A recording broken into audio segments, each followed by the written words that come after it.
Pace, pace. What's up with it? Turn on one time. What up, though?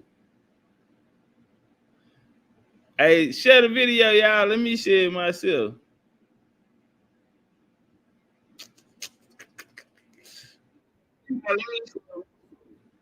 Y'all thank Ebenezer for this live. Nigga, they did a wellness check on my motherfucking ass today. Y'all thank Ebenezer for this live. They did a wellness check on me today, fam. They had to come check and see was I all right. I said, damn, is it that bad? And then I'm cooking right now, so I'm in there making me something to eat. And I'm like, bro, you turned that live on. Cause I gotta go. I gotta go run a play real quick. But I felt bad, man. I felt they said like I just been abandoned y'all or some shit. Say, man, they done left y'all. You leaving them out here for these other people, and they, boy, ain't nobody got nothing going on. Ain't nobody never got smarter. We just don't know what's going on, man. Everybody want to argue. Everybody want to debate. Ain't nobody got no PowerPoint lectures, but we got debaters. Ain't nobody got nothing on the screen, but we got debaters. I'm trying to figure. I'm trying to figure this shit out, man. Like, what we doing? Like, come on, man. You know, y'all. Shout out to Ebenezer. They did a wellness check on me today. Are you okay? Are you fasting? Or you? And I'm just like, nah, long shit. I don't know. I ain't been feeling like it, but I guess the question is why? Why haven't I been so inspired? You know what I'm saying? I think that's it's the better question to ask. It feels good to see the family here though. I don't know, man. I don't know what's up with me right now, man. But you know what I did last night? I was reading I'm Not Black, I'm Indian. I was reading that whole last night. Yes, man, say, bro, y'all sleep on cuz, man, that nigga got off in that hole. Man, this nigga be amazing me sometimes, man. Uh, hey, yeah, we got 50 in the building. What the lights looking like? We ain't got to be 50 in here. We been here down to 10 minutes. And see, that's another thing, too. When you ain't find your channel up, bro, you can fall out the algorithm. Corey in the building. What up, though? Yeah, so today what I got for y'all, we're gonna go through a build, some news you can use. I really don't want to put the PowerPoint up there, man. I'm kind of embarrassed. You feel me? Of how my PowerPoint slides used to look. My shit be nice and neat. We dress them up now, but man, them hoes were horrendous in the beginning. And even when I be listening to this little nigga, man, this nigga cursing every other word, I probably still do the same, but I don't know why his shit sound worse than mine. And I'm like, nigga, what is you so serious about? This nigga here was just like, this nigga's, I don't know, I don't understand. Nigga, you need a massage, you need some tea, you need, nigga, you need to go sit down in some water, nigga. You need you need opera music, nigga. You need to be around instrumental shit with no words and shit, nigga. What the fuck is wrong with this nigga? Yeah, we gonna go fuck with that crazy ass nigga today, man. Little news you can use, man. Making up African American. I got a lecture. Hold on, so let me pull the PowerPoint up. I was gonna come on camera, I'm a little live, but I'm finna go run and do something real quick. But boom, boom, boom. I'm telling you, been on this how this long, nigga. You don't know what to do. All right, let me take this down and show y'all. I wanted to run this play. So this was the the first joint.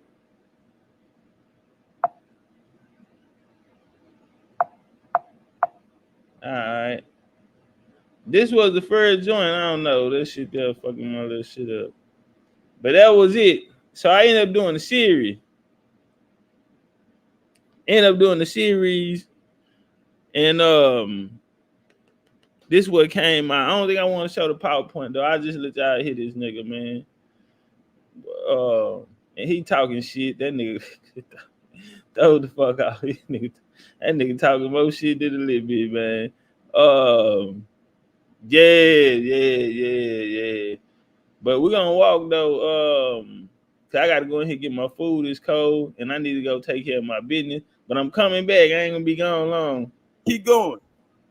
What I mean by that, man, they say the Democrats, you understand me? They say that niggas all bad, man. See, we can come out here and nigga, we can say, oh nigga, we built pyramids and greatness and we was kings and all this bullshit here, nigga. But nigga, we ain't winning. How we over here talking about all the good shit when a nigga get down on our motherfucking ass around here, man. You understand me? And that go for white men, that go for motherfucking every school of thought was getting down on this school of thought. Yeah, that's real, nigga. Hey, man, I ain't here to come tell no lie, nigga. It is what it is. You understand me? Niggas was, and I say, you know what? Nigga, I want all the hard shit. Yeah, man, see, we can come out here and, you understand, and say, man, ain't no wage to be rode out there. Yeah, Big T fell back because ain't a nigga about to ride my motherfucking wave, nigga. Yeah, nigga, I did put the community on my back, nigga. I did that, nigga. Yeah, nigga, when we left out of 2020, nigga, it wasn't a motherfucking school of thought around here, nigga. Everything was burning. We left out this bitch, everything was on fire. Yeah, nigga, and Indian territory was on top. And let me tell you something, nigga, it feel good to win. It feel, nigga, that winning shit better get addicted. You better get addicted to that winning shit, nigga. Yeah, man, see, we can come out here and, nigga, we can say, oh, nigga, we built pyramids and greatness and we was kings and all this bullshit here, nigga. But, nigga, we ain't winning. How we over here talking about all the good shit when a nigga getting down on our motherfucking ass around here, man. You understand me? And that. So, basically, this bro, it's hard for me to listen real, to. Nigga. It's hard for me. I be cringing like a motherfucker. I be like, say, little homie, just... I feel you. We finna go take care of our business, but can you calm down, little nigga? Just relax. We finna take care of it. Everybody, yeah, I want to kill them out. We're gonna kill them out. Like I swear I'm riding with you, little nigga. Just calm down, though. I'm with you, nigga. We finna get all them motherfuckers, nigga, but just relax. Little nigga, like, come on, let's go right now. All right, nigga, we finna get them. So basically, little homie going now, he fucked up. It was rookie year, 2020. I think he had just turned 2021. And when I got here, bro, we was getting our ass kicked. I'm sorry. I don't take ass whoopings, nigga. Never have, never will, nigga. I ain't taking no ass whooping, nigga. I got here, niggas getting their ass whooped. We wasn't even on the board. They didn't even consider. Like right now, you can go anywhere, nigga. You can hear you some American talk, nigga. Back then, you could probably count on your hand how many people was around. The wars, of course, had already took place from probably like 2018, 2019. I come boom, and then this right here, like the beginning of 2021. So like in 2020, we not even fucking ranked. And so I told y'all about the little ice cream cone joke, and I just couldn't believe how you'll have the average nigga be ready to take a fade with you if you bang in America. I mean, the weakest nigga is, he want to fade. Hey, let me look at that shit. Damn, Kyle just got through fighting two niggas.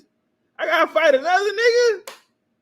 And they not even worthy opponents, but nigga, we need everything we can get. So I said, fuck it. Niggas ain't gotta look for me. I'm looking for niggas. So now I'm trying to knock out every nigga that ain't saying America. Every nigga that ain't banging America, nigga, I'm firing off on everybody Ain't nobody asking me for no more fades, nigga. Nigga, I'm lining everything up. I'm finna go get all of these niggas. So we come into 2021 and you know, nigga, we ranked. You know what I'm talking about? Nigga, we on the board. Nigga, the hard part was just coming, whether that little nigga knew it or not. You ain't got through 2020, nigga, and you did good. But we was ranked. And I won't just say respected. I think we was respected. I don't think as a whole, though. It still wasn't the identity there. I'm gonna keep it games. It still wasn't the identity there. 2021, the identity came. 2022, it was clear. I think everybody started to really grasp an understanding on what this shit was and what it was gonna look like and what was gonna need to happen. You feel me? And that was more 2022. You know, and then we got the shit today. This shit here, this ain't gonna get it, fam. You know, I don't give a fuck, nigga, from a Instagram or a Facebook or a TikToker or a YouTuber. This ain't gonna get it. Tell you right now, nigga, this feels like when I first came in the door. I felt like niggas don't know what the fuck they talking about. This ain't gonna get it. This shit here, I'm saying, this ain't gonna get it, homie. This is not a championship team. This is very mediocre. This is very average. This is underachieving. Nigga, this shit here will not be ranked. You're not even in the fucking rankings, nigga. This will not get it. You know, and the little homie knew that. He knew back then, nigga, we firing off on shit. We ain't got an army 2021, nigga. We really kicked up some dust. Hey, man, I ain't here to come tell no lie, nigga. It is what it is. You understand me? Niggas was, and I say, you know what? Nigga, I want all the hard shit. Give me all the hard shit. Yo, I want nigga ain't got no respect for Indian territory, this American Indian Aboriginal shit. Then nigga, let me look at all the hard shit. Yo, what niggas getting stuck at? What we stuck at? What we stuck at? Okay, what these niggas? Okay, the homie got down on him. Who he got down? Yeah, I went and got all of that, nigga. I went and got all of that out them niggas' mouth. All of it out them niggas' mouth. Yes, sir. Yes, sir. Bless them. And then, we got all the niggas. Ain't no more American Colonization Society. Ain't no more 1787 Free African Society. We got them all in the trunk. Richard back there. Shout out to Almighty Bay. I got your emails too, OG. That was real. Yeah, man. All in the trunk. We been loading them up. We got bodies on bodies. Ain't no more. None of that type of school is thought around here no more, right? Everybody paying attention to what the fuck we got to say on this America, right? And so, damn, but we got one more problem, though, Topcatz, because goddamn, man, we cleared it out, and America is for the American Indian. Yes, sir. In 2021, America for the American Indian, and it is so many people connecting back to their roots. They're finding their ancestors. They're finding their family. You know what I mean? And they're now being able to eliminate that black word and being able to replace it with something that really gives them an identity. Bro, like, stop playing with little cuz. Nigga, stop playing with little cuz. 2020, I came out and said black power has left niggas powerless. Bro, when nobody talking like that, I been gonna get them black niggas. I been gonna get them. And that was really due to my experience overseas. When I seen firsthand they don't fuck with us, I'm like, oh nah, nigga, we done. Bitch, if it's any type of difference or separation, well, bitch, you gonna be up under us. Nigga, we Americans. We Americans, nigga. Everybody under us, nigga. That's how this shit go, nigga. That's how it's gonna go. Nigga, ask the military, nigga. They just sent 40 more thousand soldiers to Hezbollah. Bitch, this America. We don't play with niggas. Bitch, we slapped niggas. We would go in your pockets, hoe, nigga, and you can't call nobody because I am the law. Bitch, I am the law. We slap niggas. We take shit. We bully nigga. Call it what you want. Bitch, this is America. We ain't finna be up under now, nigga. Ain't never have been and never will be, bitch. This is America. To be an American nigga, to be an Indian, is to get on the nigga ass. Yeah, nigga, be ready to go, nigga, every time your number call. Give them a sense of self, and finally, the ultimate thing, get them a home. Okay, get them a home. Because the niggas in America are the only niggas running around here homeless. Okay, we running around this whole homeless with threats of being put out, threats of being in prison, threats of being in bondage. Yeah. So you can tell me I built the pyramid, but I don't know who my grandma is, and then nigga, I'm just still a nigga. Yeah, I'm. Oh, hold on, man. I'm gonna go get my food, bro. I want to hit this nigga. Hold on, time out. I don't want to miss that. Let me grab my food.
Shit. All right. Hey, what's up on that like button, family? Hey, look out, man. Look out. I don't even supposed to be here right now, nigga. I have no motivation to do this shit, nigga. You feel me? I have no motivation to do this, nigga. I'm here because goddamn BCU made a wellness check on me. Trying to see what's all right. I said, damn, nigga, I'm good. I'm good. You know, but I just ain't, really feeling it, just really got nothing to say right now. Hey, we looking bad on the lights, fam. Hey, shout out to y'all. Let's just take a look down. Maybe it's not you. Maybe you came in late. Maybe you came in while we was building already. And shit happens. Nigga forget to hit the like button. But yeah. Share the video out. You feel me? And let's turn up. We got a Alexa. This is still a nigga. Hold on. Okay, yeah, that nigga did just drop some balls. Hold up. Home. Okay, get him a home. Because the niggas in America are the only niggas running around here homeless. Okay, we running around this whole homeless with threats of being put out, threats of being in prison, threats of being in bondage. Yeah. So you can tell me I built the pyramid, but I don't know who my grandma is, and then nigga, I'm just still a nigga. Uh-oh. Hey, we got 91 likes with 140 people in here. What we doing, bro? The fuck are we doing? And see, everybody not a winner. Off top, everybody not a winner. Everybody is not a winner. So I'm gonna leave it at that.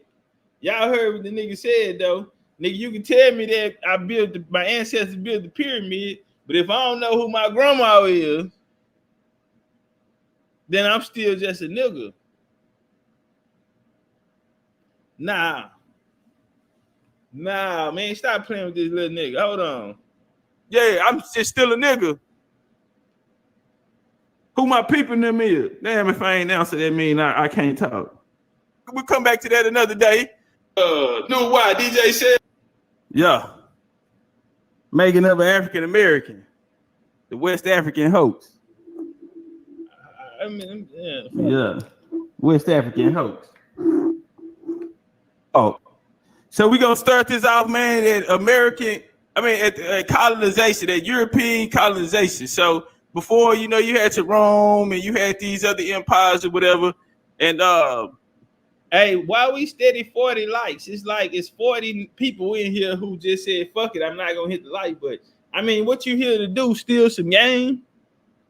What you one of these little niggas over here trying to steal some game and go around the corner somewhere and play teacher or something? What the fuck you sitting here looking at me, nigga? I don't like niggas looking at me. See, now you finna make me, take it somewhere else. And I don't think that's what really happened. But I'm looking at the chat, and the chat, they're offended. Cause nigga, I done said it 4 or 5 times, nigga, and we still 40 behind, nigga. So the question, is like, what the fuck are you doing here, nigga? What the fuck do you want then, nigga? You looking for trouble? Cause I could drop the link. I slap the shit out of it, nigga. I still slap the shit out of niggas. Want me to drop the link? I'm looking for this Moorish nigga too who playing in my comments. I'm gonna beat the feds off that nigga. Nigga, the feds are looking for your ass anyway, nigga. You nigga going to the feds fucking with that Moorish shit, nigga. And I'm looking for the nigga playing in my comments. Cutting Junior in the building. What's up with it? Influential in the history of reform. The colony of Pennsylvania was founded by William Penn in 1682 as a safe place for Quakers to live and practice their faith. Quakers have been a significant part of the movement for the abolition of slavery to promote equal rights for women and peace. Yeah. Shout out to the BMS family. World Mission. Yeah, man. It's that Baptist shit. Whole lot of Baptist shit, whole lot of crypto shit. Same thing. Crypto. Because the Baptist ain't nothing but a crypto. Yeah, let's walk. Ain't nothing but a crypto. I hate fuck is you niggas talking about. BMS World Mission and Christian Missionary Society founded the Baptists from England in 1792. Okay. It was originally called the Particular Baptist Society, a progression of the gospel. Man, they say the likes up. Y'all got me out here fucking over there. Hey, man, I'm sorry, man. I love y'all, man. Goddamn it. We're going to do a 10-hour live today then. Fuck it. Amongst the heathen, and for most of his life was known as the Baptist Missionary Society. The headquarters is in Didcot, England. Whole lot of European shit going on. The BMS was formed in 1792 at a meeting in Kettering, England, where 12 particular Baptist ministers signed an agreement. So we're going to go through the line names and we're going to come down. The first missionaries were William Carey and John Thompson, was sent to Bengal, India in 1793, were followed by many co-workers, firstly to India, subsequently to other countries in Asia, the Caribbean, Africa, Europe, and South America. Please, family. Let me run that back, right? Because I don't think y'all understand how important this is. We have to understand migration periods, right? Because one of the things we're dealing with is we're going to have to be dealing with this culture. And so now what we established first in 1452 with the Portuguese going in, we have established when they got there, it was a Muslim. The culture was Muslim. The language was predominantly, the religion was predominantly Muslim. It was an Islamic world, predominantly on the coast of this West Africa. You feel me? And so these trade port places, yeah, man, they were predominantly Muslim influence. We have to understand, right? Because now we have cultures, what they tell us, or we have languages. You know what I mean? These languages are said to have come from these areas. Okay, but we have to first establish when the European get there, they on some Islamic shit. But the cultures that they're saying are preserved and passed throughout, and we see in other sections where these people are said to have come to during the transatlantic slave trade, they said they had brought a culture. And so if we get there and they are speaking Islam, then where are these African languages coming from? Yeah, nigga, the name is Big T, nigga. I'm one of the most prolific scholars of this time. I don't get no credit because niggas know me. I came up with, you know what I'm saying? I rose amongst the people. And so I ain't gonna get no card for that. Niggas gonna sleep on me. You know what I'm saying? Cause I'm one of y'all. You know what I'm saying? That Topcatz nigga be out here smoking weed, talking shit. Niggas in the middle of the project, sitting on the hood of the car. He out here with the fam, you know? So it don't even look like it, feel like it. Nigga gonna really have to step back after a nigga gone and shit and say, damn, that young nigga did that shit. That nigga did that shit for real. And it looked like a finger roll. You know what I'm saying? It was like a free throw. But man, I'm just fucked up about it, bro, because you know, even though a nigga say, all right, man, I'm gonna go do this here over here, bro. I'm just like, man, it still should be niggas out here putting down this shit, bro, and keeping it going. You know what I'm saying? Niggas said this ain't no place to come to be mediocre, bro. This is our people at stake, nigga. You supposed to, if you niggas gonna take you a little time, do it every 3 months, 6 months, or whenever, nigga. When you come here to knock a nigga shit off, when you come, don't just come out here to be out here, my nigga. You understand me? Panhandling or no shit like that, trying to see what you can. You understand me? If it's something on the block, bro, when you come out here, nigga, knock their motherfucking head off, nigga. We are winning, nigga. We on top right now. You know what I'm saying? That's how niggas end up with ass whoopings and all of this shit here, nigga. Nigga, we on top. We gonna leave it there. And so, nigga, I gotta come back here, nigga, and drop a bomb in this bitch and let niggas know, nigga, we still are on the block. You understand me? Yeah, in the real way, man. Hey, burn the light boy, goddamn, get the lights up, goddamn, nigga. This is pay-per-view material. We ain't even start to walk yet. Let's go. So we established it, nigga. Okay. All right, I'll see what happened. I remember what happened. So you had the wars of 2020, and we had pushed everybody back. You know what I'm saying? I even fought the Aboriginals that year. Now square business. So when I came back the next year, my first lecture I did is blocked. It's private. But it was a making of an African American. But I put a little too much of my family history in there. Right, I went too far.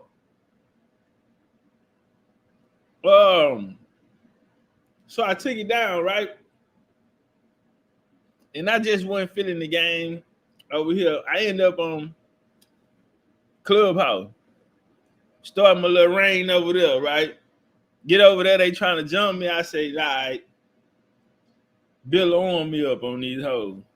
So I wasn't really coming to YouTube like that. So now I got to hold on over here where these niggas trying to jump me and it's surrounded by ADOS and reparation niggas. And then you still got the Pan-Africans and the Black Americans on YouTube, you know. They're not all the way unalived yet. So I felt like, listen, bro, if we not dominating, we not winning. And so I'm like, man, why y'all niggas not active? Supposed to be sliding every night. So I'm like, man, you know, one thing that was really eating me up, I did not like the fact that people didn't do lectures. I didn't understand it at that time. Now the shit is a lost art. But at the time, I'm like, bro, why the fuck aren't niggas doing lectures or putting down game that can actually help us? Like some niggas go live every day, but ain't nigga, we not really benefiting nothing out of this shit. This shit ain't contributing nothing towards a victory or nothing for us pushing this American paradigm where nigga go live every motherfucking day. This shit ain't helping us. So I said, all right, I'm gonna go drop a bomb over here on these Pan-African niggas. I deal with these reparation niggas over here. So we fighting on two fronts. So I came back just to do this. I'm finna get on them niggas' ass. Now watch how he just set them up. What did he say? Because these niggas playing African. You know, back then they wanna speak your language and all this type of shit. These niggas telling us about the Booties, the Rishas, and you know, they got all this fake ass shit, right? So we finna come get them straight. We finna come get them together. When they get here, yeah, it's an Islamic culture here. But now we find traces of cultures in America, the islands and shit, and they're telling us that these are the cultures that's coming from West Africa. So that wow, yeah, man, shout out to the BMS. Shout out to the BMS, man. And we're gonna run it back and say the first missionaries was William Carey John Thompson was sent to Bengal, India in 1793. They were followed by many co-workers, firstly to India, subsequently to other countries in Asia, the Caribbean, Africa, Europe, and South America. Ain't that where they tell you that all of these goddamn African cultures at? And these traces of African, they ain't never got the whole thing, but they got a little piece. They got a trace of the motherfucker.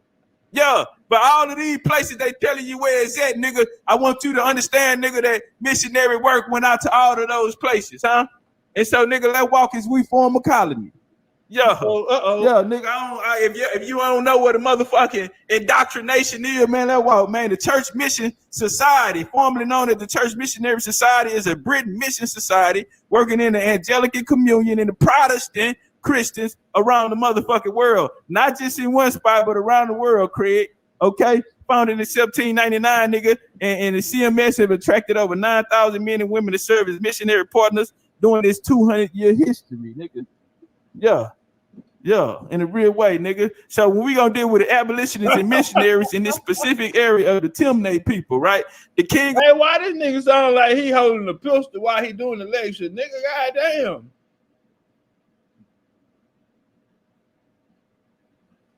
Now you had to be military minded, bro. Bro, we were fighting every day. And you know, I'm gonna be honest, I asked myself, I was on TikTok last week or something, and I told them people, I said, when we ran out of people to fight, the Indians started fighting each other. And basically this shit that they doing over here now is like a watered down version of what it really was, but it was after the war. And I thought about it because, nigga, you really started creating a lot of that warrior spirit and getting everybody to fight, and it got to a point as all we did was fight. We fought to have a place where we can meet up, and we ain't got to worry about nobody coming in interrupting. We ain't got to worry about nobody talking about we lying. We ain't got to worry about nobody saying this and that.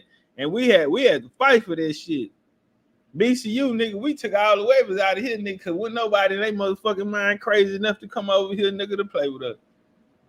But, nigga, we had to fight for that. But I feel like I cursed a lot of people, though, that did come and fight. Because me, I can adjust and go back to being, normal. And then when it's time for war, but some people, that was the only way that they knew it or they got it. And so I did feel like I cursed a lot of people. They came at a certain time, and when it was time to adjust after the war, the rebuilding stage, the putting this shit together and adding the culture, and they didn't know how to do that. They just knew how to, do war. And maybe I could have done something to balance it out, but that's just little shit that I be thinking about. He opposed slave trade, but he supported other trade and amicable relationships of the European powers. He provided Timnate villages and labor to help found Freetown in 1787. So this Sierra Leone, bro, I want y'all to understand most of all of this shit right there, nigga, they got a big homie. And the big homie today, nigga, is going to be Sierra Leone. Watch how it back to Sierra Leone. Watch how everything go back to Sierra Leone. And even when it's spread out, when it's going to these other islands, yeah. Watch it go back to Sierra Leone. When you talking about America, shout out to my Gullah Geechee niggas, man. Yeah. A whole lot of Sierra Leone type of shit going on. Yeah. For the destination for the higher studies of Islamic learning, with sons from several noble families being sent there to study. I'm gonna take it to a people called the Committee for the Relief of the Poor, of the Black Poor. This was a super missionary program right here, man. And appreciate you. And later we'll see the American Colonization Society or this group, this this London-based group, we will see the sister, establishment in America go on to create Liberia in the same manner as the London founders. And then created Sierra Leone, where all you niggas coming out of, where all your West African languages and cultures coming out. Come on, man, let's walk. Go with the bullshit. The Committee for the Relief of the Black Poor and the charitable organization founded in London in 1786 to provide substance to distressed people of African and Asian origin. It played a crucial role in the proposal to form a colony for Black refugees in Sierra Leone. Yeah, the work of the committee overlapped to the same extent with the campaign to abolish slavery throughout the British Empire. Migration to Sierra Leone. The committee was instrumental in the transfer of Black poor to the new established colony of Sierra Leone. Let's walk. Origins of the Church Missionary Society, accommodations and imperial policy. The Sierra Leone Quadrant of the closing of the Sioux Mission, 1804 through 17. A series of events in 1807 changed the mission of early Church Missionary Society in Sierra Leone from one of that design initially and solely to spread the Christian message, and the society had identified the Susu language as the appointed language to be used in the conversion effort. And it intended to establish exclusive Susu mission in Susu country and independent government attachment. It would prepare a vanguard African, damn, I can't see it, catches and missionaries to carry the message in the Susu language. Get over 200 likes. Shout to them Susus out there, man.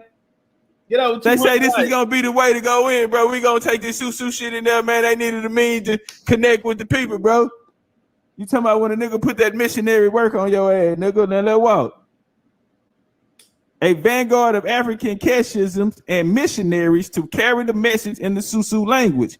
In 1807, however, the society emphasizes to accept government protection and support in return for a bargain government service, while at the same time continuing with earlier independent goals of carrying the message of Christianity to the native Africans.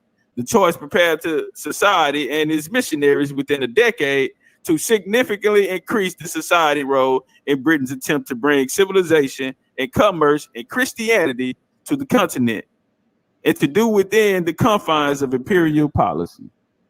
So what you saying, Chief? The African Association. Hold on. Yeah, man, ain't nothing African about the African Association, man. The African Association, let's walk. The Association for Promoting the Discovery of. All right, so basically, what he's breaking down is the plan. Listen, they always teach us that Africa came first, and then they brought us here to the Americas, the islands in the Americas, right? What he's showing right now is that Africa didn't come first. We went to Africa. They told us we got colonized. No, nigga, you were the colonizer.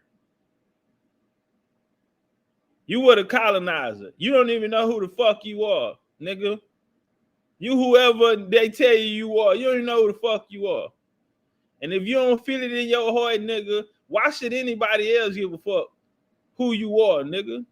Why would you leave that up to anybody else? Because if you ask, nigga, you ask me who you are, nigga, you a motherfucking slave.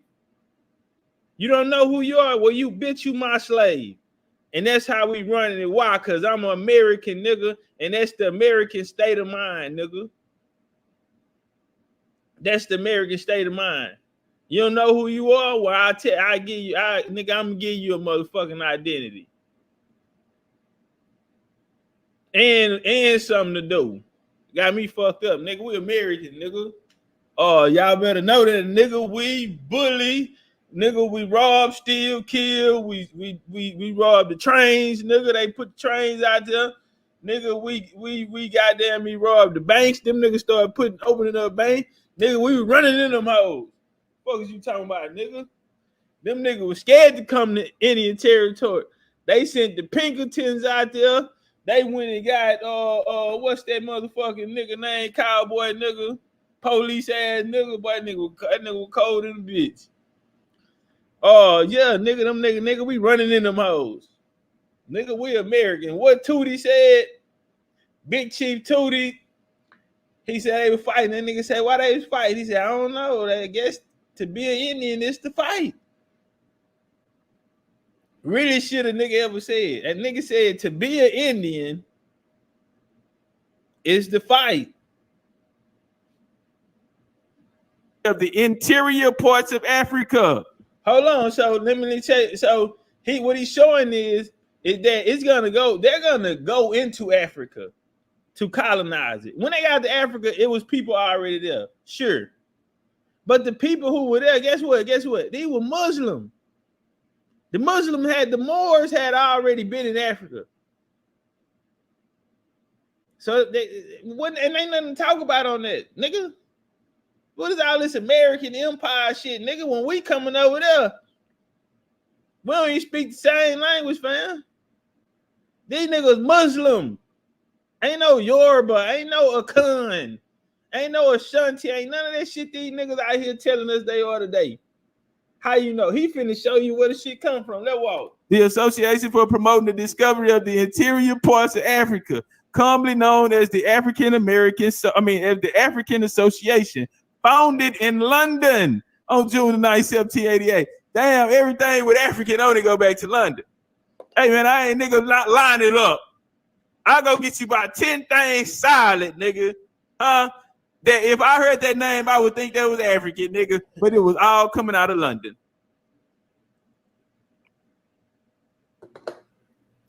Everything with Africa on it that came out of London, homie. And this is before Africa is called Africa. Because at this time, Africa is not called Africa. The company, the entity that's going into it, wears the name Africa. It's flying the banner of Africa. So who's really the motherfucking African, nigga? Yep. Bullshit, you not good, nigga. That water good. I hope y'all on that like button out there, man. Hey, man, I got 50 shots in this bitch. I hope y'all on that like button. So many bloodlines and genetics come through that motherfucker. Different languages and cultures and wars and nigga, ain't no such thing as an indigenous West African, nigga. You ain't got nothing but all mixed up ass motherfuckers up in that area, nigga. Yeah, see, they be talking about niggas got to hold on to this and hold on to you niggas ain't held on. I held on to my receipts. That's who held on, nigga. I held on to this nigga, and I'm here to talk about it. Yeah, nigga. Yeah, in a real motherfucking way, huh? That walk. The Exeter Hall on June 1st, 1840, the expedition was put into motion by Exeter Hall meeting. It was chaired by Prince Albert. The organizers were the Society for the Extinction of Slave Trade and the Civilization of Africa, set up in 1839 by Thomas Forrell Buxton. Buxton promoted grandiose New Africa policy, huh? He promoted a New Africa policy based on a series of treaties to be made in West Africa, the introduction of Christianity, and the increased commerce. And it set out in his book previous year, Buxton ideas went back at least half a century to the motherfucking Sierra Leone company, nigga. To the motherfucking Sierra Leone company, nigga. And now they back, and now, nigga, they got a new Africa, nigga, because that first shit ain't work, nigga, and now they ready to chunk that shit back up, nigga. I'm gonna tell you something on that second spin, nigga, that second go round, nigga, and they had their shit together. They had their motherfucking shit together, nigga. And that's why your ass think you from Africa. Nigga, this 1841, that wasn't that long ago. 1841, nigga, it was more black people than white people in America. Fuck you talking about, nigga? We ain't even fought the Civil War yet. Ain't none of this shit figured out yet. Damn, this nigga been talking. Nigga done hit you with a motherfucking 52 fake. I got you looking all in the past and shit. Nigga, this shit was damn near last year. And the reason why you don't know is because they sent their black family members out here to tell your ass send you the other way. White folks did not create this story for niggas. Niggas created this story for niggas. You know why I say that? Because I'm looking at the biggest beneficiaries of this shit here. And see, we look at it and we'll judge it by everybody. We'll say, well, you know, all black people ain't got no money. Most black people fucked up. But the black people that ain't fucked up, who you think they are? Yeah, y'all talking to them niggas that ain't never been fucked up. The niggas that you know, they only show you their own. They can give a fuck about you. This is their system. This they system, nigga. They only put theirs out there. That's why we run the Black European royal bloodlines over in America over here to show you, nigga, that this niggas always been on. Black folks always have been on top in this motherfucker. Black folks always been politicians, always been rich, always sucking resources out of niggas, and what they do it through the church. What are y'all? All this fucking money that these churches make, these big mega churches, and where y'all think the money go to? What do y'all think the money go to? Hey, hold on 1 second. Let me go get this little point. Goddamn, we might need some thug motivation in this motherfucker. I had to go find it. Today by the Black Indians of New Orleans. Hold on. Many of the customs and traditions of the North American Indians are preserved today by the Black Indians of New Orleans. A long time ago, they used to fight. So they couldn't practice together because they were enemies. They just fought like that because they thought that was to be an Indian, you have to fight. Yeah, but hold on, rewind it again. Rewind it again. Many of the customs and traditions of the North American Indians are preserved today by the Black Indians of New Orleans. A long time ago, they used to fight. So they couldn't practice, they were enemies. They just fought like that because they thought that was to be an Indian, you have to fight. During the old days when there was fighting, when my spy boy signaled me that another tribe is coming, everybody tighten up. I tell my second line, look here, we getting ready to meet somebody. We got a gang we gonna meet. I'm a chief. When I meet another chief, he's supposed to make me get on my knees. You know, and Creole, umba mean what? Down. Huh? Umba. Get on your knees. Now, how could I kneel with all this on me in that big crown? That's an insult. So then you tell them I don't kneel on. And that's when the fighting starts. That's what starts the fight. You meet your umba. Umba. Fire boy is the one, he's way up 3 blocks from the chief. And he's got a pair of binoculars on him and he's looking to see if he sees some feathers, other tribes coming. And if we see other tribes coming, he got the dance he do like that, you know what I mean, trouble coming. And then the flag boy, get that flag and he make the sound of me, you know, start doing that with the flag, and I know we getting ready to meet somebody. So I know 3 blocks ahead that I'm getting ready to meet somebody. And that tribe, they got their spy boy doing the same thing. So when you get ready, one tribe get ready to meet another one, man, they're uptight. If the guy carrying a gun to protect me, you get close to me, and the other guy, they're doing the same thing.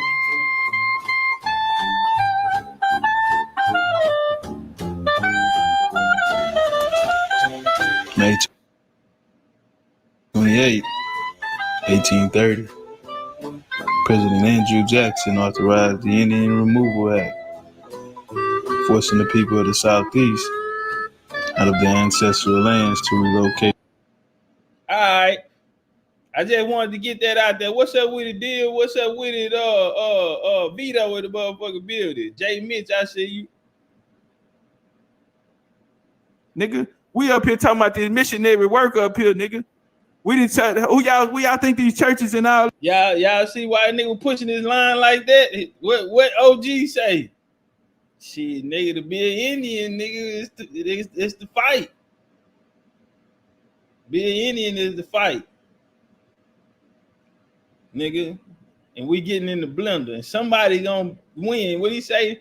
He meet another chief. The nigga say, nigga, get on your knees, nigga. That's that Indian shit, nigga. We finna bang it out. Somebody finna win and somebody finna lose. And we don't take no motherfucking losses.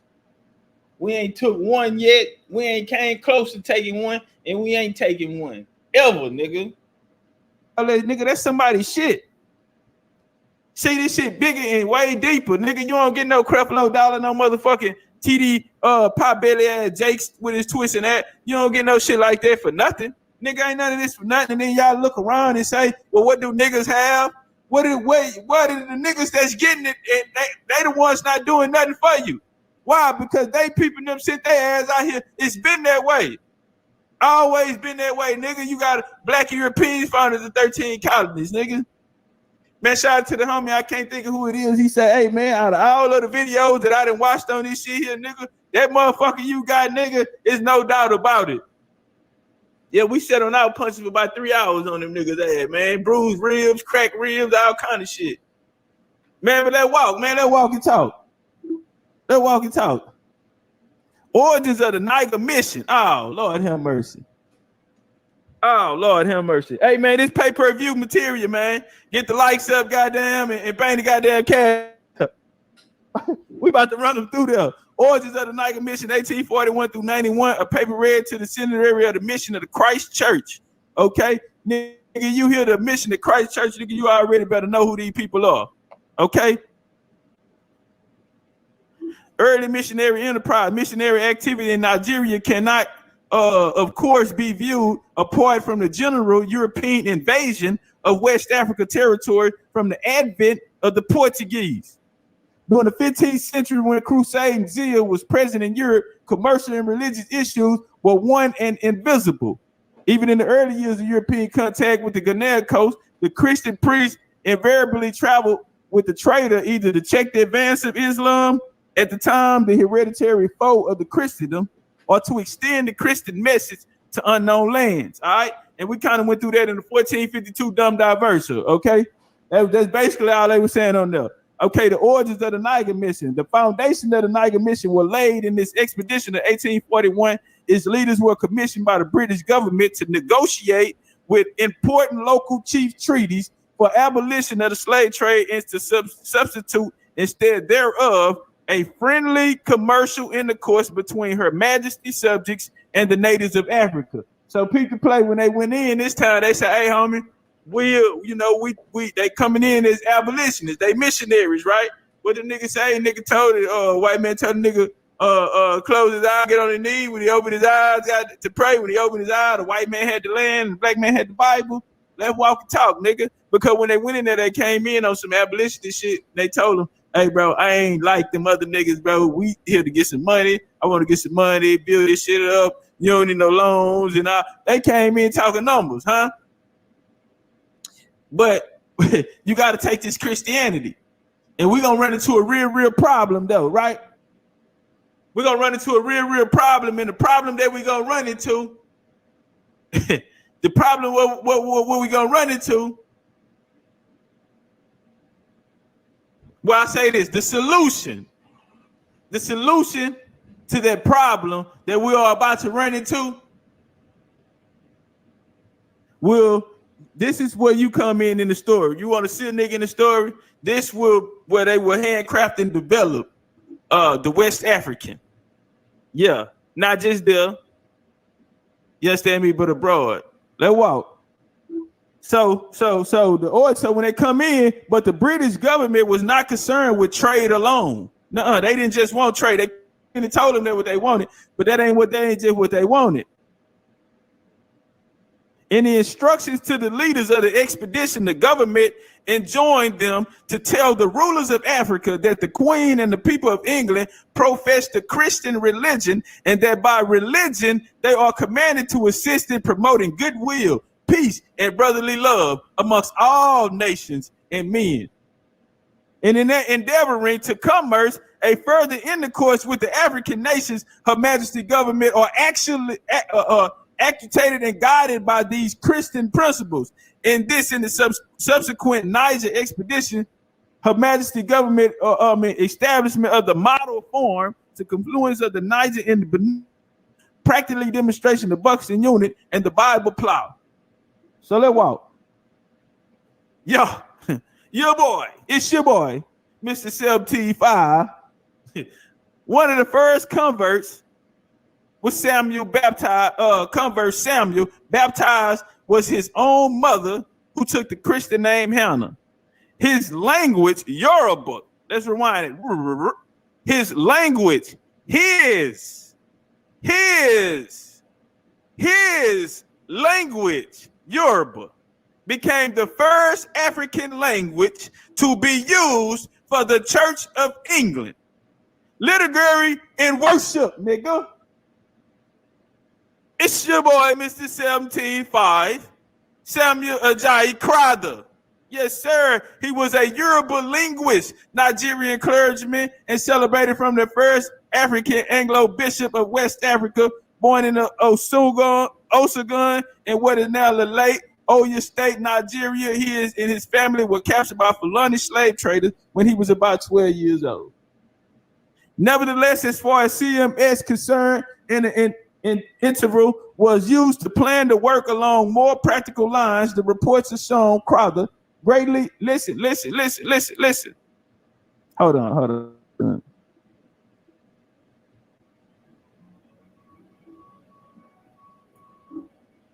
Time out. Hey, what's up with it? Hey, they get the lights up, baby. They get the lights up. Shout out to everybody in the building, man. We turning up. We going to Africa. Where did they get these languages from?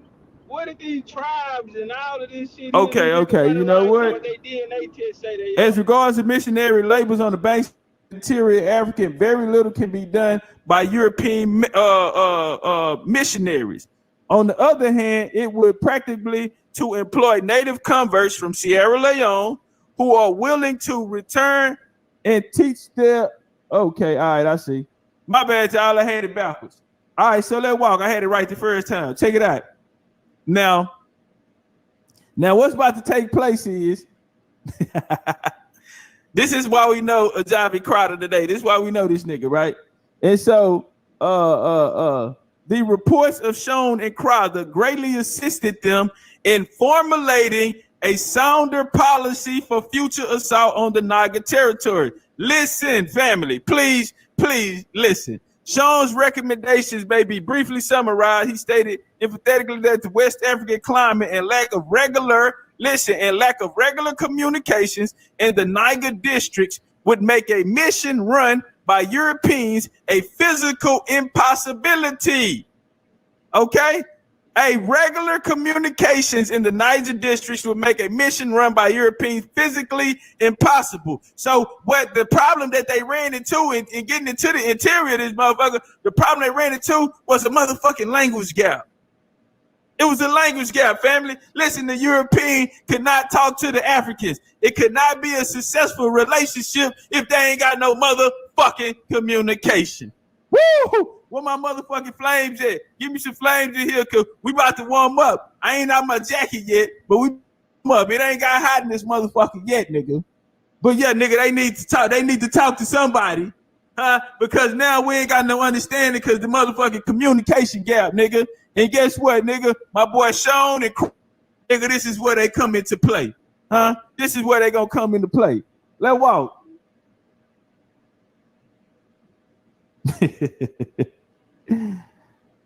The high morality of the 1841 expedition, he said, not only demonstrates to us that the designs for which the expedition has been chiefly undertaken will, in the course of events, be carried out by native Africans. He went on to stress that the inhabitants of the African interior acknowledge the superiority over themselves of their own country people who had received instructions. At the white man's hand, these educated Africans, Shones pleaded mainly resident in Sierra Leone. These educated Africans, mainly resident in Sierra Leone, in motherfucking Sierra Leone, should be sent back as missionaries to their own countrymen. Right? We gonna shake these niggas up right here in the colony, and we gonna send their motherfucking ass back in there and pass them off as Africans. Whole lot of black European shit going on, because see, Africans ain't want to deal with that white boy. Hell no. The same way you goddamn Indian, American Indian, ain't want to deal with that white boy, huh? That's why the nigga, ain't no white boy did nothing to your motherfucking ass. It was that nigga. It was a nigga did it. You motherfucking right.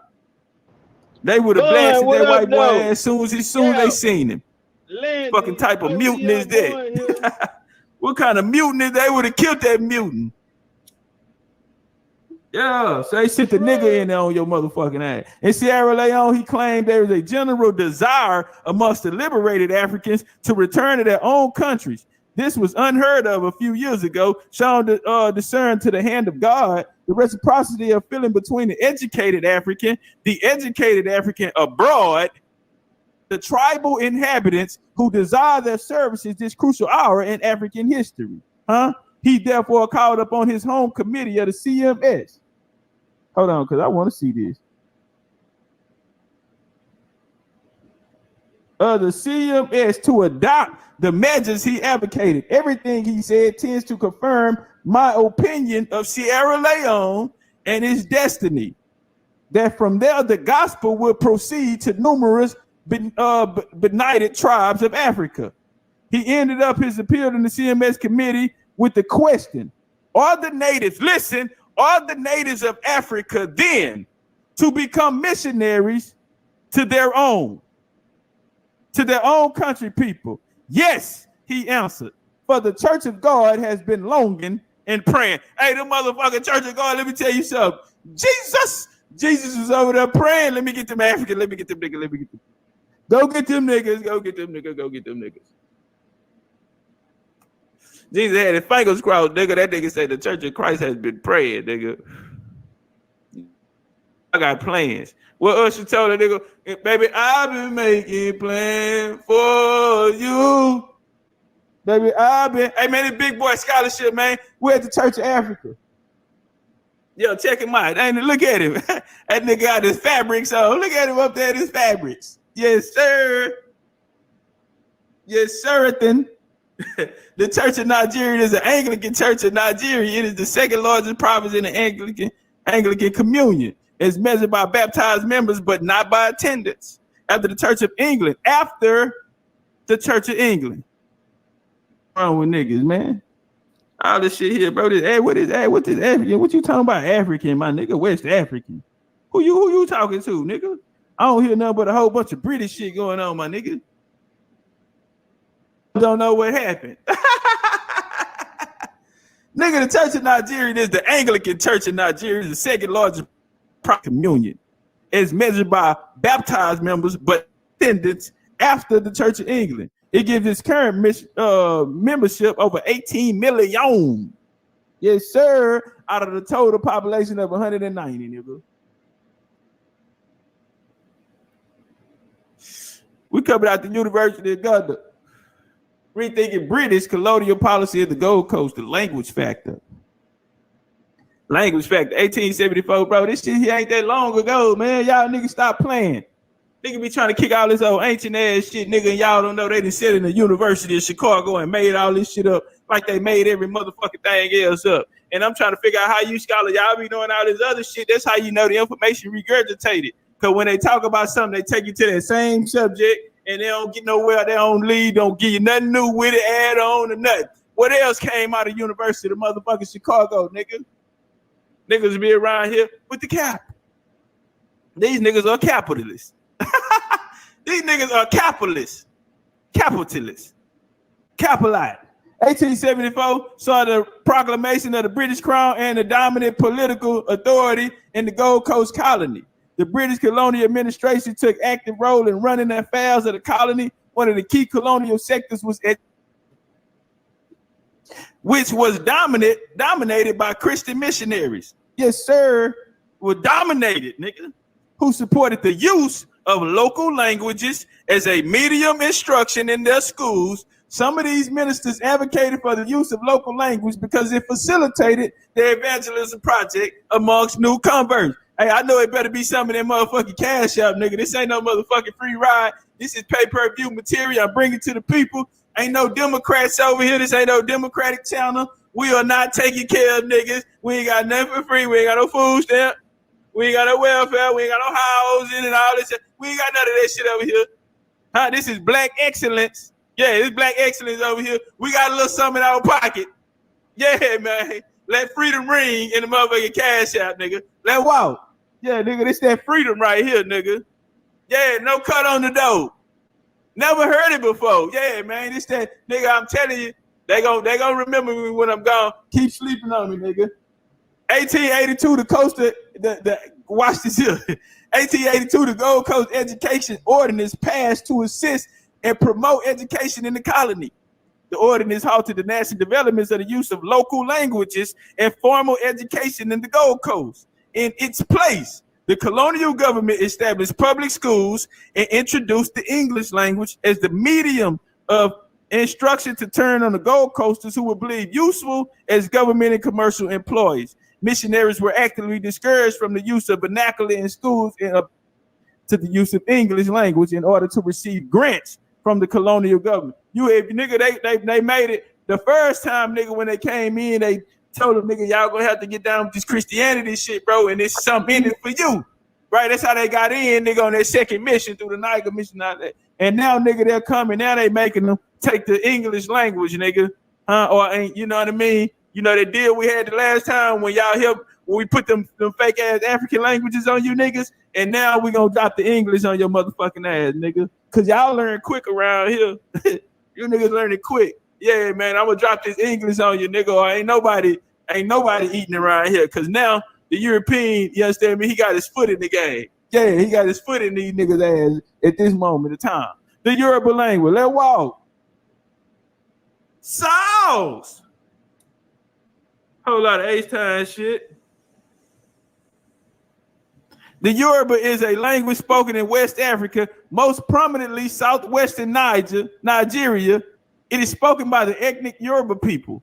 The number of Yoruba speakers is estimated at about 45 to 55 million, nigga.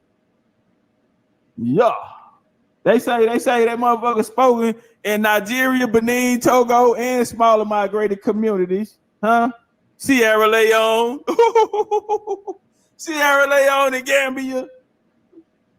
Boy, y'all niggas, hey man, you Sierra Leone and Gambia, Guinea niggas, boy, you niggas are suspect. In the 17th century, Yoruba was written in the Amaja script, a form of Arab script, modern Yoruba. Listen, modern Yoruba ethnography originated in the early work. Listen. God damn, my bad, y'all. My bad. I got excited, nigga.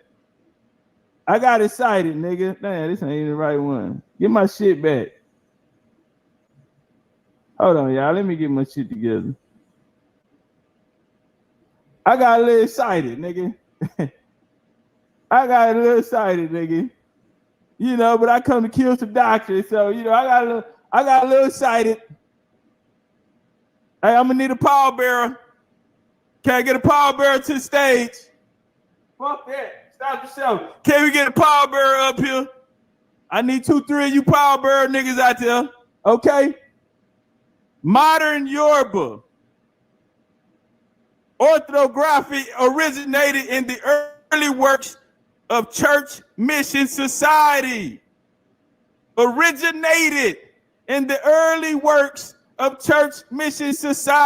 Missionaries working among the Aku of Freetown. Okay? Sierra Leone niggas. Where you Sierra Leone niggas? One of the informants was Crowther. Niggas a goddamn informant. It's a goddamn informant. His. That's what I tell you is his, nigga. That's why they tell you it's his. These niggas out here speaking in Europe. This your boy, Mr. 17.5. Yes, sir, then. Where my shit at? Huh? Oh, y'all didn't know who the Church Mission Society was? Here they go. Huh? We just talked about them. That's why you got to keep your eyes proud, nigga. You know we be walking and shit. But nigga, yeah, man, say, man. Where my nigga at? What's up with it? Yeah, that my nigga Sammy. I call him Sammy. Me personally, when we be playing cards and smoking and drinking and shit, I be calling him Sammy. Yeah, that's why they call it his Yoruba language, man. Can I get them pallbearers? Can y'all come get this nigga out the front of the doorstep so we can continue the lecture? Can somebody come get him? Can somebody come get him out the door so we can at least have a little space to walk by? You know what I mean? Well, so we can continue the lecture. Somebody come get Yoruba. Hold on. You know what? Let me finish. Yo. In early grammar primers and translations of portions of the English Bible, Crowther used the Latin alphabet largely without tone marking. The only dialect used to dot below certain vowels and signify the open variants. All right. And look, the current orthographic Yoruba derives from a 1966 report of the Yoruba Ethnographic Committee, along with Oyo Bamagoose, 65 Yoruba, a study of the early orthographies of an attempted and to bring Yoruba orthograph in a line with actual speech as much as possible, still largely similar to the older orthographic, and employs the Latin alphabet modified by the use of the digraph. And here go the whatever script, goddamn, the Ajami, whatever the fuck, which comes from the Arabic root of foreigners or strangers, has been applied to Arabic alphabets used in writing African languages. Listen, it has been applied to Arabic alphabets used for writing African languages. This is where listen, before this was the script, before they created the new Yoruba, nigga, it was in the Ajami, nigga. It was Ajami, nigga. It wasn't no Yoruba, nigga. It was Ajami. And this here has been applied to Arabic alphabets used for writing African language, especially those of Hausa, Swahili, although many other African languages were written using the script. Among the Yoruba, the Fulani, Pula, the whatever the fuck, is considered an Arabic-derived African writing system. Point to this is, nigga, if the Arabics didn't get there until the 7th century, huh? If they didn't get there to the 7th century and they ruled that motherfucker, nigga, all the way up into the 1450s when the dumb diverser come. So you talking about 7,000 motherfucking years, nigga. You run me 7,000 in here, you got Arabics up, you got these niggas up in there, and then you come down and you gonna come and tell me that I mean, you got these motherfuckers in there from the 7th century, 13th, and now the language get there are all wrote in Arabic. So what is the indigenous motherfucking language of these people before the Arabic slave trade get there or the Arabic influence get there? And then the motherfucker, we go through all these Portuguese, Dutch, and all these other niggas. And then all of a sudden in the 1800s, we come up with the motherfucking Yoruba. And what's up, nigga? What's cracking? Chunk that shit up, nigga. Chunk that shit up then. Nigga, Yoruba, I ain't even done. Yeah, also standard, listen. Literary Yoruba, also known as standard Yoruba, huh? It's called standard Yoruba. A common Yoruba is a separate member, a separate member of the dialect cluster. It is written it is a written form of language, the standard already learned at school and that's spoken by news readers on the radio. Standard Yoruba has its origins. Standard Yoruba has its origins in the 1850s when Samuel A. Crowther, the first native African Anglican bishop, published the Yoruba grammar and started a translation of the Bible. For a large part based on Oyo and Ibadan dialects, Standard Yoruba incorporates several features from other dialects. It also has some features peculiar to itself, for example, simplified vowel harmony system, as well as foreign structures such as kalus from English, which originated in early transitions of religious works. Because of the standard use of Yoruba did not result from deliberate linguistic policy. Listen. God damn it, listen.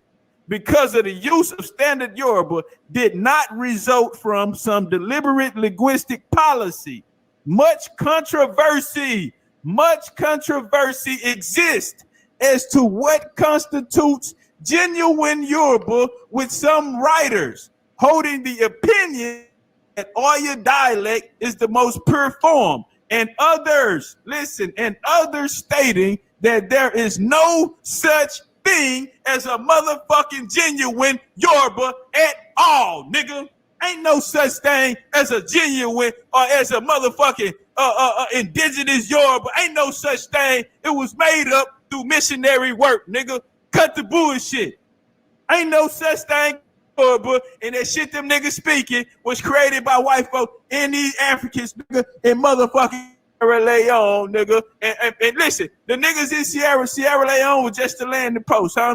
That's just where they distribute the dope. Okay? It was handcrafted in motherfucking London. Yes, sir. Yes, sir, nigga. The same place your African bank at, the same place your Raw African Company, your African church, your African society. Yes, sir, Yo, big teeth in this bitch, nigga. I know you ain't never seen a nigga like me. I know it, nigga. The ancestors sent me, nigga. And I'm handsome, and I talk a whole lot of shit, and I swallow spit. And I'm a real street nigga, and I stand on it. Big teeth in this bitch, and we goddamn nigga, we winning. You understand me? Bang the like button, bang the cash app, nigga. And shout out to my Pan-African niggas respectfully. This ass whooping is respectfully. Yes, sir. James Show, nigga, this is a Black History Month. I'm just coming here to do my motherfucking contributions to Black History Month. Excuse me, nigga, while I walk.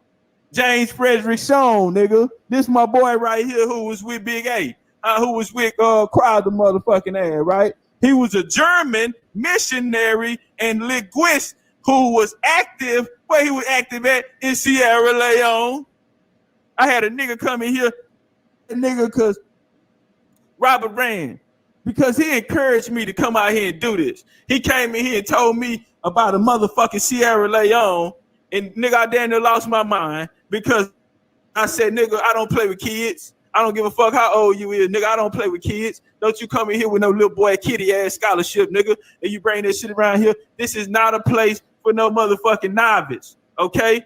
Nigga, we got the lives and the minds of our people at stake. You nigga, this ain't it, nigga. You niggas go shoot a jump shot or play softball or you know, when you can't hit a strike in softball, they put it on the goddamn stick and let you hit the stationary ball. Nigga, this ain't that. We ain't got no give your best shot to try no, because you niggas been leading people in dark places. And I'm starting to thank you niggas are Black Europeans, nigga. How much misinformation you niggas putting out and the lack of information you niggas are putting out. Okay, let me come and set the motherfucking record straight, nigga, and the ball, okay? For all any nigga that think they gonna come up behind Big Chief, nigga, and you gonna come talk about this shit here, nigga, I'm gonna set the motherfucking bar so high. You better been in the race already, nigga, because your ass coming after me, nigga, the door's gonna be locked, nigga. You gonna really have to be in your motherfucking bag. And nigga, I'm doing this for the next generation. Shout out to the next generation, nigga, because we the niggas, we ain't bullshit. We ain't regurgitating like the niggas that came before us, got us all mixed up and matched and tried to throw us in one box and all this shit here. Say, man, get up off me, man. Let me look at this West African Sierra Leone shit. Yeah, after attending the basic seminary, Sean attended the Church Missionary Society College in London. They got a whole college out there, nigga. The Church Missionary Society College. Fuck is you talking about, nigga? The missionary church niggas, the niggas who went and put together that language, nigga. That's why my nigga on the scene. Yeah, that's how he had an involvement, nigga. This where you get your Yoruba and Igbo, Fulani, ain't it? What's up, nigga? I'm out here, nigga. Yeah, and I'm an Indian, nigga. He qualified as a priest in 1832 and immediately went to Sierra Leone. Nigga went there immediately. They shot him right out there. He remained active with the Church Missionary Society until 1853. He became an expert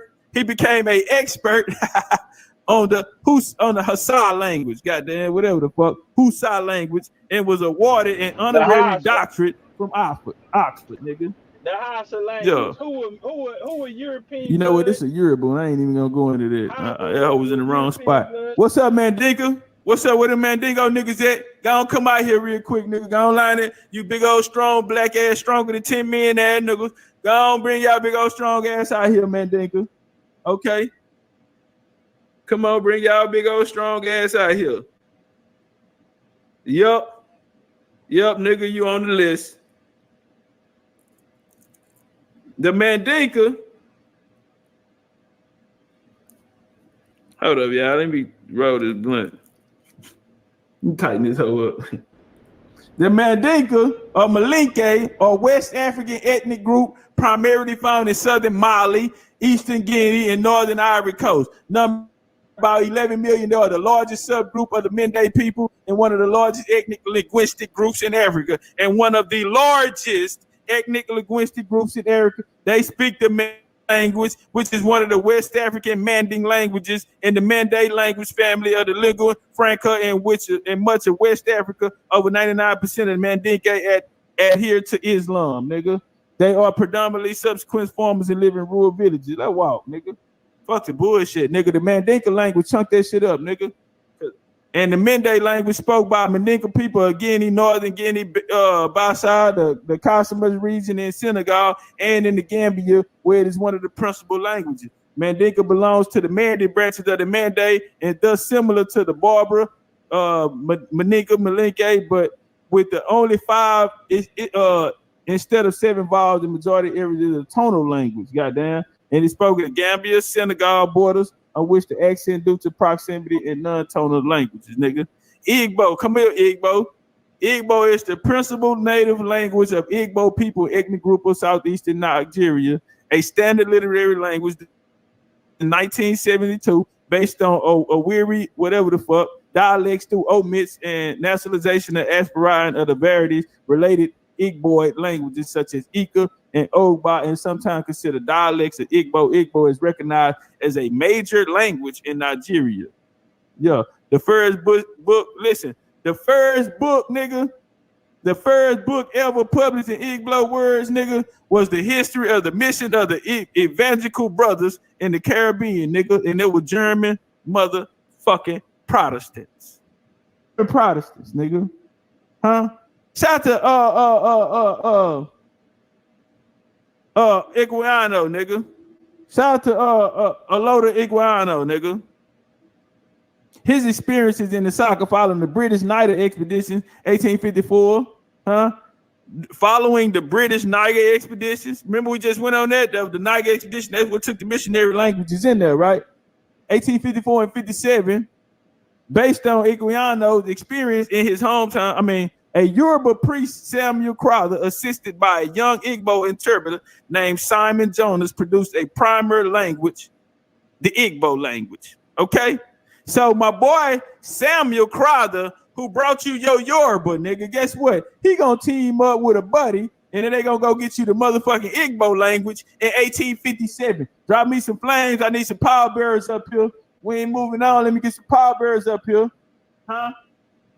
Because Crowder gonna get with an Igbo interpreter named Simon Jonas, nigga, and they produced a primer for the Igbo language in 57. The language was standardized in church usage by the Union Igbo Bible, nigga. The Union Igbo Bible, 1916, shortly after completion. Thomas John Dennis died in shipping accident off the Welsh coast, but the Bible manuscript he was working on was reportedly washed ashore and found by fishermen. Ain't that a bitch, huh? They tell you all kind of cuts, cracks, and all kind of loops, huh? Yeah, but whatever, nigga. Central Igbo, the dialect from gaining widest acceptance, is based on the dialect of 2 members of the group. Igbo Central Province between the towns of Owerri, Eastern Nigeria, from its proposal literary form in 1939, nigga. Fuck is wrong with these niggas? Yeah, the Hausa language, nigga. Shout out to my nigga. I just passed him up.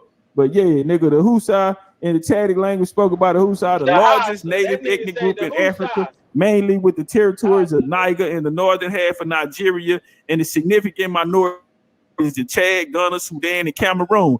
Ain't everywhere they tell y'all, listen to all of these places we going through, all of these names, Chad, Ghana, Sudan, Cameroon, listen to all of these places, nigga, all of these were colonies of the British, all of them was part of that expedition of the Niger expedition, nigga, and all of these motherfuckers are going to have missionaries come in and put down these languages, and we follow them through the Bibles, nigga, okay, and so that Hausa language, nigga,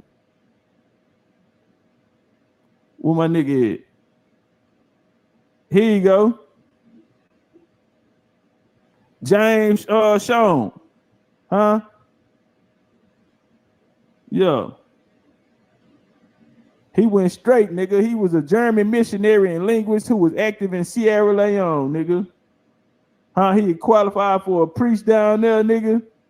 And he became an expert. He became an expert, nigga. What cuz that? Did I pass him up that much?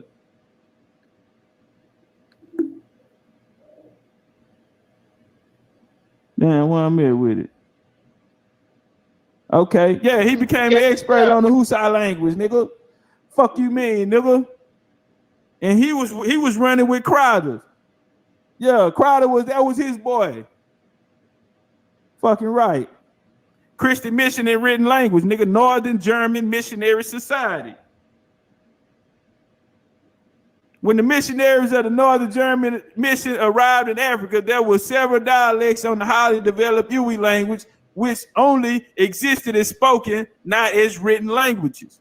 Which only existed as spoken, not as written language. The missionaries learned the language. Listen, the missionaries learned the language and developed a script from Latin letters with the addition of phonetic characters. The missionaries worked out Bible translations, catechism, songs, and school books in a new written language. The four gospels were translated by the missionary Johann Bernard Siegel and printed in 1861, nigga.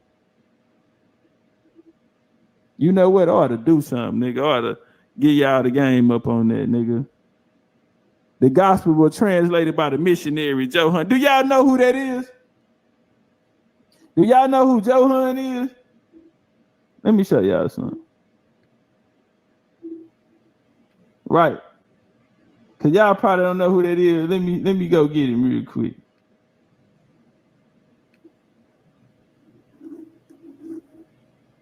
Hey, y'all, just in case y'all don't know who he is. And he's a very, very, very important figure in history. And I think we need to, he deserves for us to stop and since it's Black History, right? Since it's Black History Month, I think we need to.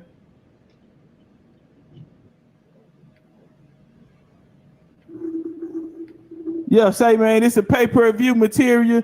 While you out there looking at me on your Democratic shit, while you out looking at me on your Democratic shit,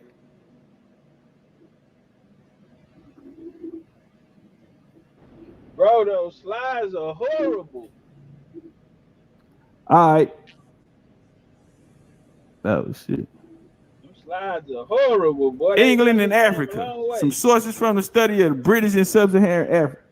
A vast literature exists from the period that was published for British travelers to the reign of publications range and vocabulary of indigenous languages produced for early missionary, to guides for minor settlers and big game hunters to report on economic activity and civic development for traders and British and local government officials. Yeah. A grammar of the Mandingo languages with vocabularies, nigga. Yes, sir. The Mandingo is one of the most extensive languages of Western Africa. It is not only prevails in various parts of the coast of South Senegal, but reaches interiorly toward the Niger and the mysterious Timbuktu. Damn, why I keep doing that? Hold on, y'all.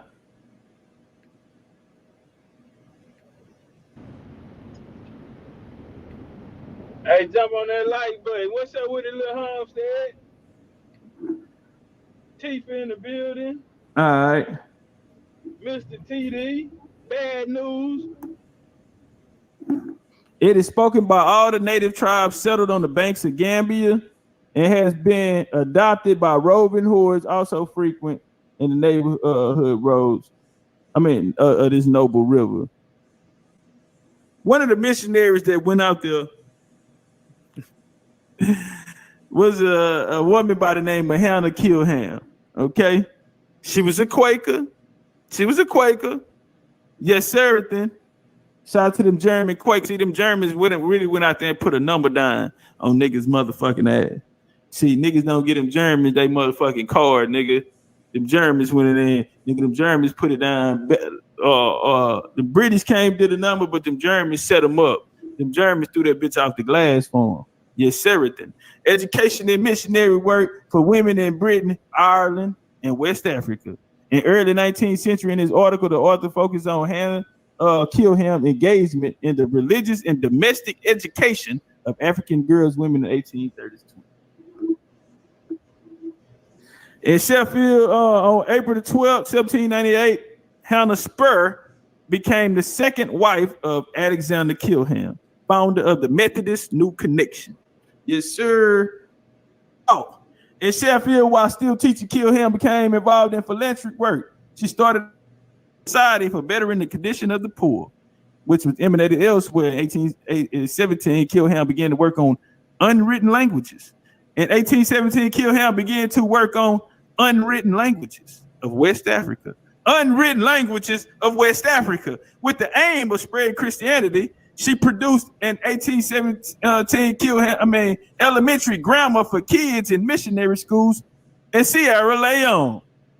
She produced an elementary grammar for the children in missionary schools at Sierra Leone from 2 African settlers who were being educated at Tottenham, and she acquired a knowledge of the Wolof people and Mandingo people, Mandinka and Wolof languages, and in 1820 printed anonymously, and printed 1820 she printed anonymously first lessons in Jollof, nigga. She gave you niggas the first lessons in it, and she printed it anonymously. Get out of business, nigga. You don't need to know. You don't need to know who put new work on your motherfucking ass. You just need to read it. Kilham induced the Society of Friends to set up an unofficial African Instruction Fund Committee. Yes, sir. And then you know who else? Them Society of Friends. You know who they were friends with? They were friends with them same niggas who created them free African schools that James Ford, Epsilon Jones, and Richard Allen went to. Yeah.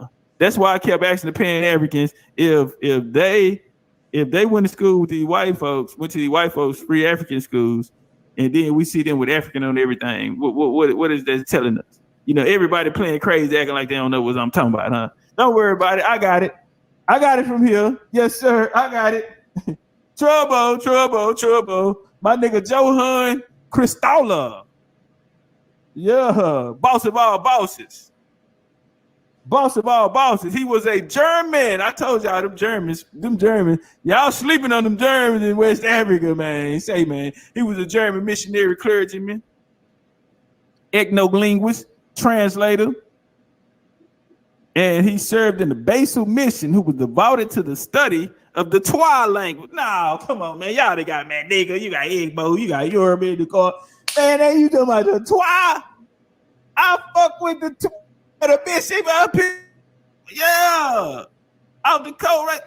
You say what now, Topcatz? Nigga, I say the Twa language in what is then the Gold Coast, now Ghana.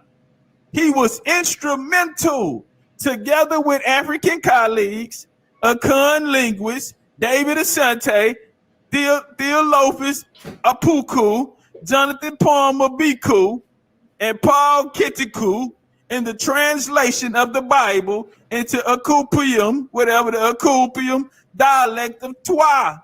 Christola was also the first editor of the Christian Messenger, the official publications of Basel Mission, serving from 1883 to 1895. He is recognized in some circles as the founder of African linguistic research in West African. He is known in certain circles as the founder of African linguistic research of West Africa.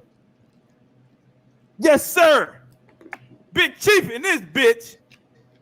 Big chief in this bitch, nigga. Yeah, and you ain't never heard it. Yeah, I know you ain't never heard it like this before.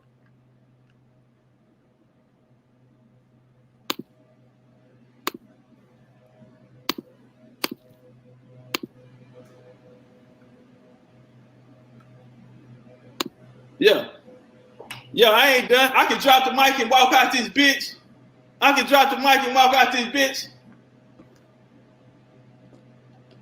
Shout out to the Gullah Geechee, man. As we travel, we like to let our young folks know that once upon a time, we had a language all we own. All and right. We still got it. All we own. All now. Well, first of all, we are the Geechee Gullah ring shoppers. That's it. We are embracing, preserving, and protecting our precious heritage. Yes. We want our young folks to know that they have a heritage of courage, hope, faith, love, and determination. All right. Why? Because we have always been led by divine inspiration. Yes. Now, hatred is not what we teach. Oh, no. Right. But heritage is what we preach. That's it. And we want our young folks to know that if they don't know where they came from, when they get where they're going, they want to know how to act or what to do. All right. So this is why we travel across the countryside. Let them know that once upon a time we had a language all over. When we came across the deep blue sea from Mother Africa, they put us on different plantations, and they had us all messed up, different tribes, different plantations. So we got a short form of the words that Master used to say. All right. And then we put our own language together. That's it. Had we maintained our language, we could stand on the grocery line, hold a conversation like some of us do now, and no one would know what we're talking about. All right. That's it. All right. The other ethnic group, they're having fun. You don't have to talk about you or not. All right. Because they are laughing. And then when they go to school, they speak English. But we should have maintained our language. Because you know what? I remember like yesterday. I remember like it was yesterday. When I first had to go to school. When I first went to school. You know what I done like? What I did tonight. I go in there and get to the chiffon. I went to the dresser and I get me frock. I dress. And I bring them out there to the front room. I brought it to the living room. And you know I laid them on the lounge chair. On the sofa. Next to my brother Britches in the program. To my brother's boots and his pants. And 4 days next morning, 4 days, I get up. I got up and I heist the window. I raised the window. And I walked out on the piano. On the porch. Said to my great grandma, what wonderful doing? How are you doing? I said, my joints hurt. Say, we wonderful go. Where are you going? I go into the schoolhouse. I said, but what wonderful do? What are you doing? I eat me ration. My food. So look here. I walked out in the yard. I said, had no cat, no car. Seeing this shit could have creeping across the yard. Turtle crawling across the yard. Going down to the school, I seen two of them. Women. One been stout and one been down. One was fat like me and one was skinny. And I tell you what, them women having the prettiest earballs, earrings. And I seen all kind of children. I seen a plump little gal had a hand in the kimbo. That girl with her hand on her hip. And I seen a scamp and a scoundrel. A little bad boy and a big bad boy. And you know what? I stayed at they said recess. I said, I going back to the kid's house. And first thing they say, go to the icebox. Refrigerator. Get yourself a belly washer. Soft drink. Then get the yad broke. The red. The now listen, we say joint, pint, point, wine, going, joint. Now if y'all listening, there's something going missing, ain't it? The old went on vacation, right? Yes. Now understand this, we finally figured it out. All right. If O come before I, y'all listen good now. You don't pronounce the O. That's it.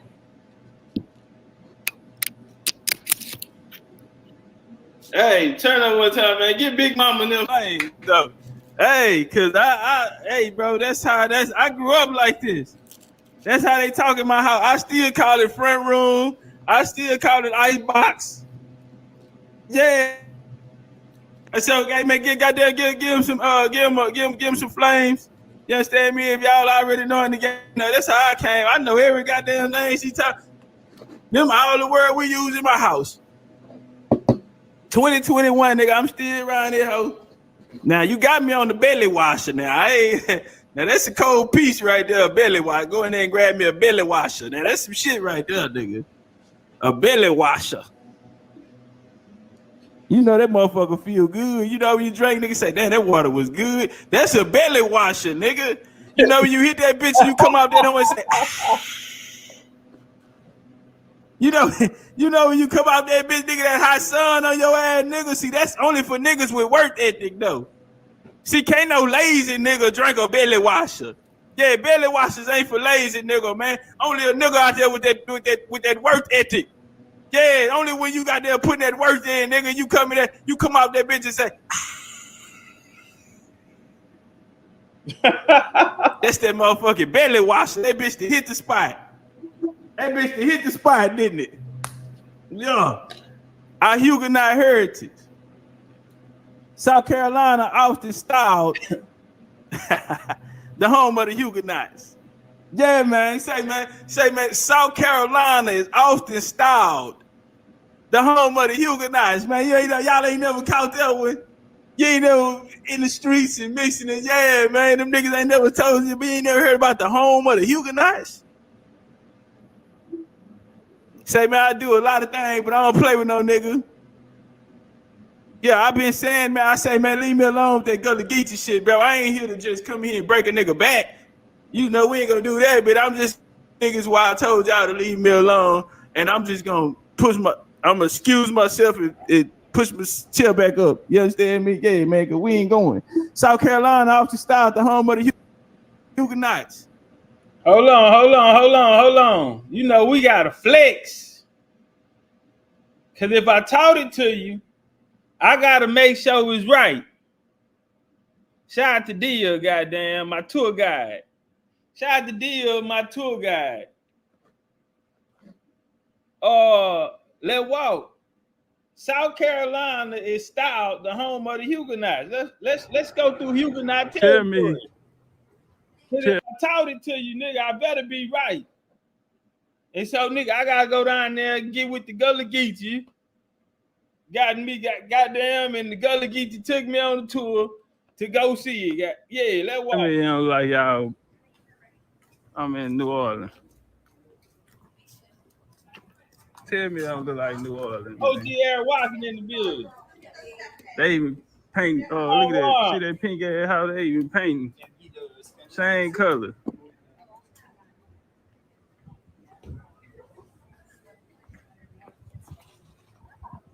This your boy, Mr. 17.5. That's crazy. That nigga said that on his lecture. 17.5, slow head. Oh. Got the city all right up on them. My granddaddy was a Huguenot. Yeah, we here at the Protestant church. Now, you know, Charleston was established in 1760. Huguenots got here around 1780. Then we started seeing populations come in 1783, 1786, 1788. And Charleston became a hub for Protestants. And I'm sorry, I said 17. I'm sorry, 16. 1670 Charleston, 1680, 1680, the Huguenots came here. Now, you know, so you established the Protestant, King Charles, of course, who was Catholic. So why would he give the Protestants any action when you had Florida, when everyone here was going against Spain down in Florida? Now I know you smart people gonna say Spain didn't exist then. It existed over here, it ain't exist over there. That's the game. Spain is Mexico. Anyway, this the Huguenot church right here. Goose Creek, Santee, all of that. And they're gonna bring with them a Sephardic Jewish presence as well. Hey, shout out Far Rockaway. He said Yamasi Arawak. The Yamasi were a part of the Arawak Confederation. That is a fact. The Yamasi did have allegiance with the Arawakan Confederacy. That is a fact. Yeah. So a lot of conversos came here. And this is a big part of history that's left out of U.S. history. You have to know. This building is actually still active. So they still operate out of here. All right, that's enough. All right, let's get back to the bill. Let's get back to the belly washer. Witnessed almost from its inception an influx of French Protestant refugees fleeing the persecution they had known in their mother country of France. Their settlement in this province was to prove profitable, both to them and to the colony. As defenders of the frontier, as political leaders, as industrious builders of fortunes, as tillers of the soil, their influence of Carolina cannot be erased. Yeah. See what they came and put down, you can't take that away, nigga.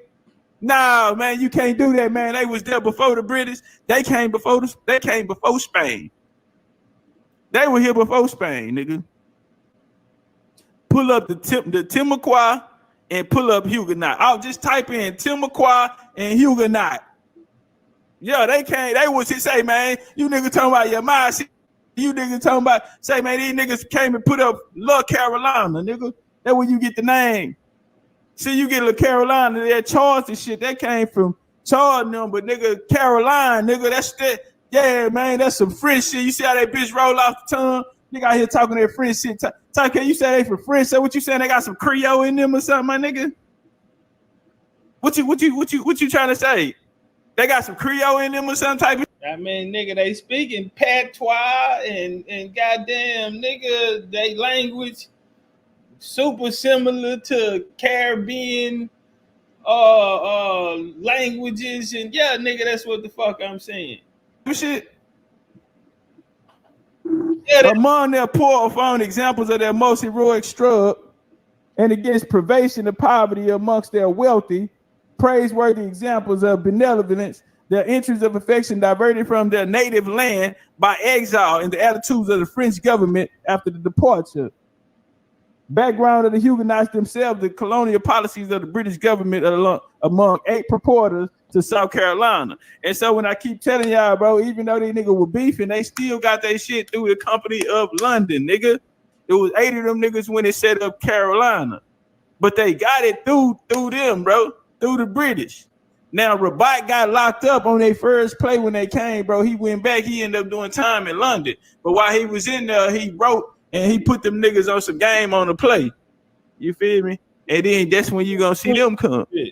Yeah, that's what they ain't told them motherfucking ass, nigga. And that's the time when Queen Elizabeth was locked up. Mary Queen, Mary, her sister, they were pushing the Protestant line, and then you had a lot of important people trying to bring her to her side. So people that helped her, come to power after her sister died, they would start a new regime. And a lot of those families would be cut off, like the Allen family and so on, a lot of them. But they would move to the islands and play critical parts in those. Also up into the upper colonies as well. See, I'm out here getting up the game. Let's walk. Yeah. Just beautiful. Every time I see her, just mean, sweet and mean. Y'all know when they be sweet and mean? Just sweet and mean. In October 1862, Charlotte Fortin arrived in Port Royal. Her wealthy Philadelphia family had been free for generations and active in liberation cause. As a girl, she was sent to Salem, Massachusetts, where she was educated in interracial schools and attended by children of radical abolitionists. Yeah, her dad was the great James Fortin. Yeah, Black European royalty. Yeah, we had him in the trunk too. Yeah, we put him in the trunk. We put him, Absalom, and what's the other? Richie Rich, with his rich ass. Woo, that hoe just funky with money. Richard Allen, Richie rich ass nigga. That's why they named them nigga had so much money. They named the boy Richie Rich. But James Fortin had more money than Richie Rich, nigga. Yeah. Yeah, you talking about he was papered up. James Fortin had more money than him, nigga. Yeah. He put up the money for the anti-slavery motherfucking movement, nigga. The paper, the print press, all that, nigga. James bought all that shit. Big sideburn having that nigga. Yeah, that's that Black European shit. When your top come back, you niggas got your motherfucking receding hairlines and shit, nigga, with the big sideburns and the big old beard, nigga, your Black European ass niggas. That's why them Hebrews be telling you nigga to grow a beard, nigga. You know, them idiots, nigga, we couldn't really get that shit. Our shit just really ain't connect. Fuck with them idiots, nigga. Our shit really ain't lock up like that, nigga. We really with the beard game down here like that. Yes, that not fucking with you, nigga, man. In October 1862, she arrived at Port Royal. Her wealthy Philadelphia family had been free generations and active in liberation causes, nigga. Fortin became the 3rd teacher in the new school later after Quaker William Penn. So they end up moving a system down there to the south, and they started in these Gullah Islands, nigga. Who are these people, by the way, nigga? This is the Society of Friends. Yes, sir. This is a Huguenot, nigga. Anthony Benzetti, nigga. These all were Huguenots. Yes, sir, nigga. And nigga, we got them right here in And so they want to make a move on this education because, you know, when you fucking with them, they all about education. We seen what Anthony Benazet did to her daddy, nigga. Yeah, her daddy went to Anthony Benazet school, nigga. Yeah, black abolitionists, nigga. And so they got to play, nigga. And guess who? Guess who on the job, nigga? Charlotte. And she got a sister too. Charlotte Ford was the first black teacher in the Sea Islands and was an abolitionist and educational pioneer. When I say I'm gonna come tell you something you never heard before, bro, you know what I'm saying? It only get better. If y'all came Sunday, them niggas like, man, that nigga there, that probably was the best one. He can't do that shit, nigga. How you gonna come behind that, nigga? We here today. Let's walk.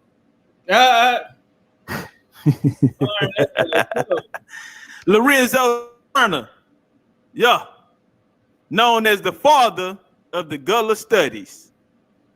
Lorenzo Dow Turner, known as the father of the Gullah studies. Hey, light this bitch up with my flames, homie. I'm gonna need 2 powers and maybe 3. And bang it like buddy, bang the goddamn cash out. Yeah, this is pay-per-view material right here. Nigga took the gloves off. I don't know, Topcatz. I don't know.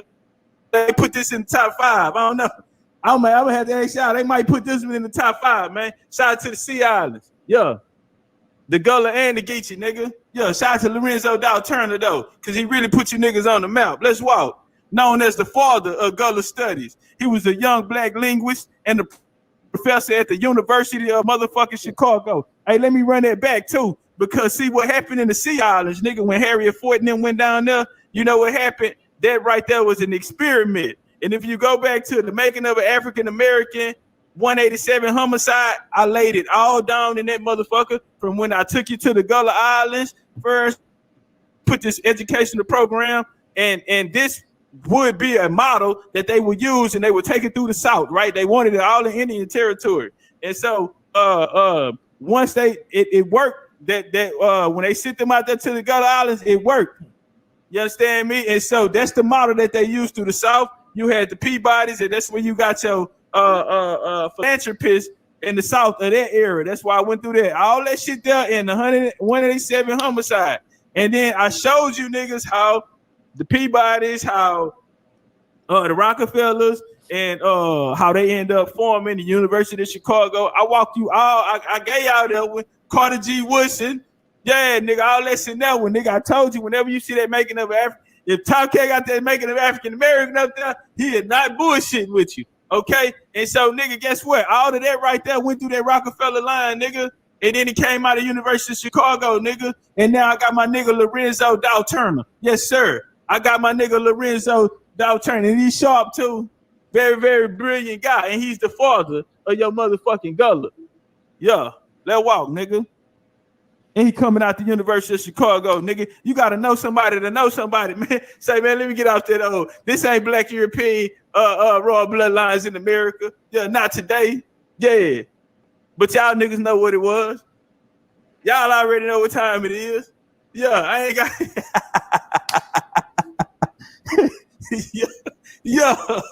yeah. Big Chief in this bitch.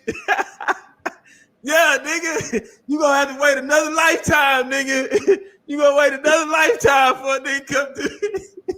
Yeah, let's walk, man. In 1902, he initiated a study of the Gullah people that lasted 15 years. Turner was most interested in the life of the Gullah people. His fascination with Gullah language began when he traveled to South Carolina State College for a summer teaching position. It was there that he observed a group of students in his class communicating in a language he did not understand.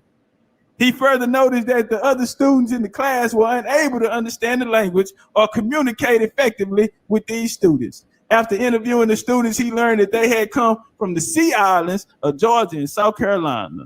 Yeah, shout out to the Golden Isles of Wiley. Nigga, that was one of the richest places in the world. Yeah, one of the richest places in the world. Shout out to the Golden Isles of Wiley, nigga. It ain't even called Gullah. It's Wiley. You pronounce it Wiley. Pronounce it Gullah. Yeah, let's walk.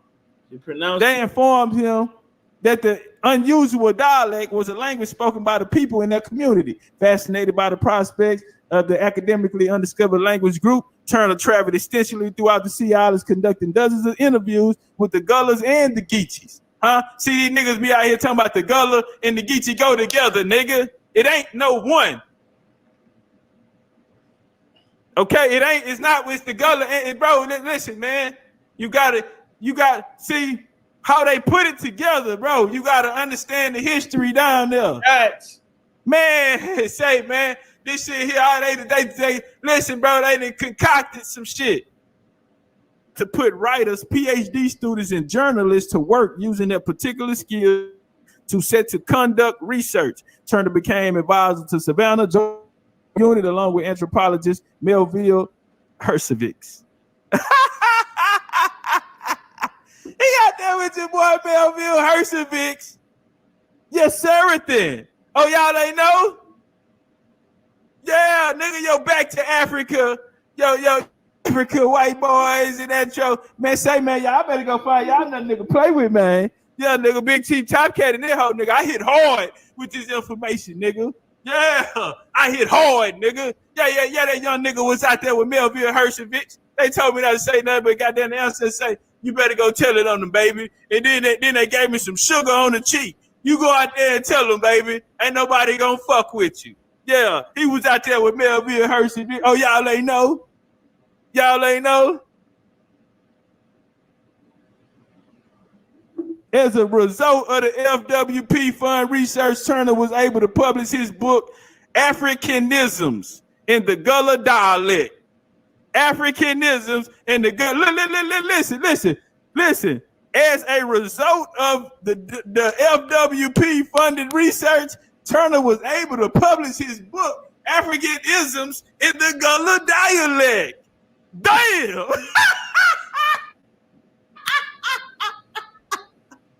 Topcatz don't hit him no more, man. Let him go. Let him go, bro. Let him go. Let him go. Let him go. Don't do it. Don't do it. He already on the ground. Leave him alone. He on the ground. The nigga defenseless. Leave him alone. In this work catalogs over 1,000 names and words of West African origin. His book contains several interviews written in the Gullah dialect with accompanying English.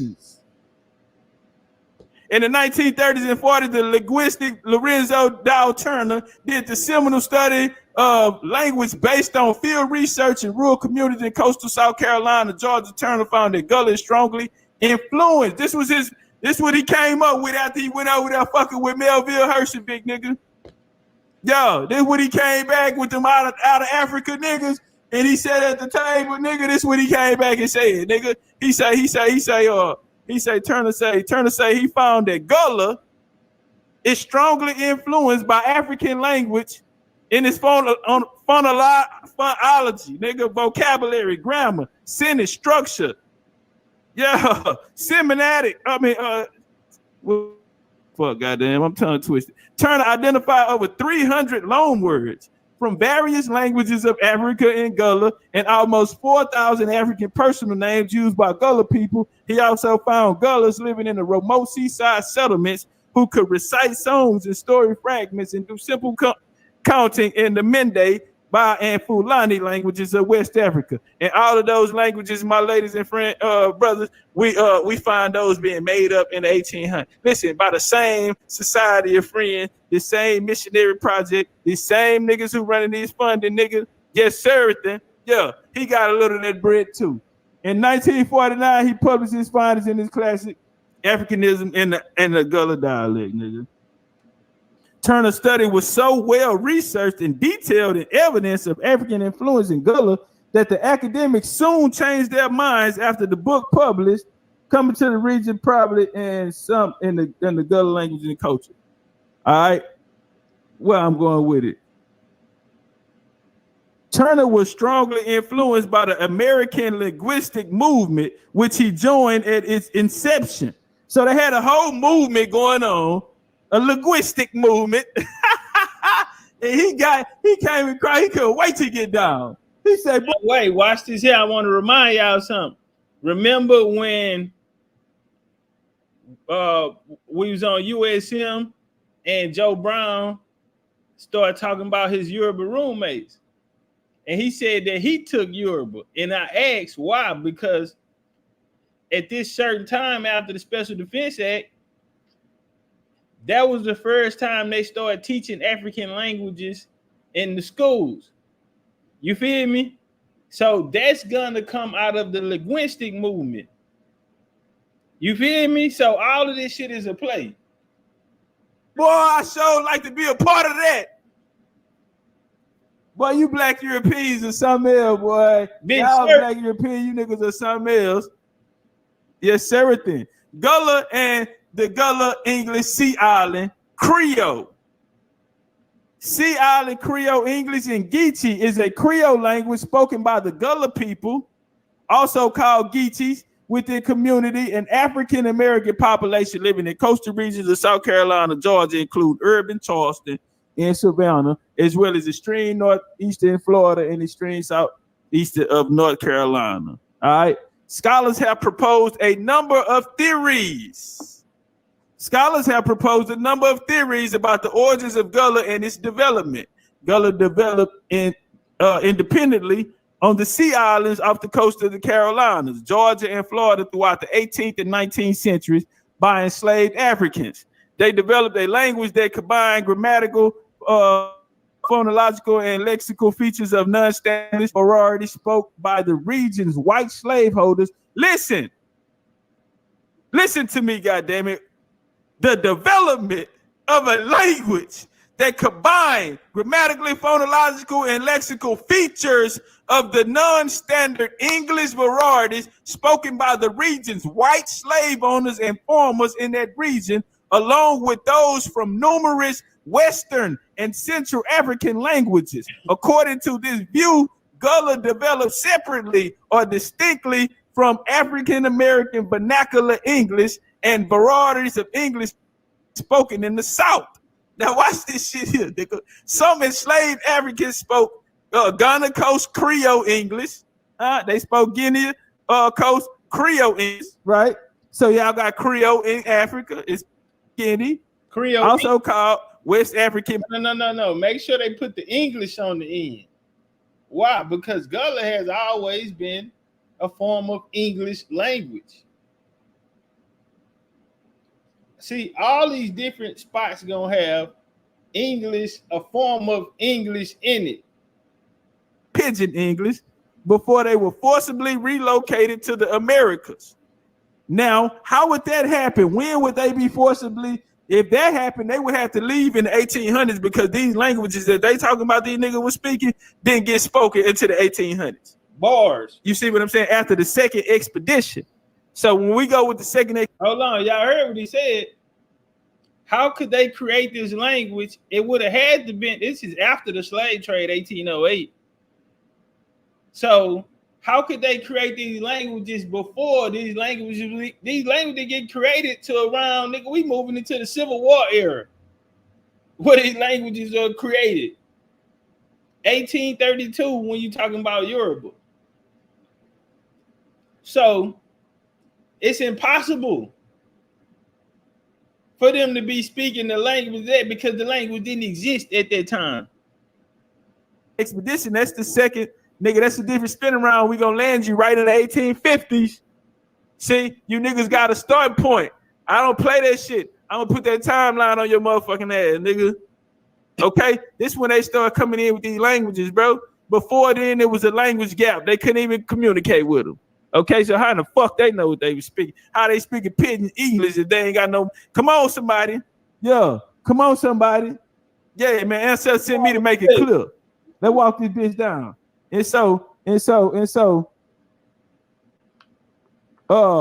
enslaved, they developed a language that combined. Okay, we went there. Okay, it said before they were forcibly relocated to America, Guinea Coast Creole English was one of the many languages spoken amongst West African coast in the 17th, 18th, and 19th century. How sway? They told you in the 17th, the 18th, and 19th century, nigga, when they couldn't even speak to the niggas when they went in there in 1854. They couldn't even talk to the motherfuckers. So how the hell they speaking pidgin Creole English and all of this shit here? And you ain't coming to the 1880s when they put the English on them. They didn't put the English on the West Africans until the 1880s. So what the fuck is you niggas talking about? You put the clock on these niggas, put that timeline on them, don't none of it make sense. All this baking soda in the dope. All the bang my motherfucking like button, nigga. Y'all can't see the chat. I can't see shit, nigga. But I know y'all better take care of me, nigga. Yes, sir. Y'all better take care of me, nigga. You understand me? We ain't doing all that democratic shit, nigga. We ain't got no food stamps. We ain't got nothing, nigga. We do it black excellence, nigga. Black independence, nigga. You understand me? Nigga, ain't a nigga on the planet gonna come give you this here. Yes, sir, nigga. I come out here and kick the door open, nigga, with the double barrel. Let's walk. Somebody gonna tell us something. You understand me? Somebody gonna tell us something, nigga. And say, man, you know, this Gullah language and shit. Let's walk. We're gonna go to Gambia. Now, this here's an actual book. Let me state this here. I just used it for the picture, right? And you know what? I damn near want to take it and use it as my for this bill. I liked the picture. And it says Christian slavery, conversion and race of Protestant Atlantic world. Okay? Because now we finna walk this Protestant connection, right? This West African connection these niggas talking about. Protestant. Very, very Huguenotish. The Huguenots beat all of them niggas. They beat the Moors. They beat them all to America. Yeah, the Protestants. Crypto shit, nigga. They beat them all here. And like I say, a goddamn crypto Jew ain't nothing but a Baptist. A Baptist is a crypto Jew, nigga. And that's why you see all your Rockefeller and them and all of them big niggas, the big money niggas. Guess what? What are they, nigga? They're Baptists. Yes, sir, nigga. But then you go back and they peeping in with you. Yeah, all on you. Dunk. And yeah, they done dunked and put their nuts on your head. Yeah. Where those, nigga? Since you want to build a new fool. Yeah. How about that? Let's walk. Gambia Creoles are descendants of Sierra Leone. When I leave out this bitch on Sierra Leone, nigga, y'all niggas ain't gonna ain't gonna be able to say Sierra Leone to you no more. And you better get this thinking real a whole lot of British shit going. All right. So check it out. So they did a wellness check on me today, and I'm like, I'm cool. You know, man, I just been chilling, bro. You know, so we gonna feed the people today.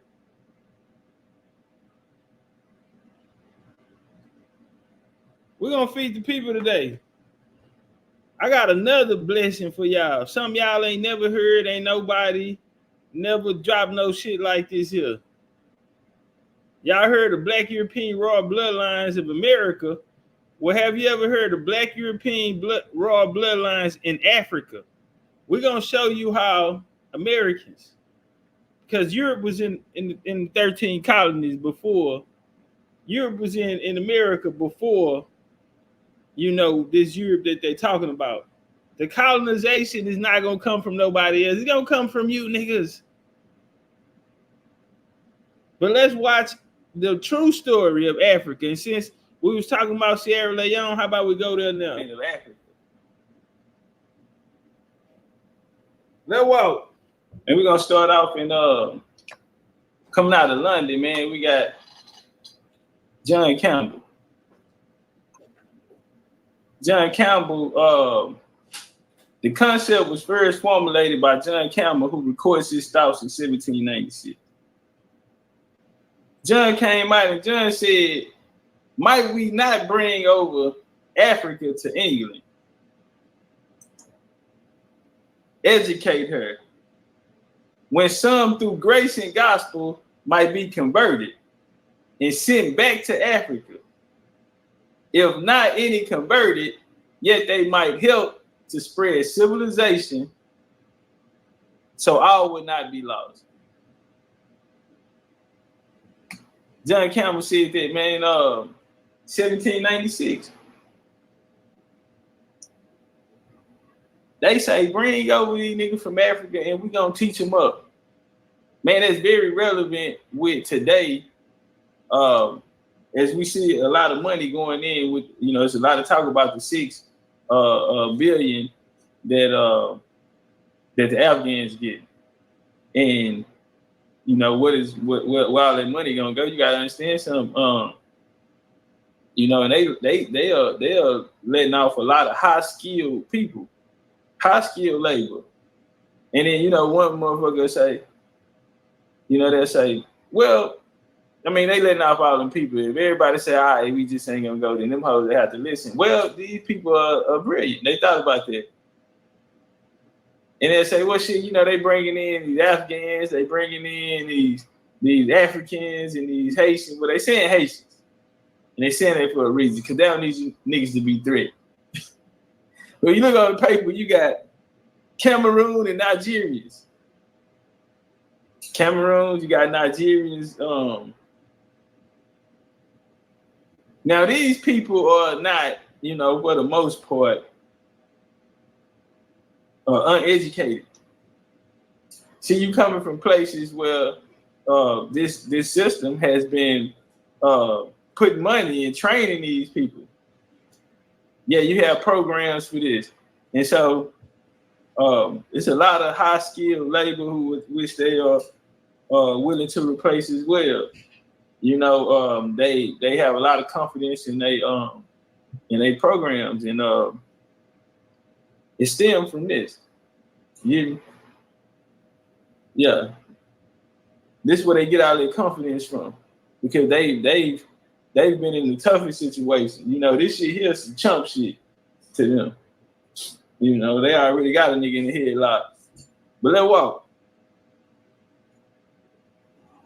So European colonialism will start for Africa a meaningful one. You know what I mean? Will begin in with the Sierra Leone Company. By 1780s, well, in 1786 in London, a committee composed chiefly of businessmen published an appeal to relieve those black poor. An impetus in Grayville Sharp, a radical champion to be oppressed, who had sponsored James Shumsky's case, the number of people receiving charity soon increased beyond the committee expectations. However, they decided to approach the government. Sharp obtained a grant from the British Treasury, which enabled him in 1787 to send over 400 settlers, black and white, to a new colony in Sierra Leone, which he called the Providence of Freedom. True to Sharp principles, the new colony was to be entirely self-governing, a settlement of sturdy yeomen, but the crops and livestock were found unsustainable. Okay, let me run it back. But and so they finna go build this new colony, huh? But oh yeah, one more thing about it too. Crops and livestock, that shit unsuitable, my nigga. The settlement was attacked by the local Temne rulers as well as by white slave traders, and it fell within 4 years. But many survivors took refuge in the adjacent slave factory on Boonch Island. Meanwhile, the advantages left wing of the Church of England were discussing how to best civilize the known parts of Africa and India with European culture and Christianity. They usually met a conservative MP and banker, Henry Thornton, in house of the Clapham Common. Now, we gonna be in the Clap. We gonna be there a few times. I want y'all to circle there too. So we got my boy Thornton. Among them was William Wilberforce, and they engaged in the slave trade. These clampmen, evangelists, and saints made the Sierra Leone venture the symbol of abolition when they founded the second company, the Sierra Leone Company. To run the settlement there, the new company passed over Sharp to elect Henry Thornton as the chairman. All right. And so they done went over, they done built up Sierra Leone, man. This coming from John Clarkson and the Sierra Leone Company. I mean, it's coming out the International Journal of African Historical Studies, Volume 2, coming out of Volume 2.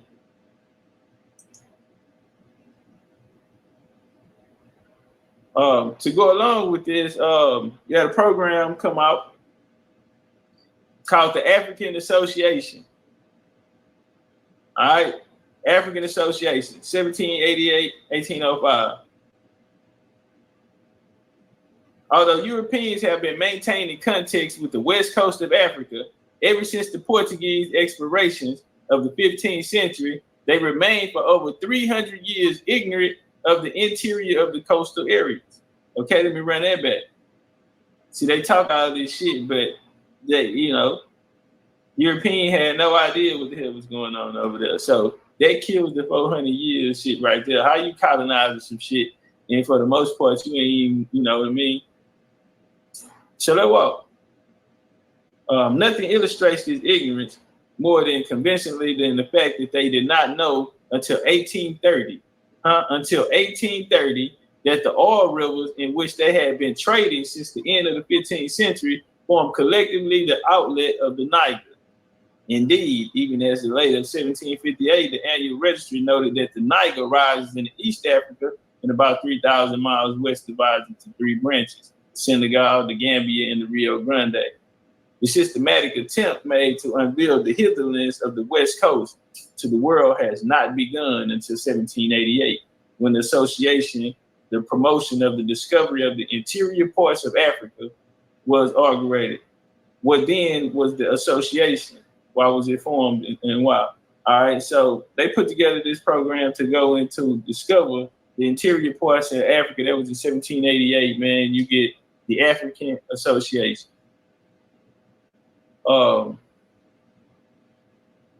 Man, this dude right here, man, he was bigger than life. He was bigger than life, man. You niggas be talking about that Illuminati shit and all that, man. Y'all never bring up Joey B, the real Joey B, Sir Joey B. He was blacker than the Million Midnights too. Banks became the president of the Royal Society. The Royal Society is the oldest scientific organization in the world as of after colonization, you know. And that nigga ran it. They raised him to a level of sovereignty. Basically, he was at like a guard state here. Yeah, that's how that's the levels that nigga they raised that nigga to. He was the man. That nigga got 80. He was the first person to introduce the Western world of acacia, mimosa, eucalyptics. Genius named after him. About 80 other species and plants were also named after him. Yeah, that's Sir Joseph Banks. This right here coming from the Union of African Association with the Royal Geographical Society of London, okay, by Minister Council and the latter body, published in 1831. All right. It was published by the Journal of the Royal Geographical Society of London. So this is coming from their works. And in their works, they say the Union of the African Association with the Royal Geographical Society of London, extracted from the minutes of the Council of the latter bodies, dated July the 23rd, 1831. At a meeting of council held this day, a communication was read from the Secretary of the African Association,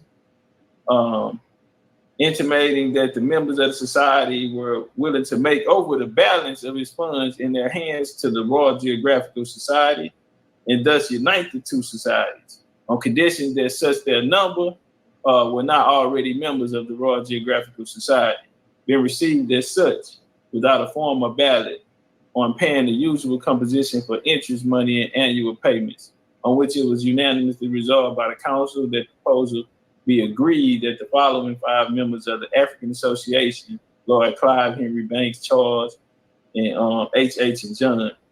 So right here, what we witness is the merger of the African Association with the Royal Geographical Society of London, which is still in power today. Let's walk.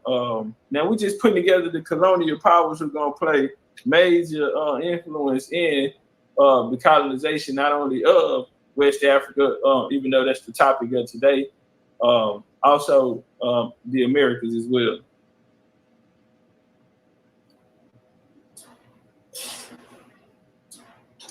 All right, so we're going to come over here to the Gospel of the Banks of the Niger.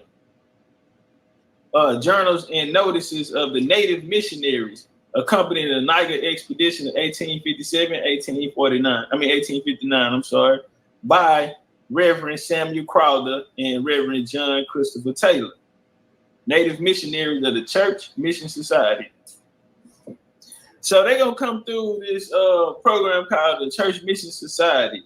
It was a missionary work by the church. You know, they gang. Their whole game was to get you in, and they want to push education and they want to push religion on you. And that's their game. And so we're going to come out. The following pages contain the records of the last Niger expedition, being the third undertaking directly by the British government of the private enterprise, aided by a sanction and pecuniary support. The first in 1841 under the conduct of Captain H.D. Trotter, succeeded only in penetrating as far as Eager and the doctor's mortality amongst those engaged and is familiar to interested in the annals of African discovery. It was also accompanied by the Church Mission Society missionary, the Reverend J.F. Sean. Man, shout out to Reverend Sean. Reverend Sean is one of the greatest. He will go down as one of the greats and far as that this missionary program. Who then, especially shout out to the hosses and shit. I got his book too. He got records, his notes and shit of him going through the. What bill was that? I can't even remember, bro. Like, man, we got so many Jews out there, man. I hope y'all going back on them old bills. I can't even remember, but let's walk. And who laid the foundations? Who laid the foundations of knowledge of West African languages? Okay, Sean. Who then laid the foundation of knowledge of West African language, which has delayed years and invaluable of auxiliary in the translation of the Holy Scriptures into Hausa, Igbo, and Yoruba. And also with Mr. Samuel Crowder, a recap. Samuel Crowder, another legend. He's the legend over all legends, though. You know what I mean? When you want to look at colonization and West Africa, I mean, he like Mr. West Africa almost. You know what I mean? He damn near like Mr. West Africa. But let's walk. At that time, about 33 years of age, who then displayed so many excellent qualities. Listen how they talk about it. This is way in the 1830, they talking like this about that boy. They say the nigga had excellent qualities.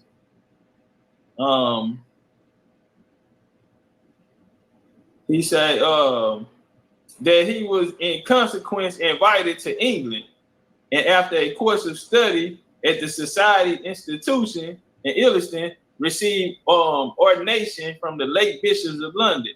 This expedition committed and a period was the proximate of the establishment of Yoruba mission. Okay, now as it is two chief towns, Lagos and Abutika, flourishing. All right, let's walk. On June the 29th, 1857, after 37 days detention. Okay, well this is just a piece that's gonna go through about just a normal day into, you know what I mean, colonization, right?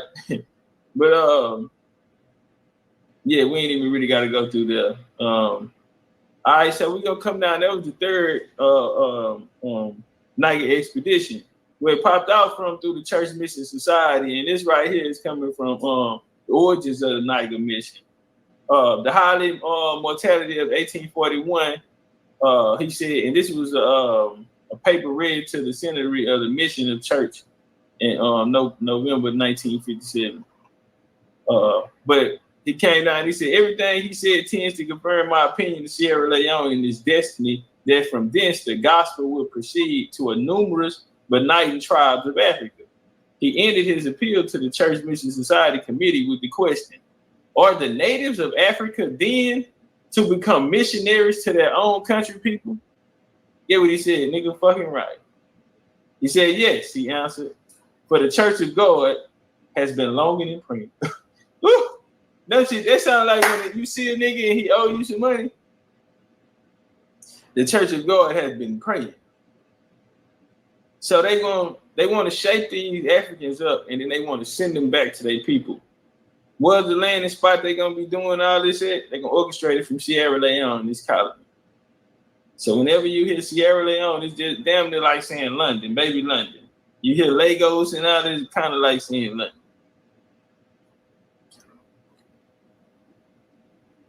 Let's walk. So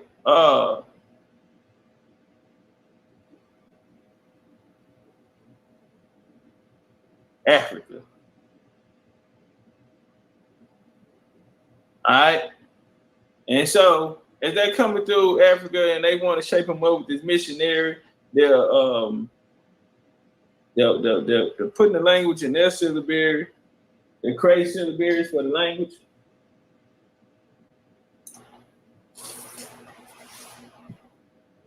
They create syllabaries for the language and shit. They are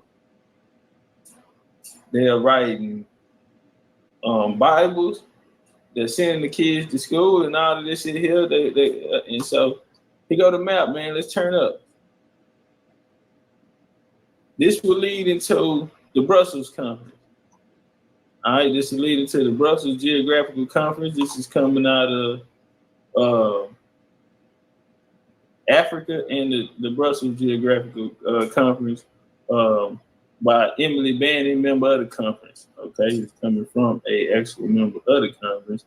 And it also came with a map. That's the map that I just showed right there. This is 1877. That was introduction towards the middle of the month in September 1876 that was brought together in a place of Brussels under the presidency of and in virtue of the initiative taken by the King of Belgium in an international conference, summoned by the purpose of bringing out a solution of one of the greatest problems which have perplexed science and philanthropy in these latter times.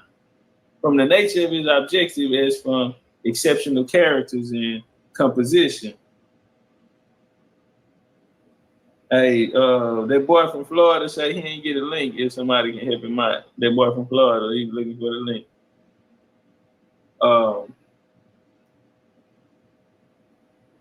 The King of Belgium. Okay, so we get over to the Brussels Conference. If y'all familiar with Leopold, this is the Leopold area. And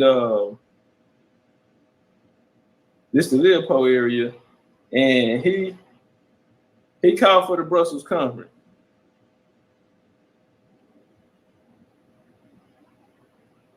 My bad, I was trying to send Florida a link. All right, let me stay focused.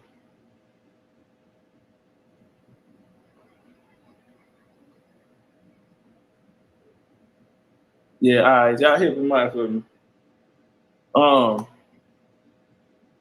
So we're in Brussels, man, at the conference, international conference summit on the purpose of bringing about a solution in one of the greatest problems which have perplexed science and philanthropy in a latter time. From the nature of its object, as well as from the exceptional character and composition, this assembly could not fail to awaken interest, both at home and abroad. Whatever may be the engrossing subjects of anxiety in the present hour, it was a great and noble thought of induced minds to lay aside for a moment and to concentrate their attention upon one general paramount interest to the human race. All right? Oh, wow, goddamn. All right, and so we're going to come over here to page 5, man. In 1434, Cape Bajor was rounded in. 1484, the Gulf of Guinea was explored. In 1487, Bartholomew Diaz reached and even passed into Cape Good Hope.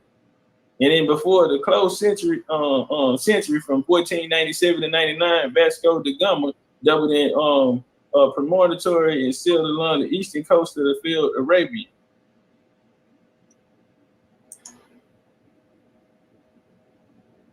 In 1529 in Seville, it was a dapper that appeared in 1676 in Amsterdam gave for the first time the exact profile of the African continent.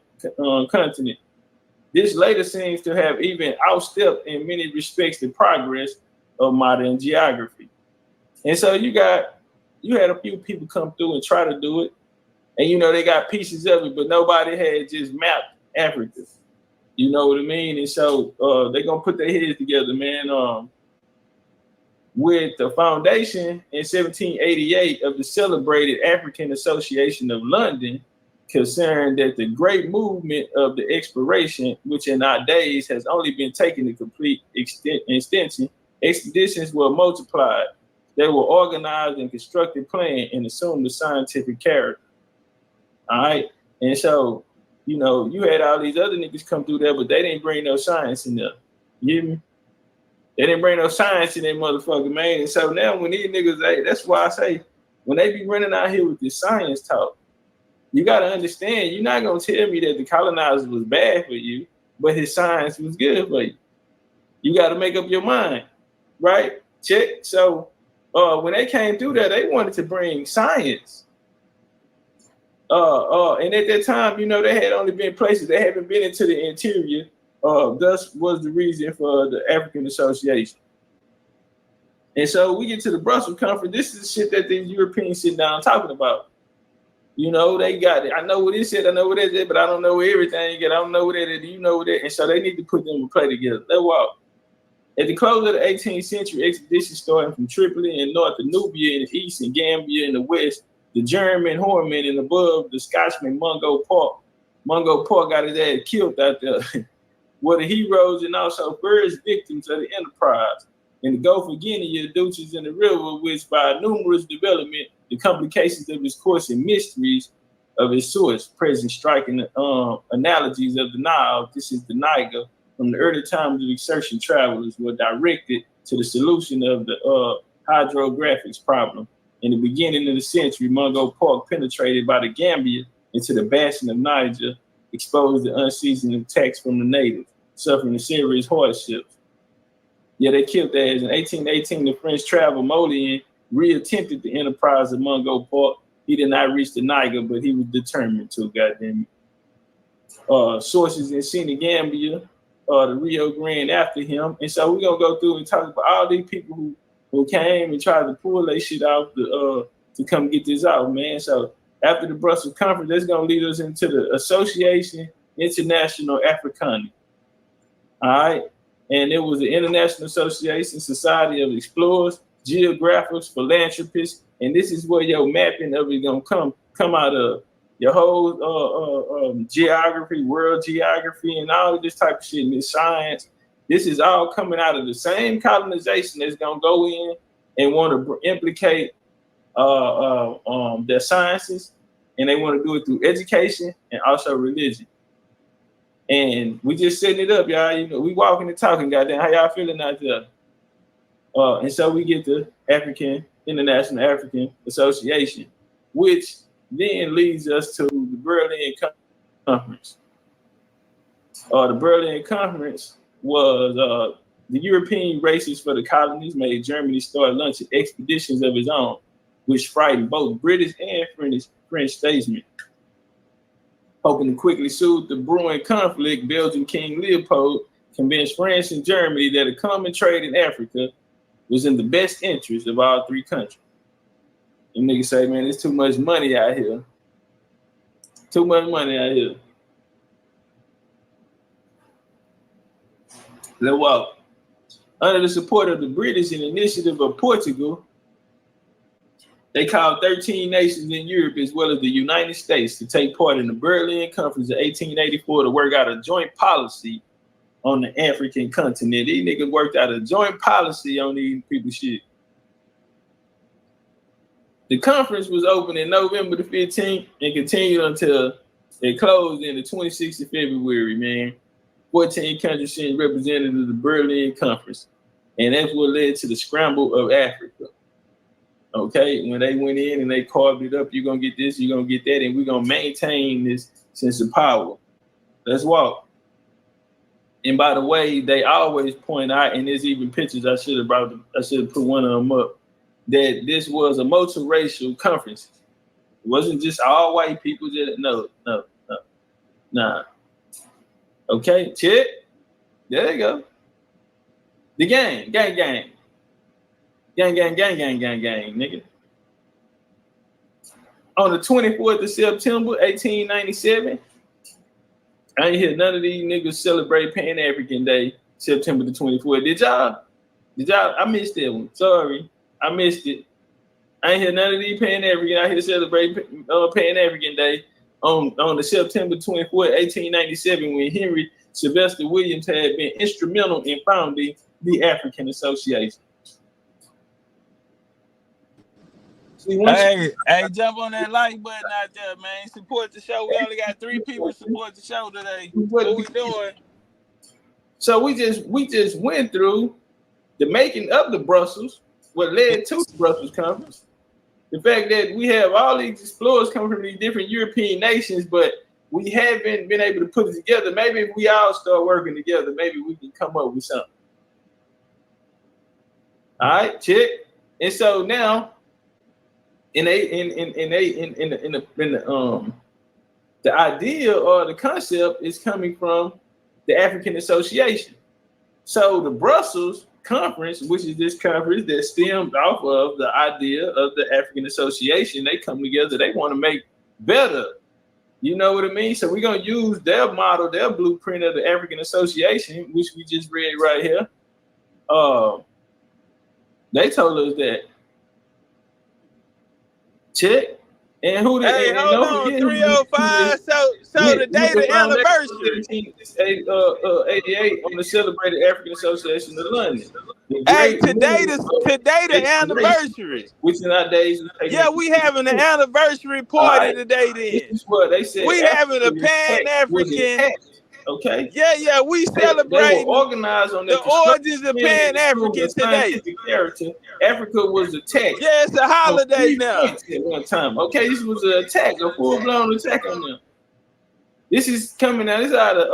This is coming from Emily Banning. This was a member at the conference. Okay, and this is where they getting their foundation from. From where? The African Association.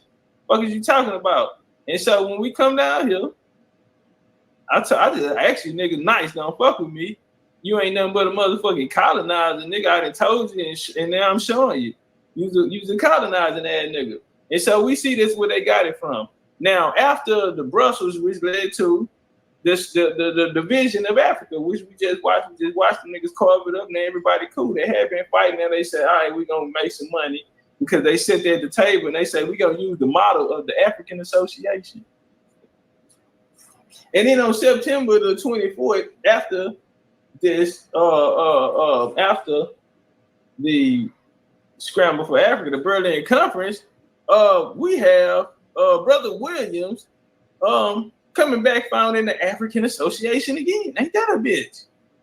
In response to the European partition of Africa that followed the 1884-85 Congress of Berlin. And so they are saying that if it was no need, it would be no need for a motherfucking African Association if it wasn't for the Berlin Conference. Well, damn, we just watch these niggas get their model from the African Association, and then you show up at the African Association, but you telling us you don't know them. Sir, I'm looking at you. Who you talking to? Nigga, I said that military red nigga, you's a colonizer. Ain't no way around it, sir. You are apprehended. Now let's just walk and talk. Cause see, our God do a lot of things, and this is Pan-African it can't get no Pan-African no more. All right. And the formation of the association marked the early stage in the development of an anti-colonialistic movement. Remember, he said that anti-colonialism movement, and it was established to encourage the unity of Africans and people of African descent, particularly in territories of British Empire. Only for people in British Empire. What in the Black European going on here? I'm not finna be popping Advil and shit fucking with you, nigga, man. You ain't even have my head hurt, Mr. Pan-African, sir. I said you are a Black European. The origins of your movement is Black European. Why is everything British, sir? Why are y'all so in love with Brit? Y'all just met that white boy. Listen, they are fairly new to British colonial system. We've been on them. And they love, let me tell you, they love them. Can't get enough of that British shit. They like that British shit more than they like our shit. That's why they can't dance, they can't cook. They women fuck off beat. Let me hear you before I get to telling on my dance. Anyway,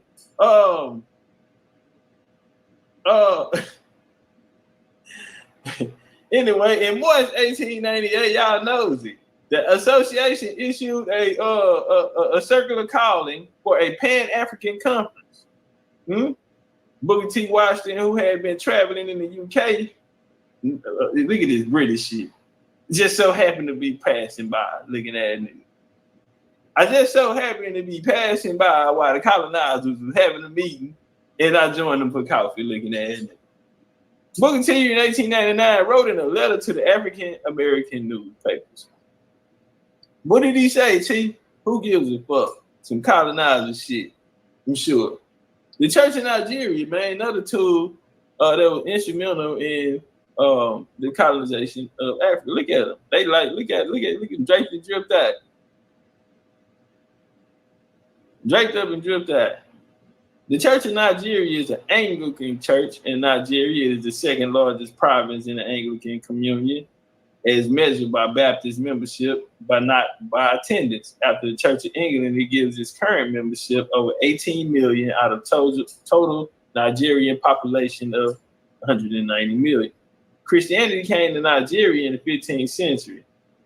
The first mission of the Church of England was, though, only established in 1842.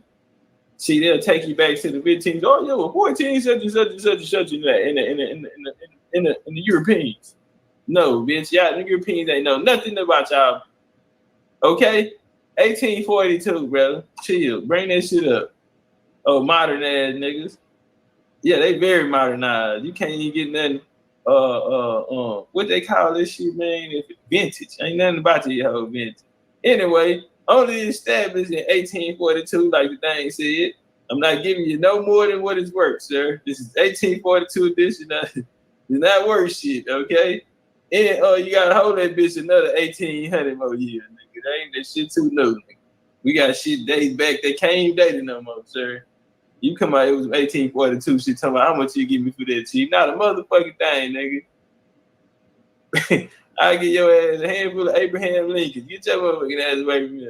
He said in Bagley and Henry Townsend, 1864, Samuel Isaac Crowther, a ethnic Yoruba and former slave, was elected bishop of the Niger and the Furs.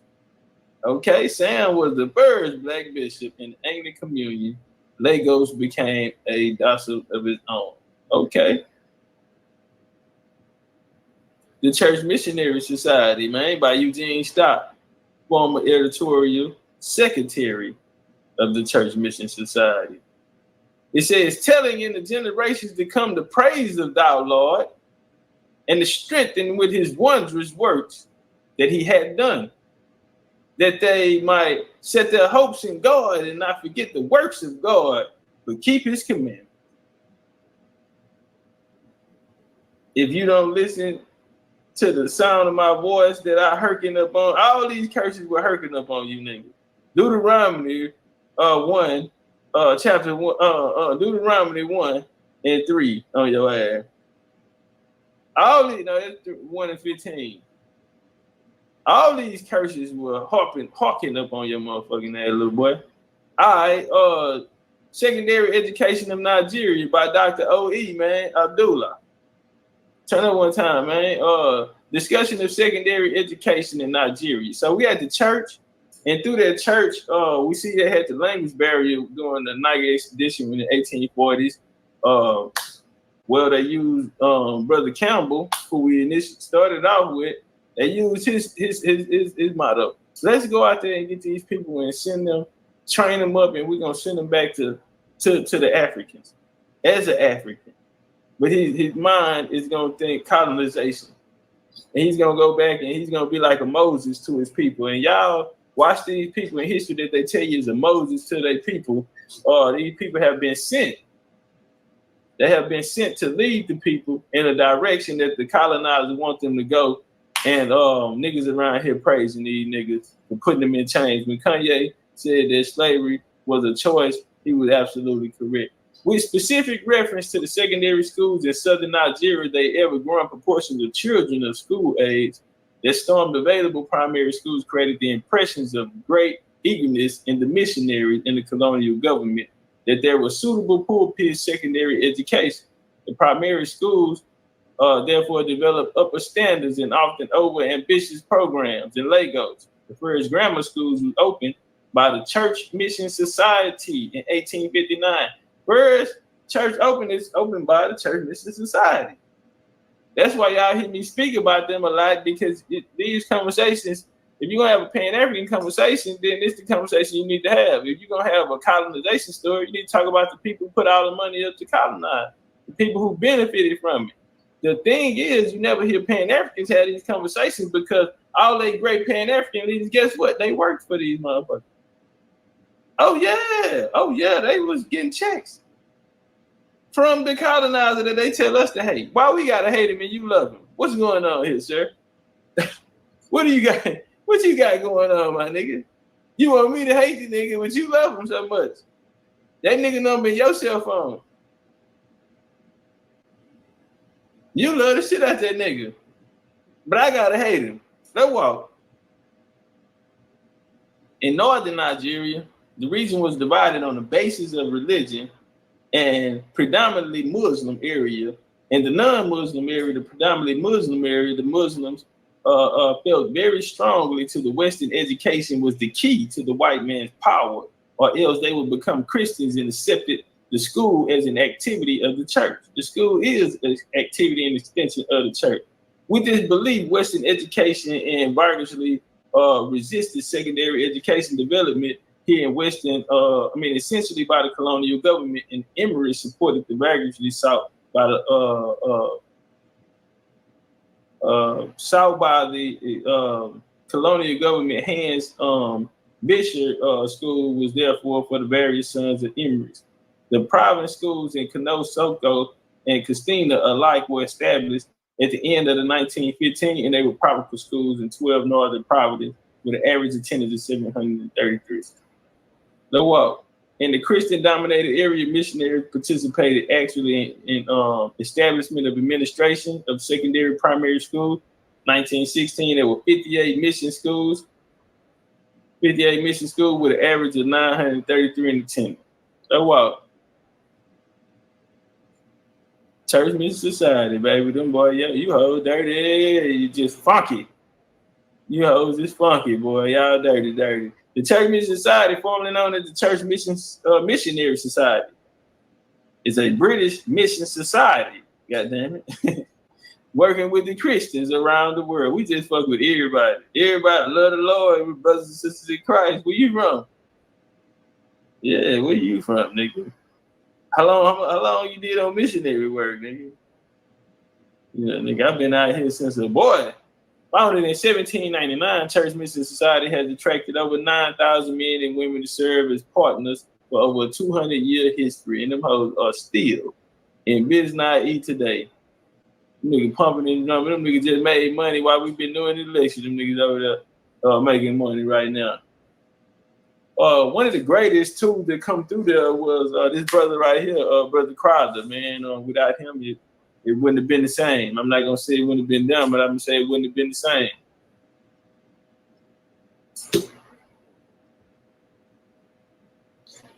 Crowder was born with the name Aja Osogun, an Igbo section of Yoruba people. It is what now Western Nigeria. When about 13, he was taken to slavery by Fulani and Yoruba Muslim raiders. So several times, and they were liberated in Sierra Leone. The slaves were liberated in Sierra Leone. Sierra Leone, y'all already know what time it is. Boy, niggas say Sierra Leone, we just ding, ring the bell, ring the alarm in here, okay? What in the colonizer is going on? What in the Black European is going on here? Sierra Leone.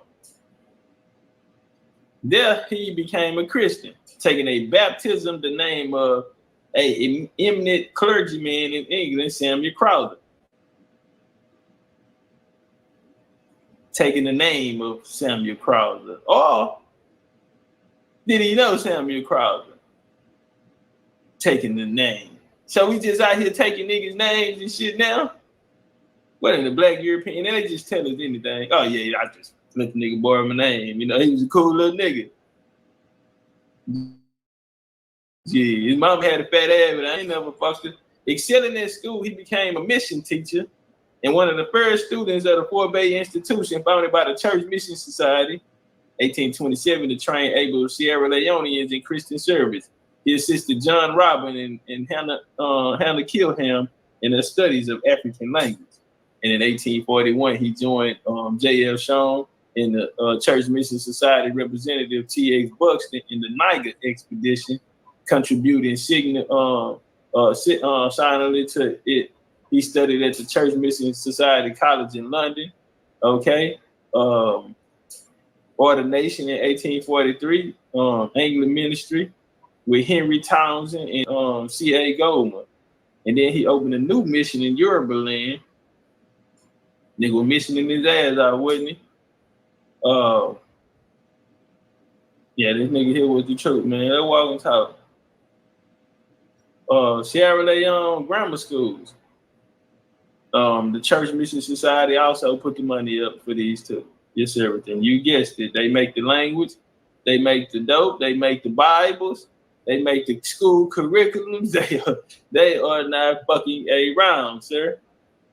The Church Mission Society founded Florida Bay College in 1827 to provide training for African missionaries. As the academic standards of the college rose, the regular schools in the region were unable to produce students with sufficient education to be admitted to college. The grammar school was founded to fill in the gaps. The Church Mission Society obtained a lease on a massive building with arches on all sides. And this was in Freetown, Sierra Leone. They recently been the House Governor, opening in March 25th, 1845. The Church Mission Society Grammar School was the first secondary education institution in Sierra Leone and the first in the sub-Saharan African for Africans. All right, guess what they offered? They offered a grammar school, Western style curriculum. Okay, and in a Western style curriculum, they included Greek. Very, very important when we look at what the curriculum laid out. And it was Greek, Latin, astronomy, and music. Okay, very, very, very, we're gonna circle that. Other subjects were English, French, Bible knowledge, mathematics, science, geography, history, recitation of physical education. Now a motherfucker gonna come in and teach you history and they didn't even know nothing about you. They don't even know you like that, my nigga.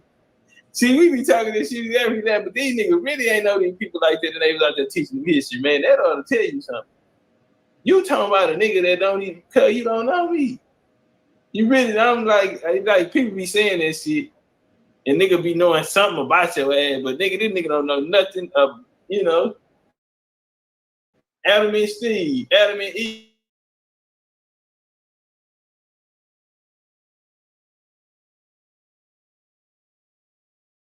Go out.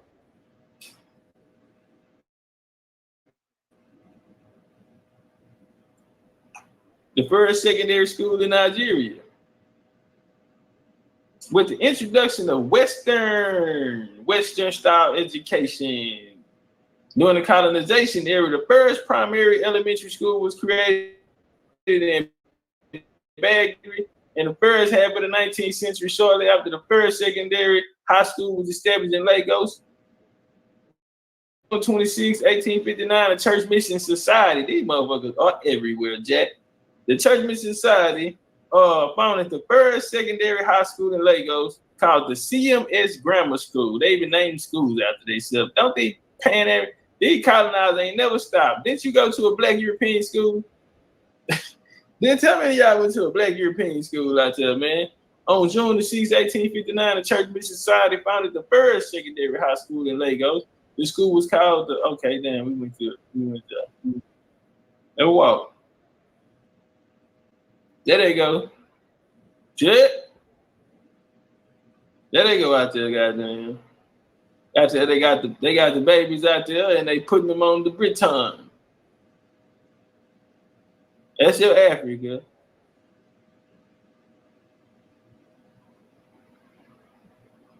Yep, there they go right there. Joe Jack laid ass in the building. The CMS College Higher Secondary School. 1817 right there.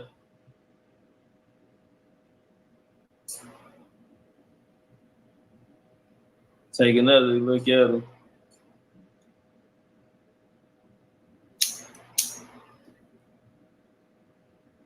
Very, very westernized. Come down here, you couldn't have never got them niggas in the South to wear that shit.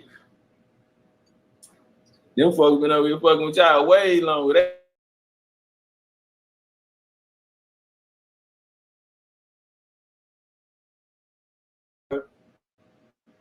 You country niggas, boy, they say you can take a nigga out of the country, you can't get that country out of nigga.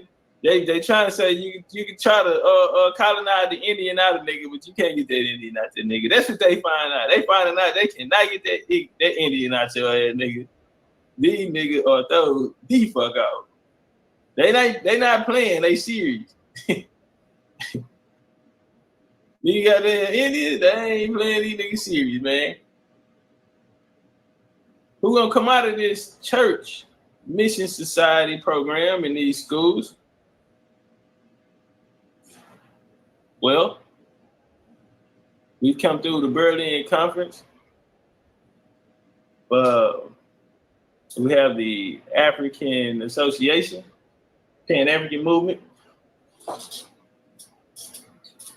And you hear me conversations about freedom, liberation,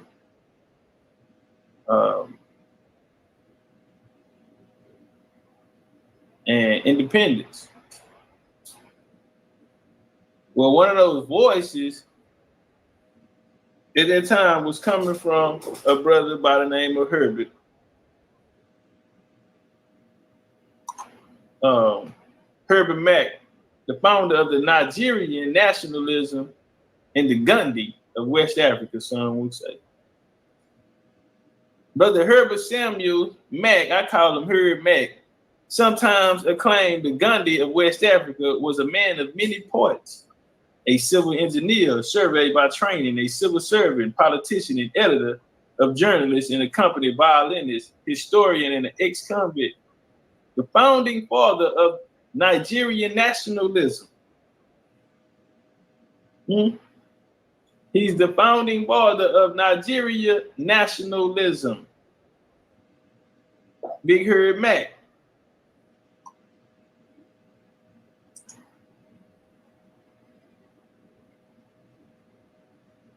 He helped to lay the foundation of modern Nigeria, contributed to the shaping of the popular perception of a modern nation and its obligations to the public. In addition, he maintained and embodied interest in the history of concerns of Black people throughout the world. Often he published news relating to the wild Black world, as well as activities and views of Nigerian students abroad.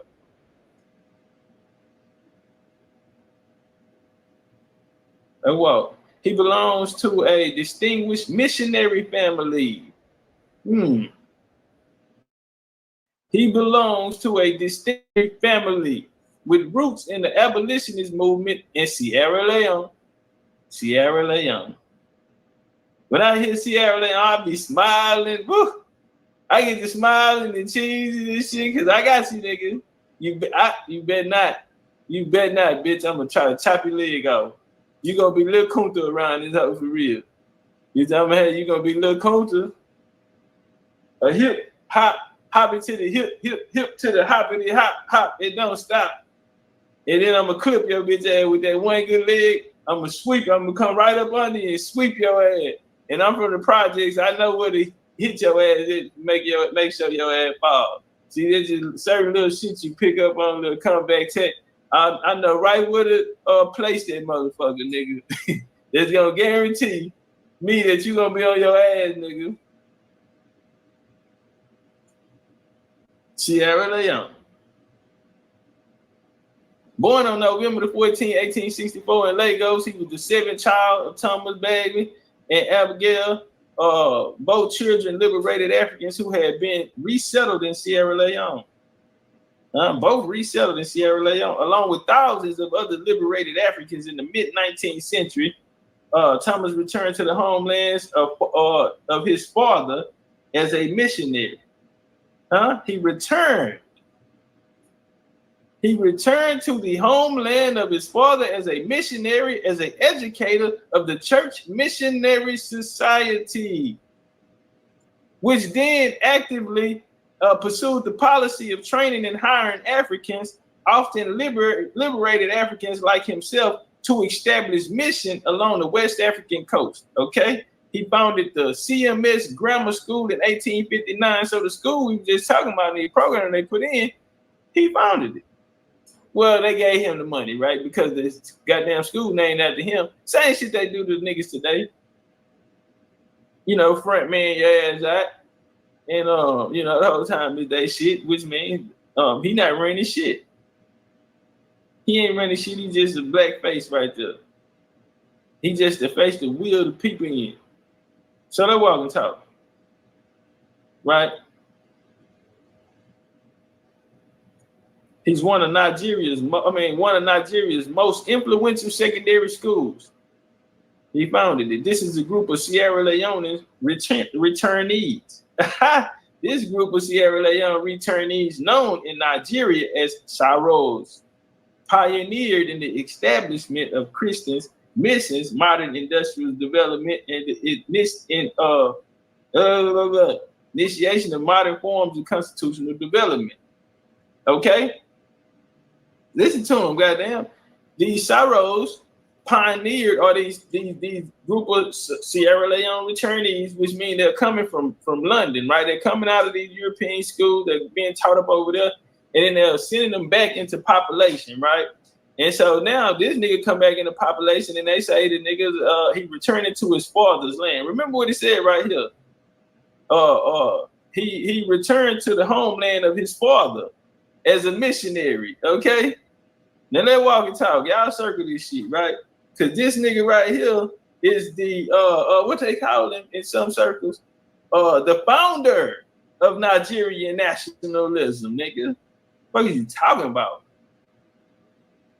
I ain't never heard of Pan every time I none of this shit. Oh, don't worry about it. We're just getting warmed up. I just came out the jumper suit. I've been over here getting full on Gatorade. I just came out the jumper suit. Let's walk. So these Saros, these returnees, they pioneered in the establishment of Christian missions, modern industrial development, and the initiation of modern forms of constitutional development. They acted on secret principles and uniting selected traditional African institutions, customs, and values with selected Western institution, customs, and values. So their whole purpose was to mix some shit, mix these people's shit. Take a little of that shit and you mix it with this new shit. You cut. That's what it's called, cut on the dope. They put a cut on the motherfucking dope, and it's no joke. They put a cut on the dope. And then all these niggas running back talking about, well, that's our original bitch. Shut up, they made it all up. Herbert Mack's mother came from even more illustrious Saro family. Turn up one time, goddamn. Let's walk. Oh shit, it was jumping on me. All right. And so here go Herb Mack right here. They even got a ship named after the ship Herb Mack from the Nigerian shipping calendar in 72. All right. Herb was the motherfucking man. He was bigger than life. They loved him. They loved Herb. All right, this coming from the Herb Mack, the father of Nigerian nationalism, a historical misnomer and misogyny regarding the role of Igbo women in decolonization. So what? 6 decades of Nigerian independence history have continued to place in the role of women in decolonization process in Nigeria in the state of oblivion. Nigerian women, primary concerns and research. This paper raises questions. Hold on, let me come down.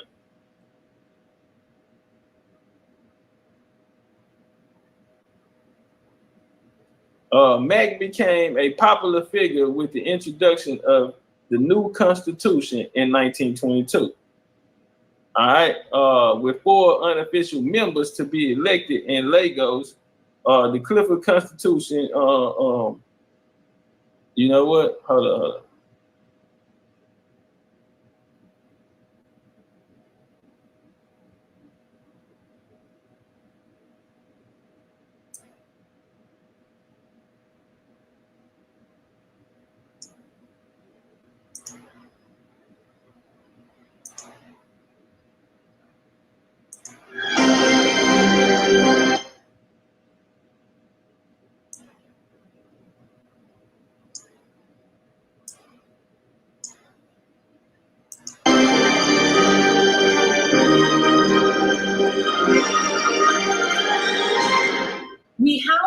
package detailing the history of political parties in Nigeria, starting from in 1959, just before we had the first. Come on, man. Election in the First Republic. We'll run down to what we have in 2019. And when we come back, we'll continue with our guests in the studio. The Standardization plus TV Africa.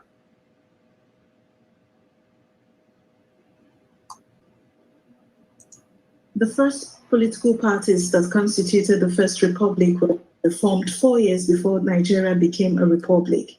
It was shortly before the country's independence in 1960.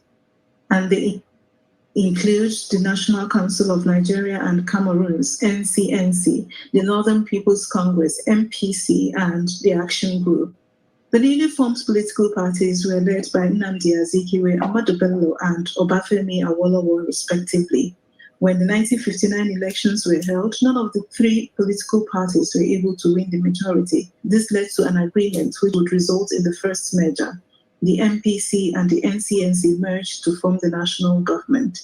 3 years after independence, when the country became a republic with Nnamdi Azikiwe as the president and Tafawa Balewa maintaining the office of the prime minister, a national census would be conducted, but the result was believed to have favored the Hausa Fulani over every other people in the country. This did not sit well with the Igbos, and with that dissatisfaction, the NCNC pulled out of the union. They decided to join a faction of the AG, the Action Group, and formed a new political party, the United Progressive Grand Alliance, UGA. It was led by Obafemi Awolowo.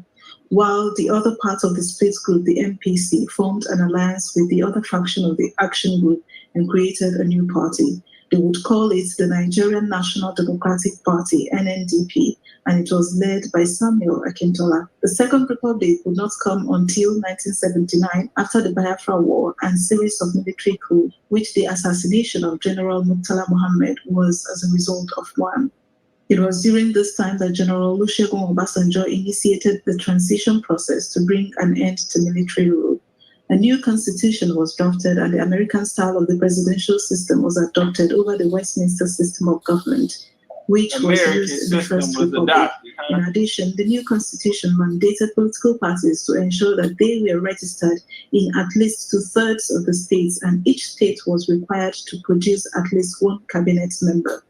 Elections were conducted in 1979 with 6 registered political parties, and Shehu Shagari was elected on the MPN platform. The political parties were 6, namely the Greater Nigerian People's Party, GNPP, National Party of Nigeria, NPN, Nigeria Advanced Party, NAP, Nigerians People Party, NPP, People's Redemption Party, PRP, and Unity Party of Nigeria, UPN. The Second Republic will come to an end as a result of successful coup d'etat, which was followed by another successful one. In 1989, the Constitution of the Third Republic was drafted, and then military head of states, General Ibrahim Babangida, promised to end the military rule by 1990. It would not happen in the promised year, as the date was subsequently pushed to 1993. But before then, Ibrahim Badamasi Babangida, IBB, lifted the ban on political activities, which had been in place since the 1983 coup. 2 political parties were established: the Center-Right National Republic Convention, NRC, and the Center-Left Social Democratic Party, SDP. The gubernatorial elections were conducted in 1992, with NRC winning more states than SDP. On June 12, 1993, the presidential election was held, and the SDP presidential candidate, Chief MKO Abiola, emerged as the presumed winner. However, the presidential election was annulled by the regime, and Abiola became the president that never was. It did not take long before General Sani Abacha's coup ousted the administration of Ernest Shonekan, whom Ibrahim Badamasi Babangida IBB appointed as interim president. With General Sani Abacha assuming the office of head of state, the Third Republic came to an end, and so it was until 1999, the Fourth Republic. After the death of Sani Abacha in 1998, General Abdusalami Abubakar, who became the head of state, lifted the ban on political parties and released imprisoned politicians. Olusegun Obasanjo was a beneficiary. With the regime's intention to hand power over to civilian rule, the Fourth Republic Constitution was drafted and styled after the Second Republic. This gave room for the formation of new political parties, which include the People's Democratic Party, PDP, All Nigeria People's Party, ANPP, and Alliance for Democracy, AD. Elections were conducted in April 1999, and former military ruler Olusegun Obasanjo, who was released from prison 10 months before the election, was elected president on the PDP platform. Since 1999 till date, the numbers of formed political parties in Nigeria have become numerous. The Nigerian political system, which was already bad-footed as a result of selfish and regional interests, became crippled and bastardized. There you have it, an abridged version of our history that's full of...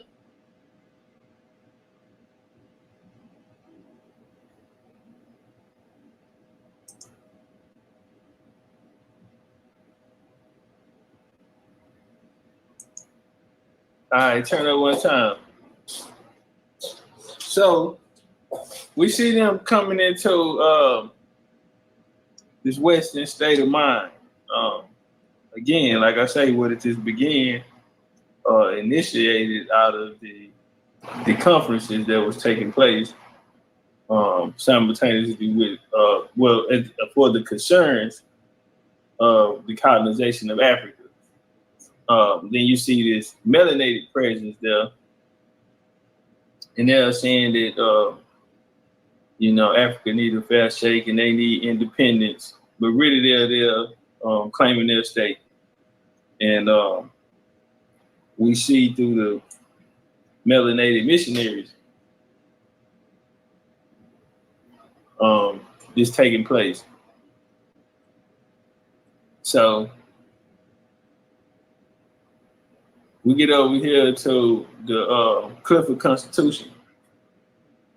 Clifford Constitution, it was the introduction of the elective principle. It also encouraged the development of political parties, okay? And the political system that they adopted was the American one. Everything else about them is British, but why they adopt our shit?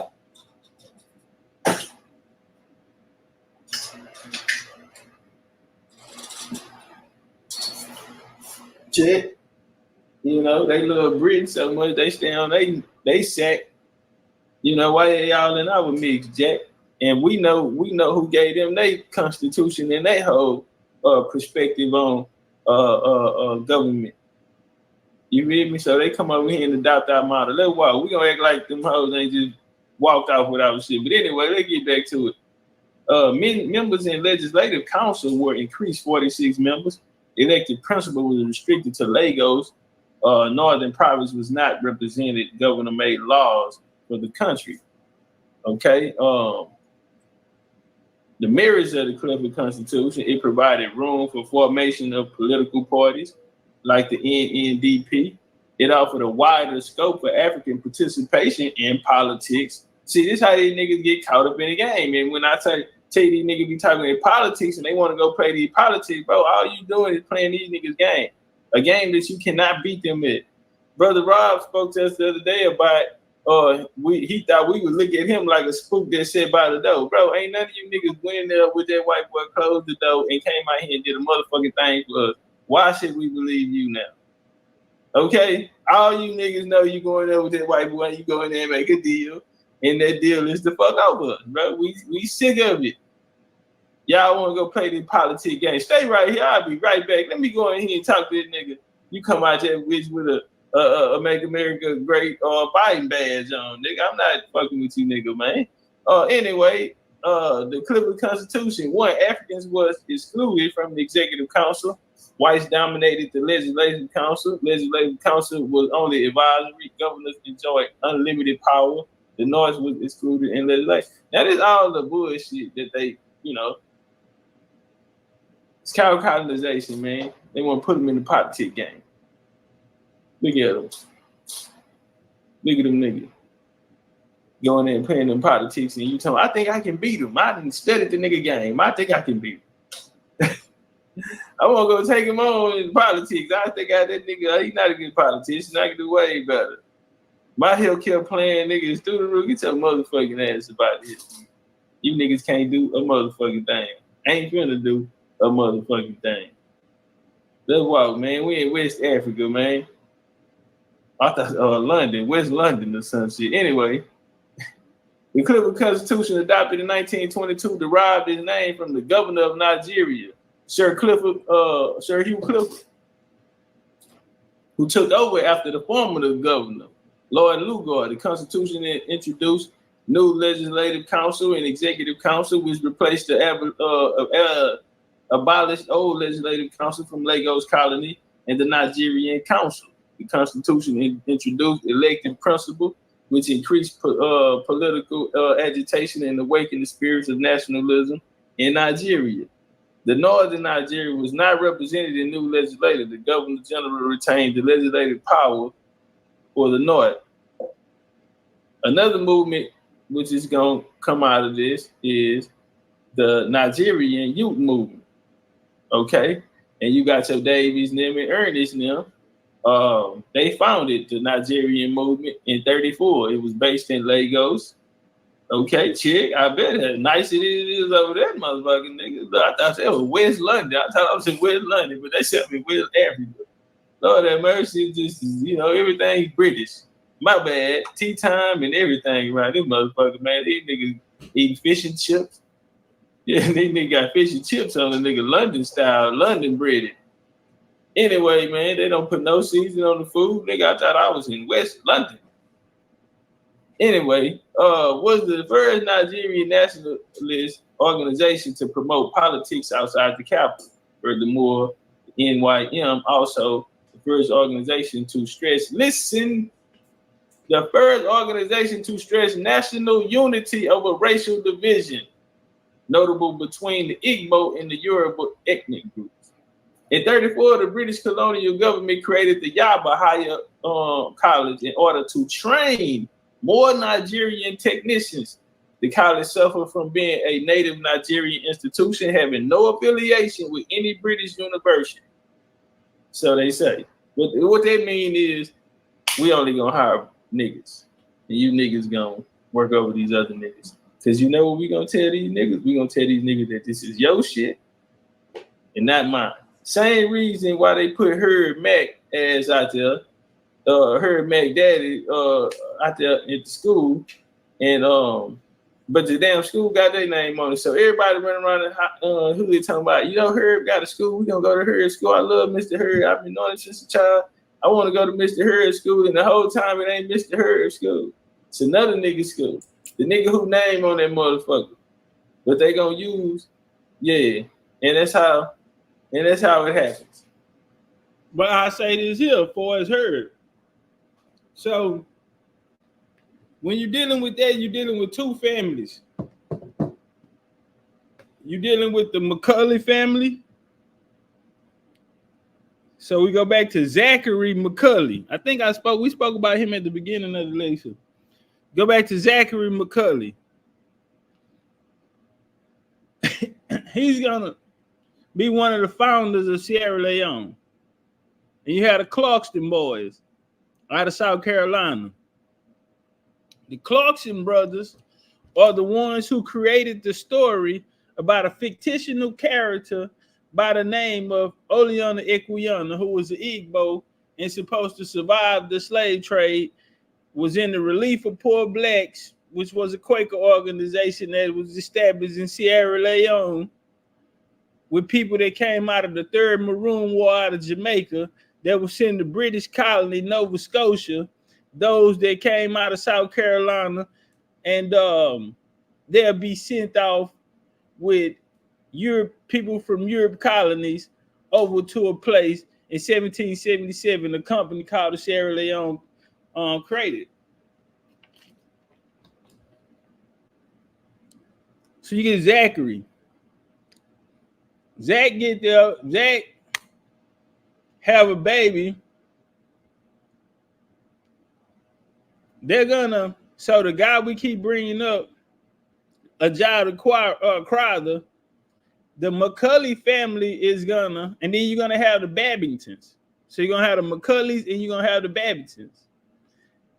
they're going to breed in with Isaac Crowther family, the nigga who created the Yoruba and all that, him with John Rabat in 1832 and all this type of shit, right? Now, this family is going to found Sierra Leone, basically. This is Macaulay.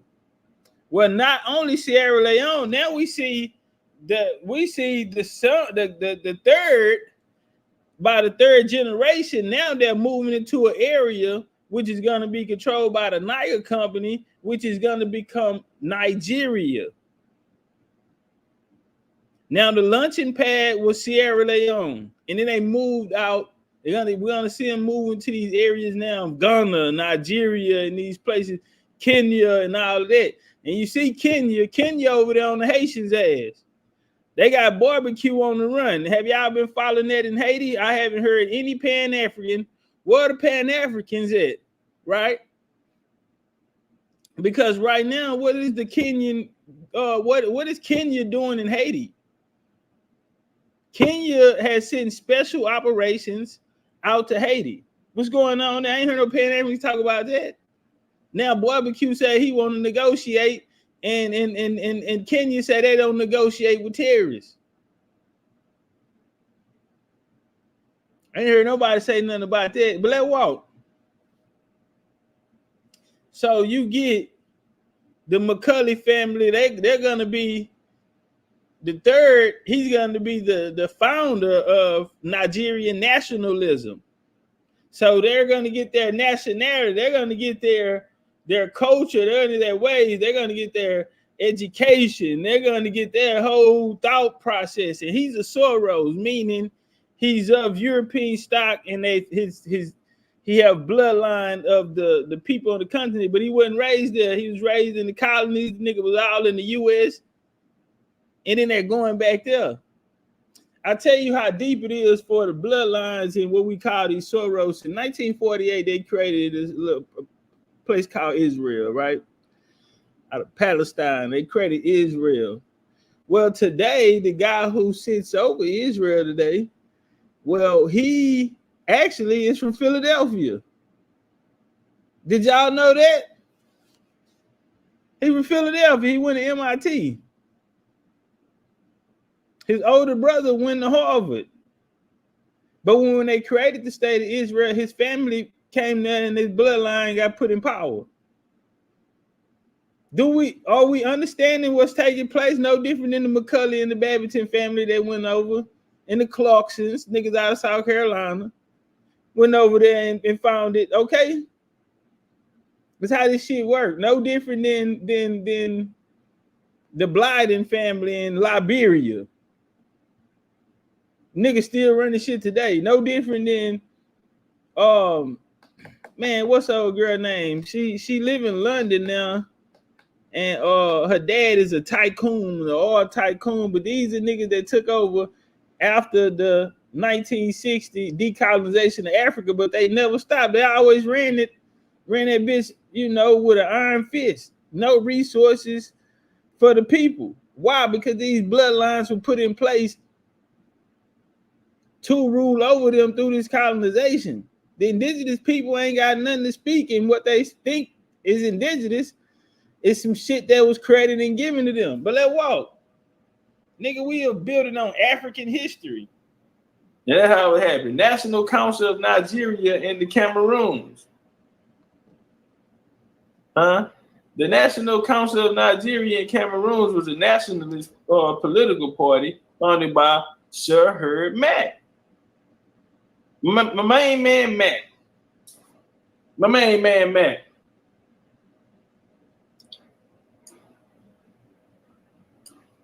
Y'all remember Mac Daddy? Herb Mac Daddy had he was a returnee, what they call him. Brought him back from over out of London, and sent him back there to Sierra Leone. Say his people them were slaves.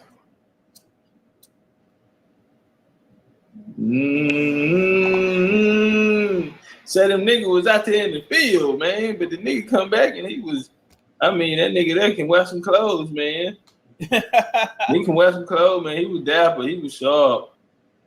He was sharp, man. GQ magazine type shit, man. This nigga was prestige, man. Yeah, not a stain on me. Not a stain on me. Anyway, so damn fresh and not a stain on me. The National Council of Nigeria and Cameroons.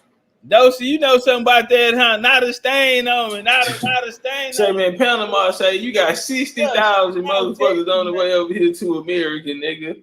And you know, on that list 3 years ago when they was scratching off the list, that whole motherfucking list was filled up. You know who was on? That nigga say not a stain over it. I keep that thing over it. Oh, won't you? She just all over it. Yeah. Nigerians and Cameroon. Oh, won't you, girl, baby? She just all on it.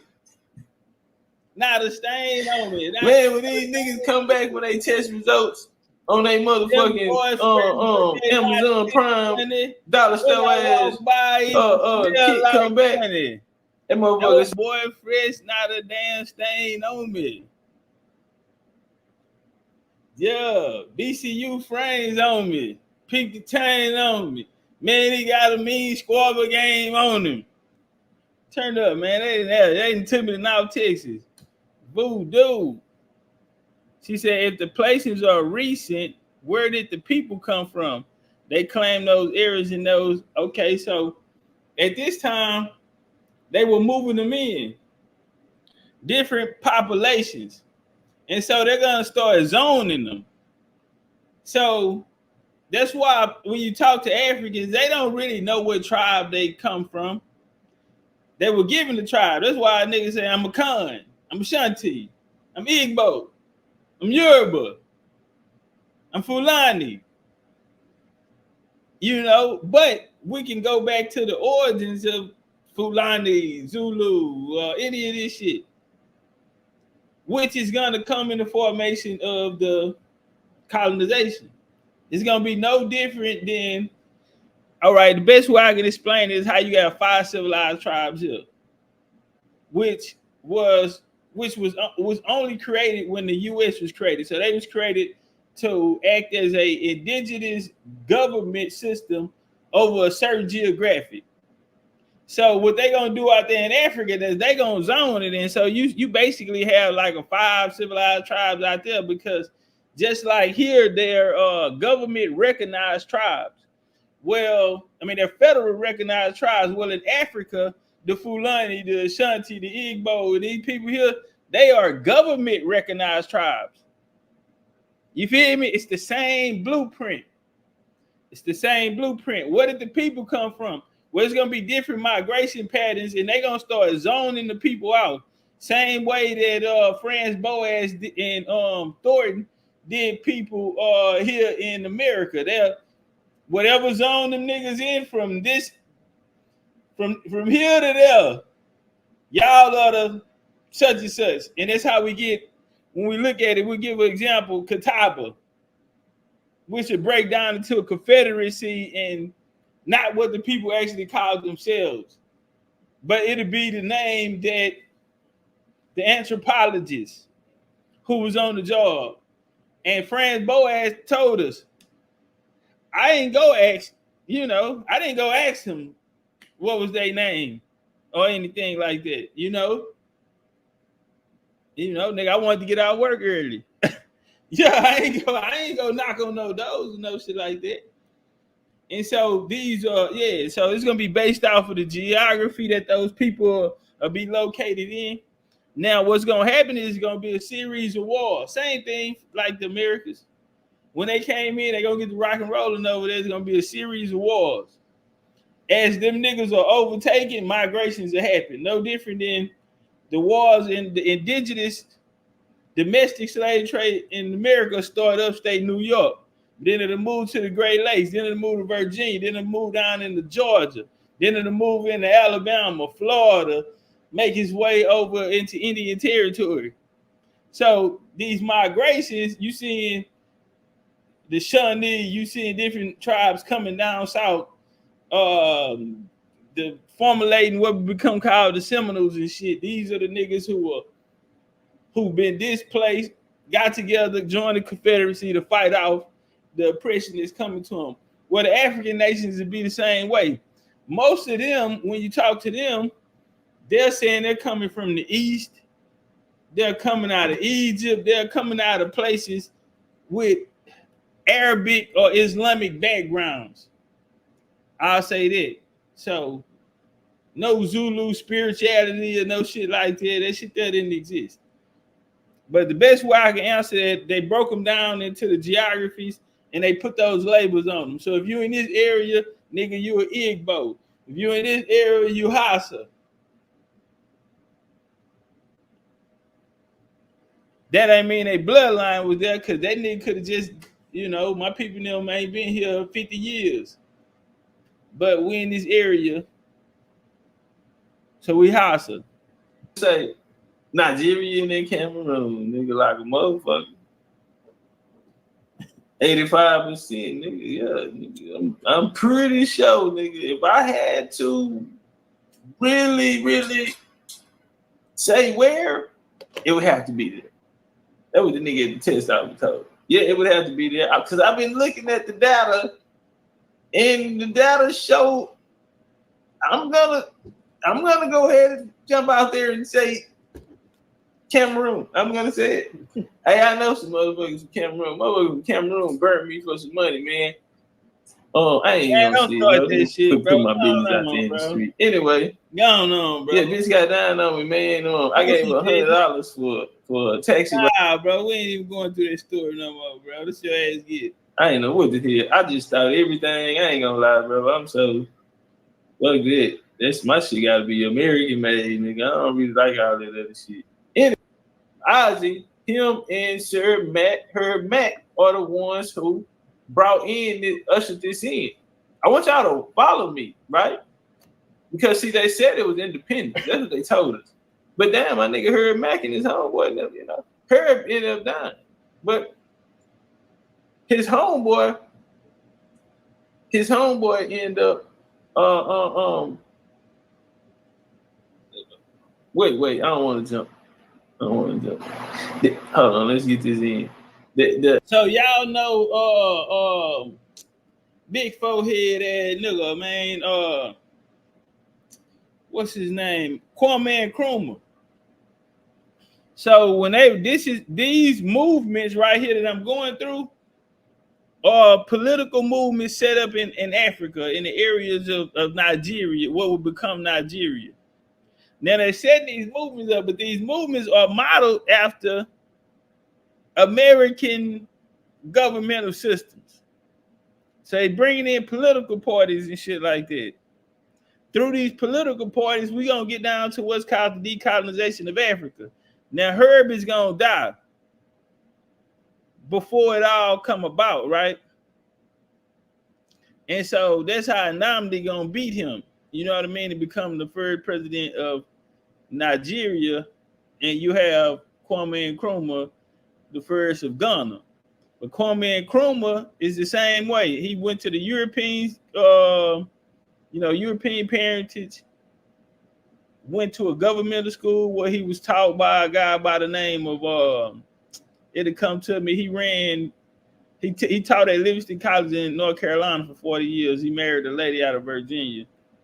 He'll come to me, but it was a governmental school they built to educate these, these royal bloodline, these basically like a boule here. And so he gonna come to Harlem, left here, went to London, and went back and became the first president of Ghana. So they're gonna be taught through the European system to go back to running for who? For the European, not the African. Them niggas ain't African. But these are the religious parties and the steps that brought about. And as we see, the bloodlines, the royal bloodlines of the Europeans and Americans are at the forefront of it. The ANC was regarded critically by other Nigerian groups, okay, for its affinity with Igbo interests, particularly by the Yoruba Action Group, AG, founded in 1951, and the Northern People Congress, led by Amundu Bello. All right. Now, like many other African nationalists, Kentolo was a teacher in the 1930s and 1940s, and he was a member of, guess who, the Baptist Teachers Union and the Nigerian Youth Movement. He was out the Nigerian Youth Movement. He left teaching to study public administrations and law in England and returned to Nigeria in the 1950s. He became a legal advisor in the Action Group. So y'all see them student movements. Kwame Nkrumah went to London. When he got to London, it was already a student movement there, but it was only a circle of these royal bloodlines. Well, that nigga shit was so powerful, he came there and became the president of that student union. He left there. They talking about he did some jail time, got caught in the case, came out, became the president. Some shit like Mandela did, what they did with a play they ran with Mandela in South Africa. But let's walk. And this Action Group is another party that they end up coming out with. And by 1954, the deputy leader, Awolowo, was simultaneously active in the federal government. Nigga is in the federal government as well. Nigga, how, sir, how? The nigga was simultaneously active in the federal government. He became Minister of Labor in 1952, later held portfolios of health, communication, and aviation. Okay, they trained these niggas up. These niggas be James Bond, nigga. Founded a political party, the Action Group. Okay, so he go on to found the Action Group. With some EGB members and nucleus in the process became the party first president. The party called the immediate end. Okay, they wanted an immediate end to British rule and for the development of several social welfare programs. In 1951, the party won. All right, now they're saying they want the British out of there and they want full control. But remember, that's these niggas coming from the bloodlines, trained missionaries, posing as revolutionaries, but really have the bloodline in the interest of the colonizer. So now they screaming out, we want to be free. British gotta go. The British gonna leave, but the British bloodline still gonna be there. That's how this shit works. So now 1951, they're calling for this freedom. They'll get it 9 years later, 1960. Let's walk. Now, what I want y'all to see is that the whole game, right? Now we talking about who are actually running West Africa. Well, my question to the niggas the other day was, how did y'all become Democrats and Republicans? You know, how did y'all even enter that? And if y'all independent, why are y'all still Democrats and Republicans? Just fuck me up. And so, and these niggas want to discount all that, and they want to, oh, well, nigga, ain't nothing wrong with that and that. Nigga, what the fuck you mean? Nigga, quit saying you oppressed. It just sounds like you losing. Now, whoa. So, her Magnum, they usher in this whole, after 1922, after the Constitution. But they usher this in. And we see these niggas at the African Association. All of this is what's ushering this in. Now they got now they can play in the politics. All right, check. Wow. You got the Northern People Congress. Action Group, the Northern People Congress were the major Nigerian parties when the country became independent. Hold on, time out. Hey, shout out to Big Cirque in the Cash App. Shout out to Eternal Noon in the Cash App. Shout out to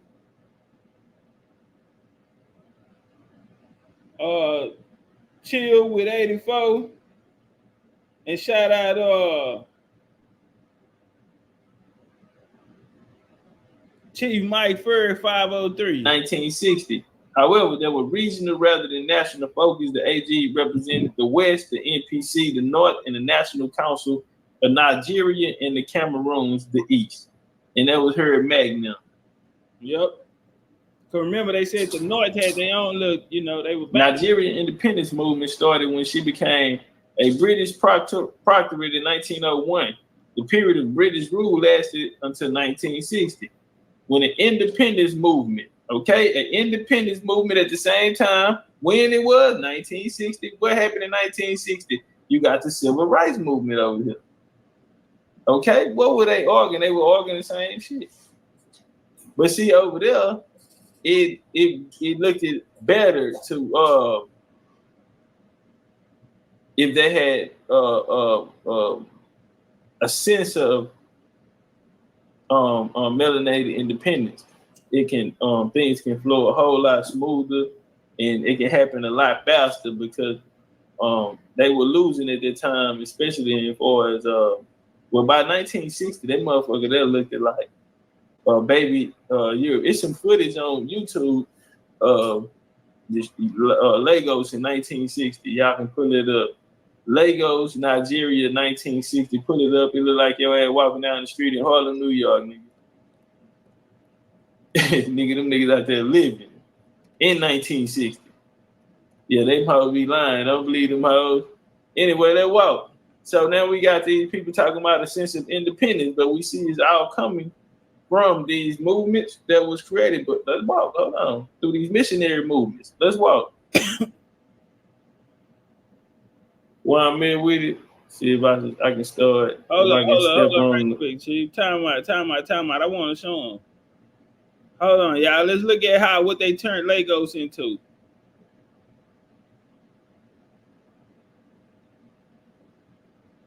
We'll just scroll through some of the images. But this is how it was looking by 1960. This is 1967. Check. Somebody say, damn, Topcatz, like that Huguenot church you just standing in front of. I told you it was the Protestants. Let's walk.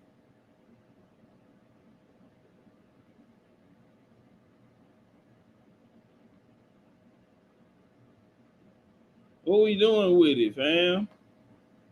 What we doing with it? Not a dashiki in sight. Not a dashiki in sight. Not a dashiki in sight, fam. Y'all see those dashikis out there? So and y'all ain't got no Adinkra print, no none of that, huh?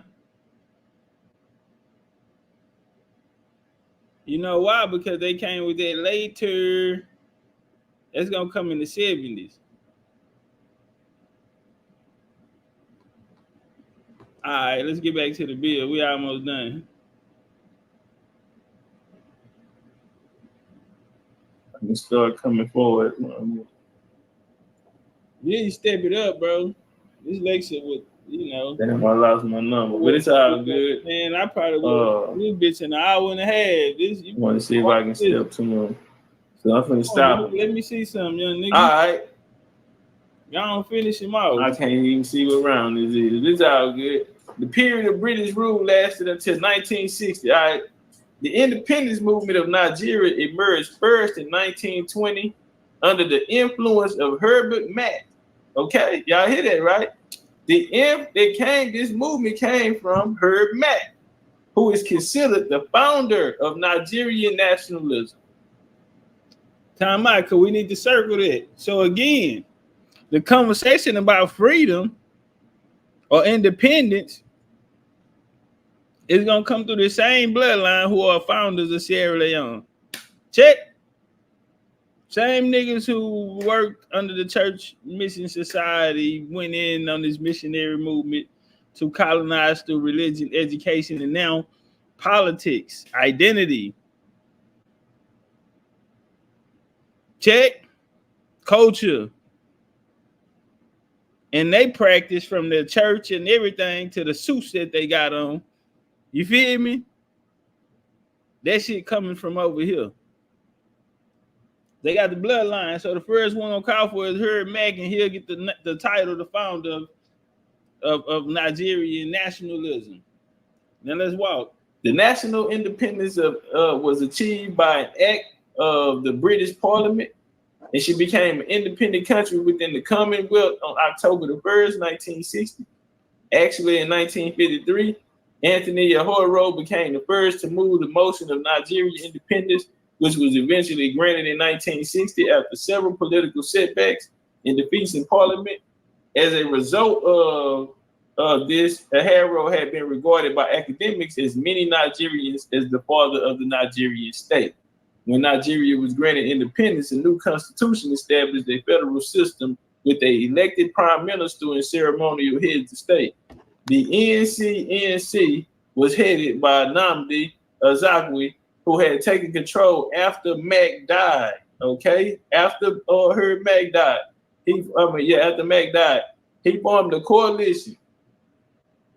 NPC, either party won a majority in the 1959 election. Balawa continued to serve the prime minister in position he held to 1957, while Zachary took the larger ceremonial position of president. The Senate, following the well-supervised referendum, the North Part Trust territory of the Cameroon joined Northern Nigeria in 1901, while in October, Southern Cameroons united with Cameroons to form the Federal Republic. All right, so Boo, if you still in here, this is what I'm saying. So we see they had them separate. You had North, you had South, different politics, different governors. And then we're going to start to see some of these populations coming together. So now you got Cameroon coming down with some of these Nigerian niggas and all of this shit here. And through the politics and the classification, this is how they gonna break them down.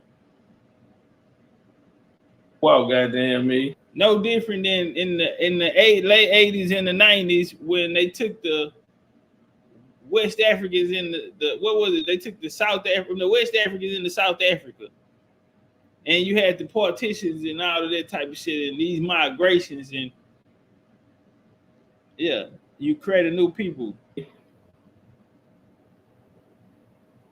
Yeah, that's gonna bring us up to the Pan-African Congress. Okay, let's walk this bitch down. So we see Herod Magnum usher in. This day we play with these politics.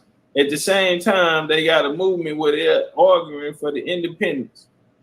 Okay, we see them come out the back room. They split Africa up in a pie, and now we see these niggas come out the back room talking about one thing I know is you niggas ain't gonna handle me. Yeah, they ain't finna handle us. They owe us something. We want our independence. I can't deal with these niggas. Wink, wink. One thing I know, a nigga got me fucked up. Nigga ain't finna take nothing. Wink, wink. Yeah, that shit there. No justice, no peace, or else we demand this and that justice for Breonna Taylor and what else NSAC did. Are we coming back down there? We talk to them, they know we ain't bullshit. We coming down there to wreck shop and they shut your police ass up. Bitch. All that shit. Cap. Sons and daughters. I remember when I first read the NAACP nigga, that nigga there named John Fitzgerald. Nigga, fuck what you talking about? That nigga named John Fitzgerald or some shit like that. He named after the damn colonizer. I said, I'm scared of Philadelphia. Linked the future dignity of Africans under slavery to freedom in Africa. In the river. They got the Reverend Al Sharpton in the motherfucking building, y'all. They got the Reverend Al Sharpton in the motherfucking building. So funk ass up out of here, bitch. That weak ass perm. In fact, the dominant force to arise, we got rinse on that nigga shit. In fact, the dominant force, the dominant force to arise come in the form of religious Pan-Africanism, formation of African Methodist Episcopal Church. The AME Church became a force, although other 19th century Pan-Africans such as Edward Blyden did not believe in that Western Christianity. So right here, when I always tell these niggas, I say the Pan-Africans are a Christian organization, bro. Y'all are Christian based. And right here in that shit, you know what it says? It says Pan-Africanism. It say the dominant force to a race came in the form of a religious Pan-Africanism. In the formation of the African Methodist Episcopal Church. Why the fuck y'all be? These niggas be mad at me, guys? Bro, this is what y'all folks saying. And ain't listen, bro. We see you. We see you, bro. You the church. Why? Because you come out here talking about, oh, fuck the black church, black church, bro. Jesus this, the Hebrews that. Listen, sir. Y'all the church. Yeah, you the church. Colonization, everything that come with it, you the church. You brought the politics out here and that, y'all the church. Pan-African come from African Association.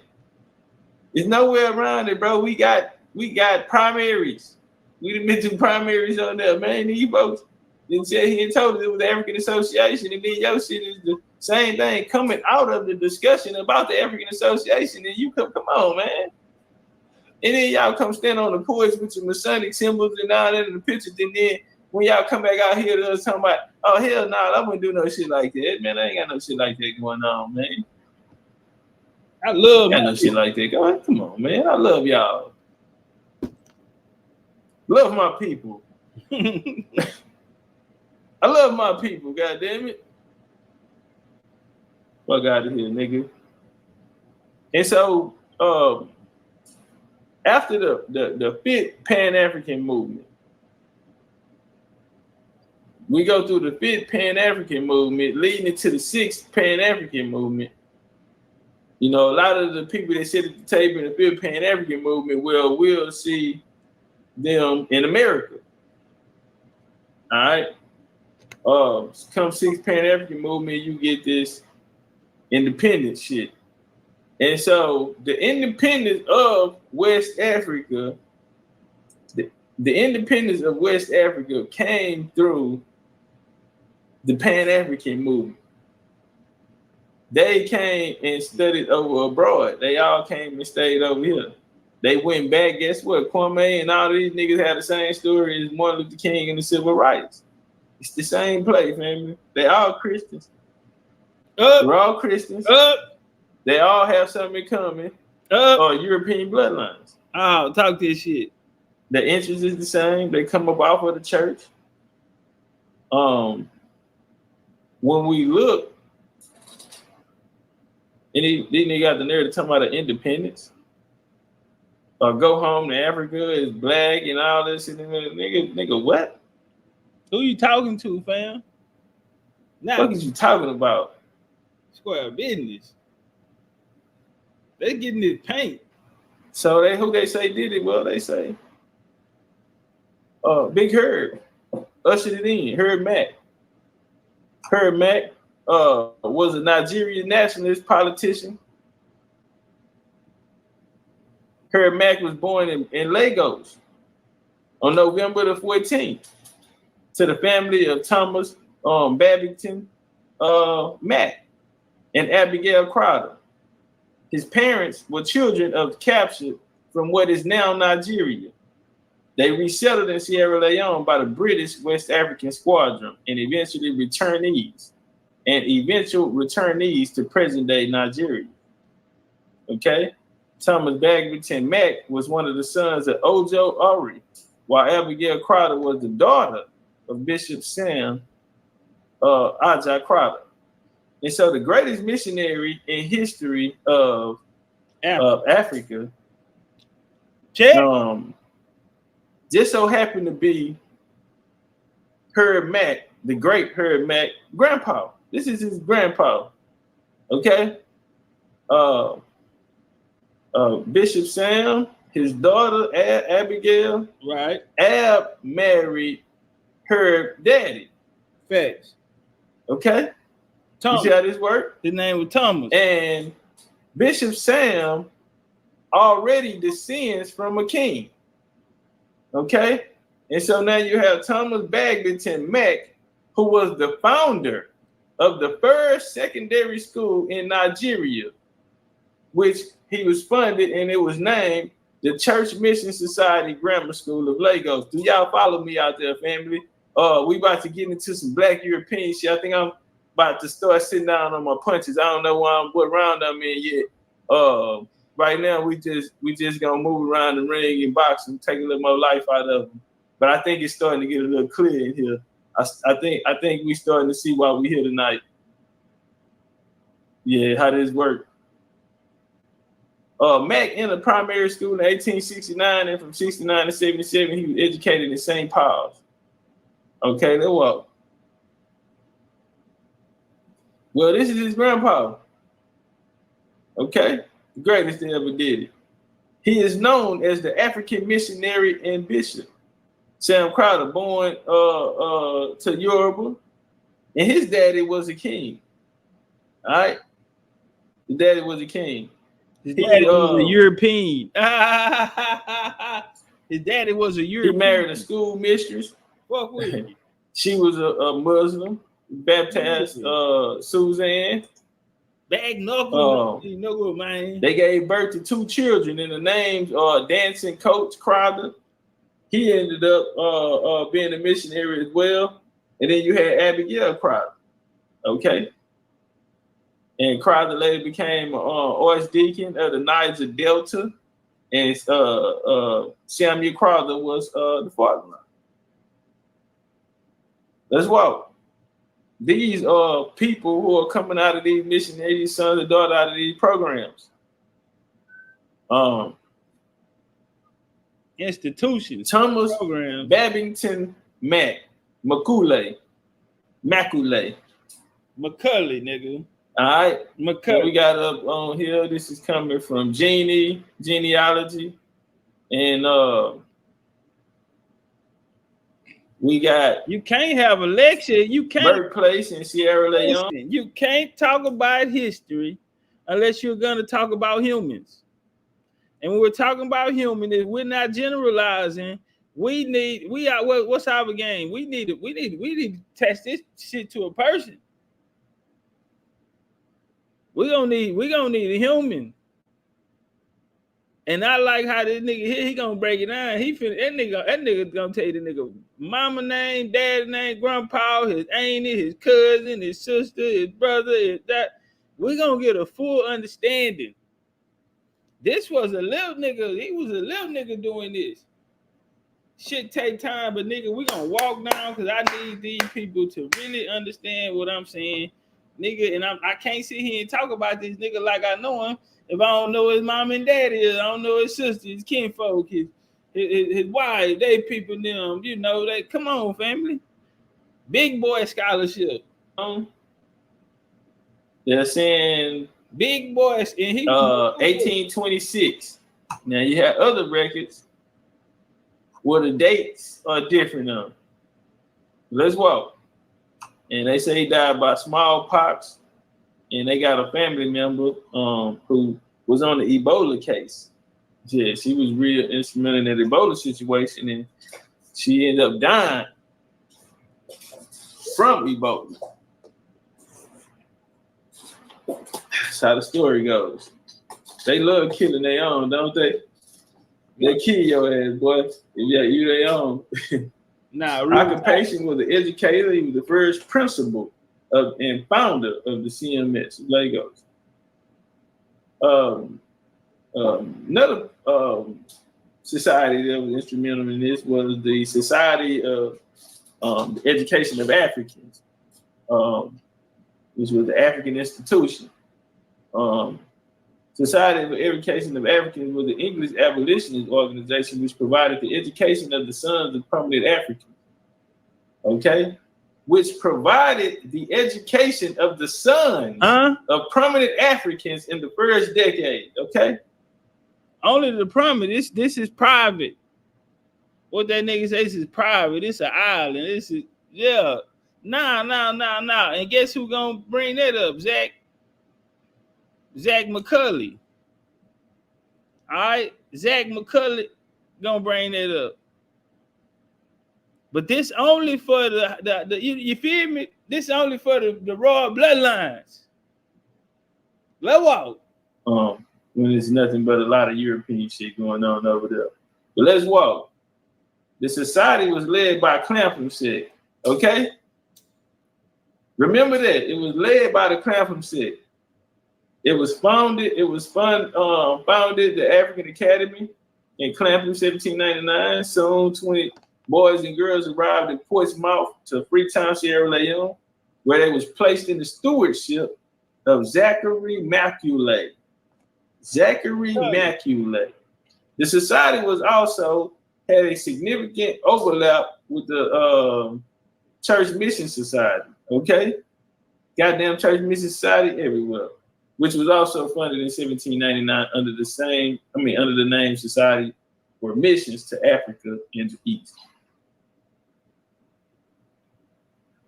So when you go through the genealogy and we're looking at Mac Daddy, all right, we're looking at Big Mac, and they say this is Daddy. Remember, because they say he was a returnee, and his people then were slaves, and he ended up marrying.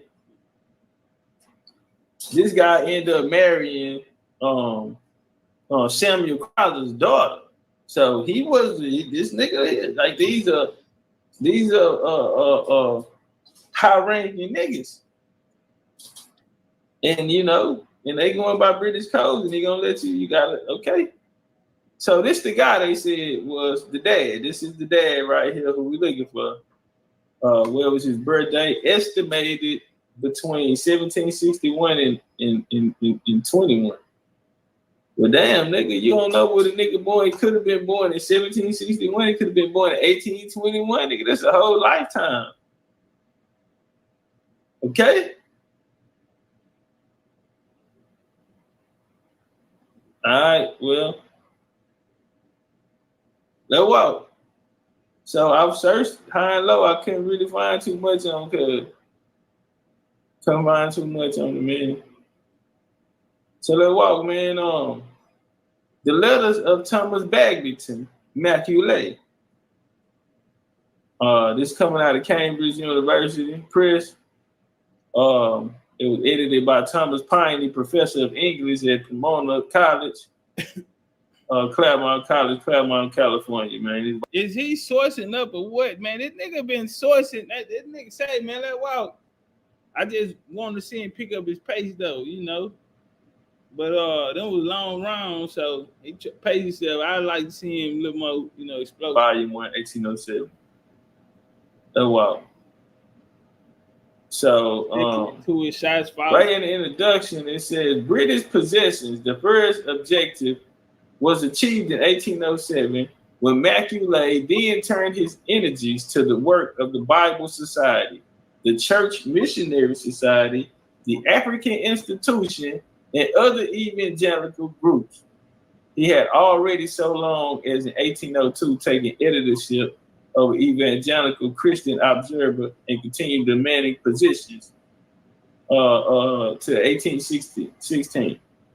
Now I want y'all to notice something that was very, very instrumental as well, man. One of these tricks that a lot of these crypto Jews used to use was they all had these print press, and they wanted to be in control over the information that's getting out. So if you look back at a Benjamin Banneker, right? A Benjamin Franklin, right? Print press shit. You look at a Garvey, okay? Print press shit. You look at Herb Mack. What he did, that nigga was over printing, getting the message out. But at the same time, these niggas are political. And Herb, what he did with his print press was he used what they call Africans of the diaspora, and he got stories from them in order to recruit and make his political messages, things that are centered around politics. And so you just watch this shit is not by coincidence. And when we look up today, these motherfuckers are controlling the media. Why? It's the same people, it's the same shit. It's a tool of colonization, all right? And so he actually founded the London Anti-Slavery Society, right? And we over here, you got what's the guy brother name? James Ford. richest black man that was over there in that area at the time. He also created his Methodist, and that's what Harriet Tubman them used to work through. You know, that's what Harriet Tubman was trying to get to, the anti-slavery society. Philadelphia. Check, whole lot of Quaker shit going on. Quaker. Yeah, sir. Whole lot of Quaker shit going on. Quaker. Oh, you know what? I actually pulled it up because I can't see over here. So we're gonna run through it, man. This is coming from Thomas. This is the letters of Thomas Babington Macaulay. Now, what's interesting is when we come over here, I want to show you something. Before we get into this, let me show you something. When we come here, this guy right here is Thomas Babington Macaulay. He was born where? He was born in Sierra Leone. Thomas Babington Macaulay. He was born in Sierra Leone. Watch this. He is the father of Nigerian national. Well, he marries Samuel Crowther's daughter, the greatest missionary there. Now, he ain't no small-time missionary neither because he worked for the same church that put Sam on. The same organization, yeah. Same one, you know, and so he ushered in this, and plus his son will go on to usher in the politics, right? And also fight. He ended up dying before they ended up reaching the independent stage, but his homie ended up taking the reins, his protege, and he moved on and see the gold throughout. See the gold. And not to mention, when you're dealing with the Maculays, they go back to Templar blood, because you got some of them in Rodley. This a raw. That's why I call them a raw bloodline. So yeah, a lot of them go back to, you know, land that was in Templar. That Macaulay they held land that was once in Templar hand. Go through, see the vision through, and so this family is very, very important into Nigerian history. Here you go right here. And so here you go right here. His family is Thomas Babington Macaulay and Abigail Crowther. Okay? Now walk with me on this. So he born in Sierra Leone, but they say he come from a slave family. And they say that's his daddy. This all the information that I was able to find on him. They say maybe he was born in 1761 or maybe 1821. Anywhere in the realm. You tell me. That was one nigga told me. I said, never mind. I hung up. Because I called over there. I said, hey, man, y'all know when the boy was born and where? They say the nigga was born in Akiru and Osu in Nigeria somewhere, nigga. Between 1761 and 1821. I said, damn, there's so many people be dead. Then nigga, that's a whole 17. Lifetime. Nigga, that mean I'm gonna go through the 16th century, then the 18th. Woo. Anyway, when the nigga just tell you anything, right? So the information that they gave on his dad, I'm finna prove that this African story that they gave us is some bullshit. Cause we do genealogy over here, we gonna do the history, homie. All you gotta do is follow the bloodlines, follow the money, follow the wars, homie. Gonna take you right to your man. But let's walk and talk. And so we're gonna come over here, man. You actually have this family, and that guy Thomas Babington Macaulay actually share the same name as the guy that's married to Abigail Crowther. Well, he has some works put out, and so we're gonna go through these works, and we're gonna go into the letters of this guy, the letters of Thomas Babington Macaulay. Your boy, he come from this family, this Mac family. Okay, we're gonna start up here. The Macaulay family. Zachary Macaulay. If y'all heard me earlier, I brought up Zach. Once they brought the kids over, these returnees, they ushered them in the hands of Zach, right? In the program through the Church Mission Society program through the school. Where they put him in the hands of Zach. That's who they brought him to. And the principal of that school was Let's walk, man. Come on, man. Be chief in this motherfucker, nigga. Big Zach, Mac, the father, Macula's father was the son of a Scottish minister. Okay, at the age of 16, he had been sent to Jamaica, where he worked under management on a sugar plantation. Nigga was a plantation overseer. And sent him to Jamaica. Let's walk. Acquiring hatred of slavery that determined the man to work for his life and cause of abolition, they say. The slave owner always come back and tell you right in, I just hated me some, woo! I just hated it. How did you get out of this land? Oh, I made good investments. Good investments. On his return to England, he underwent a conversation through the influence of his brother-in-law, the evangelical Thomas Babington, who accepted an appointment in the administration of the colony of Sierra Leone on the west coast of Africa. Okay? So, here again, the guy who this book is coming from is a guy by the name of Thomas Babington Macaulay. Now, the guy that's married to Abigail Crowder, who is her Mac daddy, his name is Thomas Babington Macaulay. Ain't that a bitch? Well, let's walk and talk. That's why Big Chief is in this motherfucker. That's why he here. Yeah, these niggas is slimy and they think they slick. Let's walk and talk. And so, hey man, the boy got something. Listen, homie. I don't care what you go read. It's gonna tell you something different. It's not a book. This lecture is not a book. One book you can read and it's telling you this shit. Nigga, I'm breaking it down.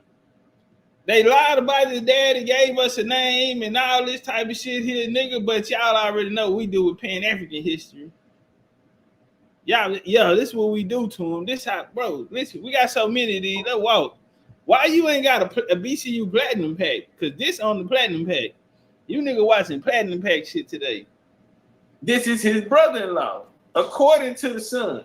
The son say that his daddy met his brother-in-law and his brother-in-law, who was Thomas Babington, and he accepted an appointment in the administration of the colony of Sierra Leone. So he gonna send his daddy, which is Zach Macaulay, is his brother-in-law Thomas Babington, offered him a spot in Sierra Leone.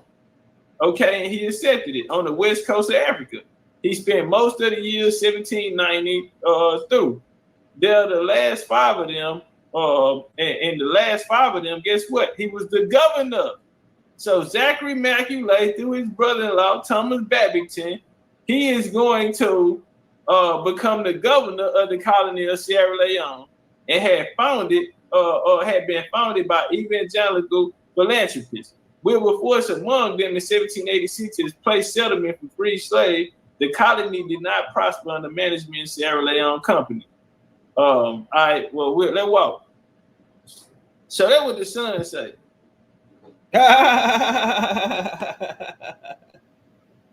Ooh, all right. The first objective was achieved in 1807 when Macaulay then turned his energies to work for the Bible Society, the Church Mission Society, the African Institution, and other evangelical groups. He had already so long ago in 1802 taken the editorship of the Evangelical Christian Observer. See, there we go again. These niggas, these editors, these niggas writing and controlling the narratives and shit. Check. And continue to demand. Then hold on, goddammit. Hey, shout out for the 50 ball in the cash out from the homie Plato. Appreciate that love. He said had to support. Shout out to watch these niggas in controlling the narrative. And demanding the final work of his life began in 1823. He founded the London Anti-Slavery Society. This nigga working. On the second such group he established and took on Lord's perhaps the greatest part of the labor campaign to emancipate the slaves. All right, let's walk.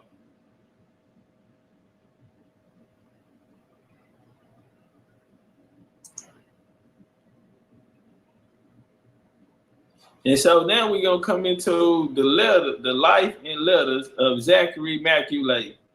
And this is by his granddaughter. Okay, they say by his granddaughter. And all of these sources on here, family, y'all will have access to them. I think we're gonna put them in the PDF, and then I guess we'll just like everybody who got the link, we just gonna send it to everybody email, and y'all can have all the links to these books and all this type of shit here, pulling up, and then we'll do it like that. All right, the history of his early years would be the best related by himself in a short autobiography memoir, which was wrote at Sierra Leone, which he wrote at Sierra Leone in 1797. I can scarce ever think of my past life without adverting to those words of John Newton. Thou didst once rinse behold in rebellion blind bold, scorn thy grace, thy power defied that the poor rebel Lord was I. I am indeed a signal monument of God long suffering and tenderest mercy. What should I render to him for all benefits? Soon I reached the age of 14, I became a great measure, my own master. By being removed from the control of my father and mother and placed in a merchant counting house in Glasgow, there was a line of life which I entered upon. With every great regret, for I had at the time a strong passion, but I acquiesced readily in my father's determination for perceiving that Strip could not well afford the expensive literary education. That's why. He said, I felt disappointed, however, that actually thought that I lost by the arrangement my past labor to which I had been greatly stimulated by the hope of academia honors. I had already acquired pretty general knowledge of Latin language, and I had also such a tincture of Grecian. Learning has enabled me to read Homer without much difficulty, and resentment by the name of Thomas Backus. And the name came up a few times. Somebody out there said, damn, ain't his son that? Yes, sir. That's where he got the name for his son. That's how influential this guy was. Hold on, let me go back. Ale, who was about 10 years his senior, had taken orders in the Church of England. Hold on, let me which go apparently back. This. wealthy knowledge of Latin language.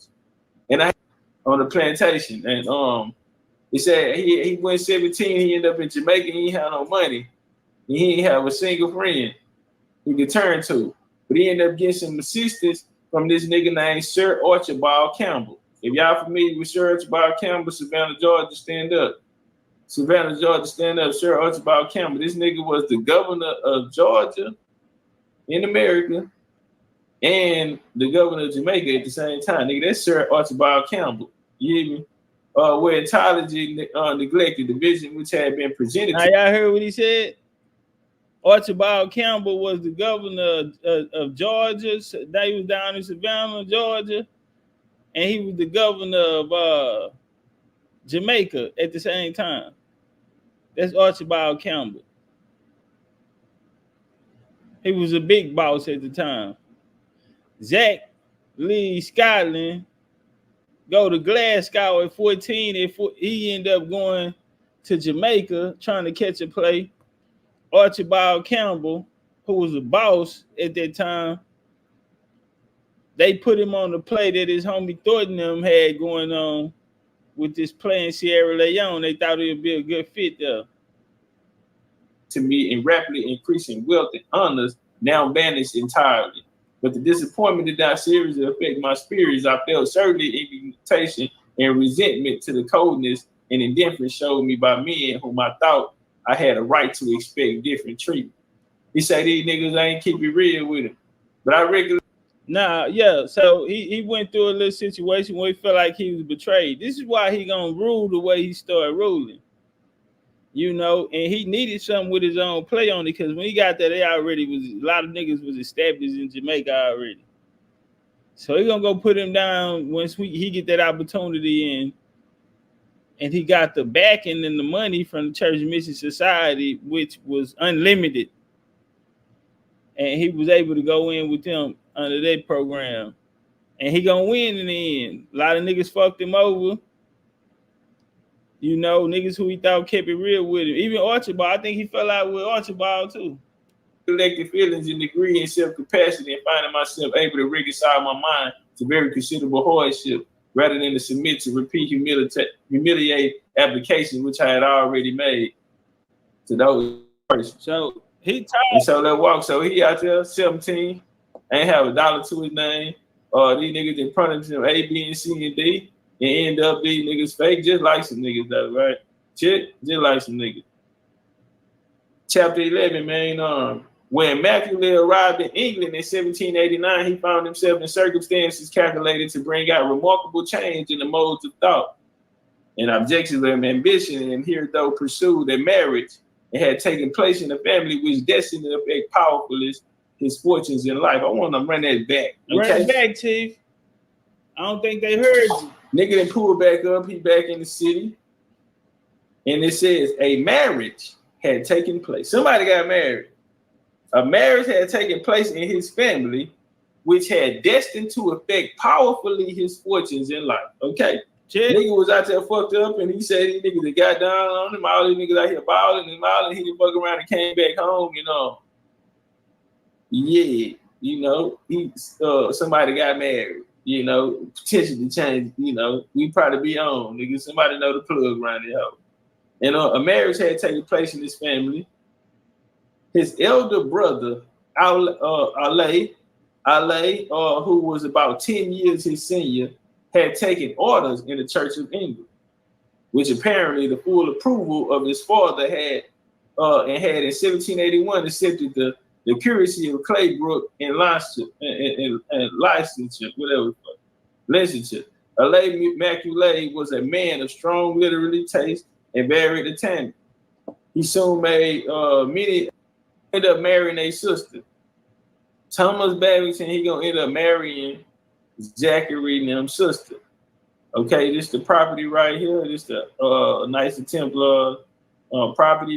They've been having this motherfucker over there since the 11th century, man. They've been having this over there. Yep, since the 1200s in Riley Temple. I got family buried in Riley. There you go. Riley Temple in the chapel of the Nice Templar. And so they married into the Nice Templars. Nice Templar had some shit going on over in Sierra Leone. Let's walk. Spiritual charge of the colony Zachary, whose mission in the voyage appears to be one simply interested observation prompted by Thomas Babington, who thought that the young brother-in-law would in all probability find in Sierra Leone some openness for useful employment and peculiar talents, and who hoped that the companionship of Gilbert would prove beneficial in the religious training of his mind. In Macaulay's first letter to Babington from the west coast of Africa, dated River Gambia, January 1st, 1791, the following sentence occurred. We arrived here on the 25th after the passage of 4 weeks, which passed very pleasantly in the society of Mr. Gilbert. I know not indeed that the period of my life ought to affect me is more peculiarly attended to blessings from God, in which I had spent in his company. My obligations to him are of a kind not easy particularized. He is a man of real pity, of meek and gentle spirit, whose thoughts is much raised above the things of the world. His passion of attachment to an only child and fervent love to the brethren of men.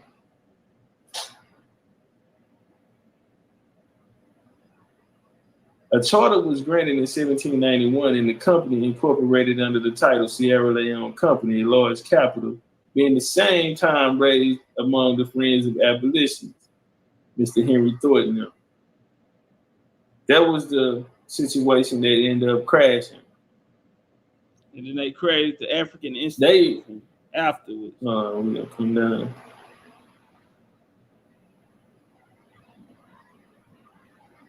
Now, this conversation to become adherent. All right, let's turn up.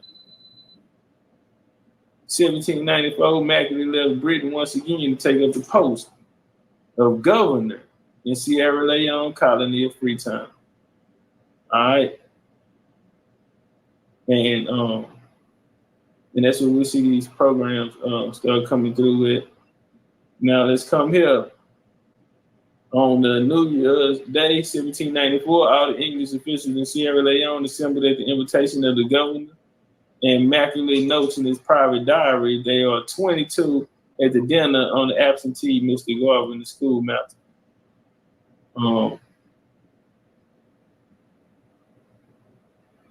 The court directed recently dispatched prohibition to sell the run. Oh, damn.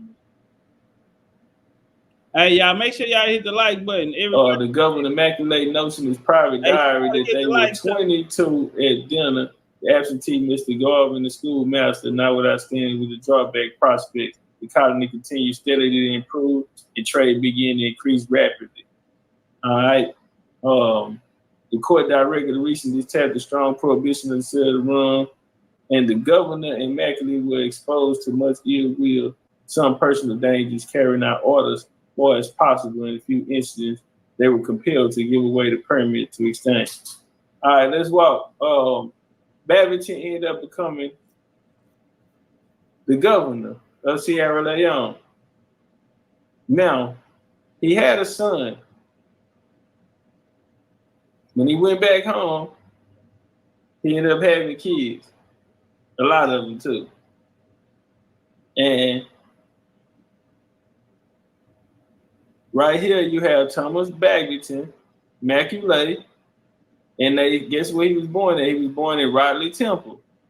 He was born right here in the Nicer Templar house. Okay? Rodley Temple.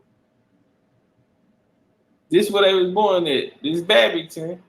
And then Babington, the Nicer Templar, he gonna marry into their sister, the Macaulay. The nigga gonna go over to Sierra Leone. And now we got Thomas Babington, Macaulay, saying they born in Sierra Leone.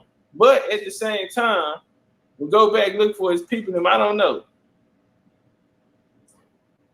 But on his record, they say he was a slave and that he was sent back. He was a returnee. He was captured and then sent back.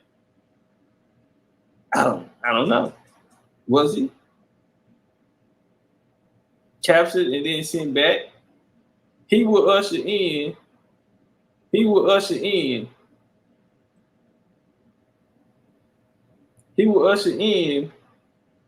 son will usher in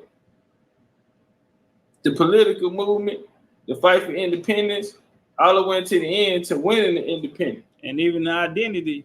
They set up the school program. They grandpa set up the church.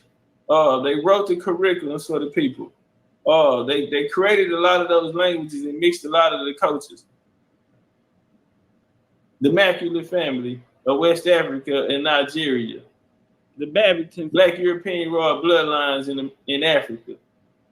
Man, I want to appreciate y'all pulling up on me. By the legendary Big Chief motherfucking me, Topcatz.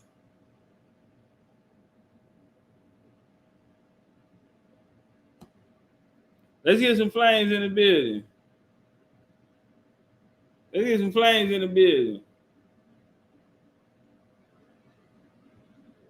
Step on them then, Chief. Give me my roses while I'm here. Don't wait till I up and disappear. Oh no, ahead of my time and it's clear. Ahead of my time and it's clear. Now that young man was way ahead of his time. Did you see the amount of sources? That nigga sourced that bitch all the way through. They gave us creative stories. That nigga broke through them hoes, showed them, and then showed you how it wasn't true. I mean, real scholarship, man. When you investigating, you know, I mean, the details this nigga went through, the chronology, the walk down. You know, I'm impressed. I like him. I like it. I like his style. You know, I would have wanted to see him at a faster pace. I would have, but he, you know, those were, you know, he's sitting down on his punches and he's fighting on the inside in the details. But I would have liked to see him box in some moments, you know. Especially coming towards the third round. I would have wanted to see him box a little bit, but he did an excellent job though altogether. I think he went into full detail. I mean, there's no doubt about it. And nigga did a hand clap, because not only is this brother breaking down American history, this nigga went into African history. He showed how versatile he is. He can even punch with the Africans. And this nigga went into African history in detail. You know what I mean? I mean, chronology and walking it down. Hold on, let me grab my book.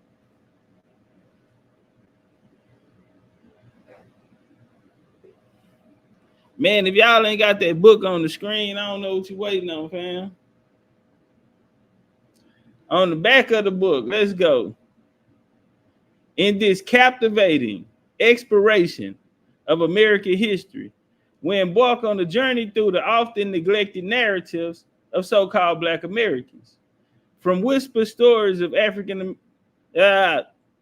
Indian heritage, or the legendary Topcatz guides us through the rich cultural traditions that have shaped the communities, discovered the profound connection between indigenous cultures.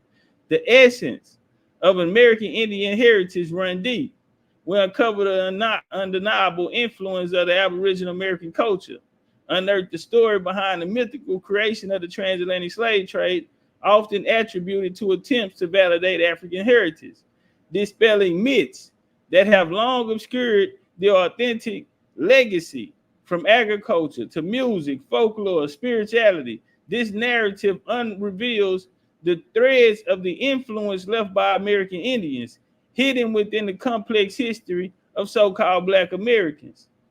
It challenges the conventional narrative of African slaves in America and offers a fresh perspective on indigenous culture that has shaped the true inhabitants of North America.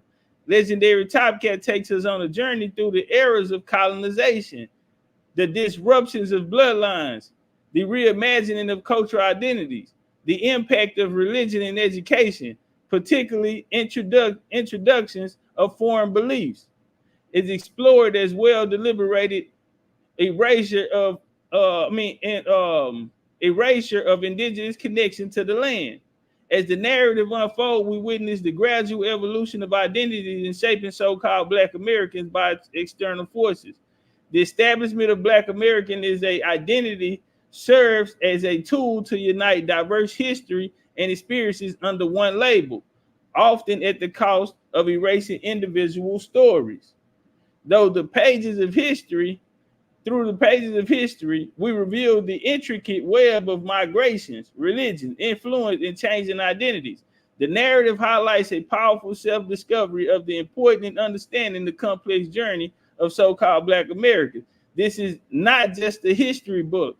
This is not just a history book. This is not just a history book. It is a powerful journey through the hidden stories, untold legacies, and intricate web influence that have shaped the identity of so-called Black Americans. Prepare to be enlightened, inspired as you delve into the eye-opening exploration of the past, present, and future of people whose roots run deeper than history has ever acknowledged, of the true Aboriginals of America. I'm not Black, I'm Indian, the miseducation of Black Americans. Right there on the screen. If you ain't got it, I don't know what the fuck you got going on in your motherfucking life. I have no clue. You ain't got a platinum pack. I don't know what the fuck you going through in your life, but I know it can't be that goddamn bad. You ain't got a platinum pack, fam? You come fuck with me every day. You ain't got a platinum pack, nigga. How? Why not? That nigga got that straight drop. Bad motherfucker, man. Yeah, they did a wellness check on me earlier. What's up? You good, T? I'm straight. Nah, I just been chilling, man. I ain't, you ain't been on the block. You good? Oh, nah, man. We still with the bullshit. But nah, I've been chilling, man. Planning my next move, trying to make my best move. I got 5 you know, spots I need to hit. You know what I'm saying? Chicago, New York, Boston, Canada, somewhere else I'm missing. DC. It's a few spots I gotta hit for the over with. So yeah, man, I'm trying to get my mind built up for this type of shit.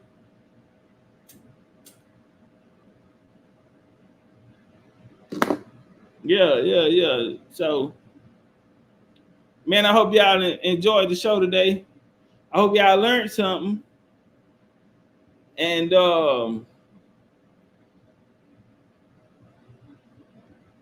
Big Chief, you should make books off your lectures. Yeah, man, I got hundreds of PowerPoints. Shit, I done did hundreds of lectures. That's why people ain't never even heard of them two I just did today. That's 2021. That nigga was going crazy like that in 2021. Facts. On these niggas' ass, nigga. And then he had just said, nigga, we just did a lecture Sunday. So this nigga here, he was going out. So nah, man, I don't be out there on the field bombing like that. I mean, shit, we cleared out everything. You know what I'm saying? We ought to be able to get some people to start coming up, and we set the bar high.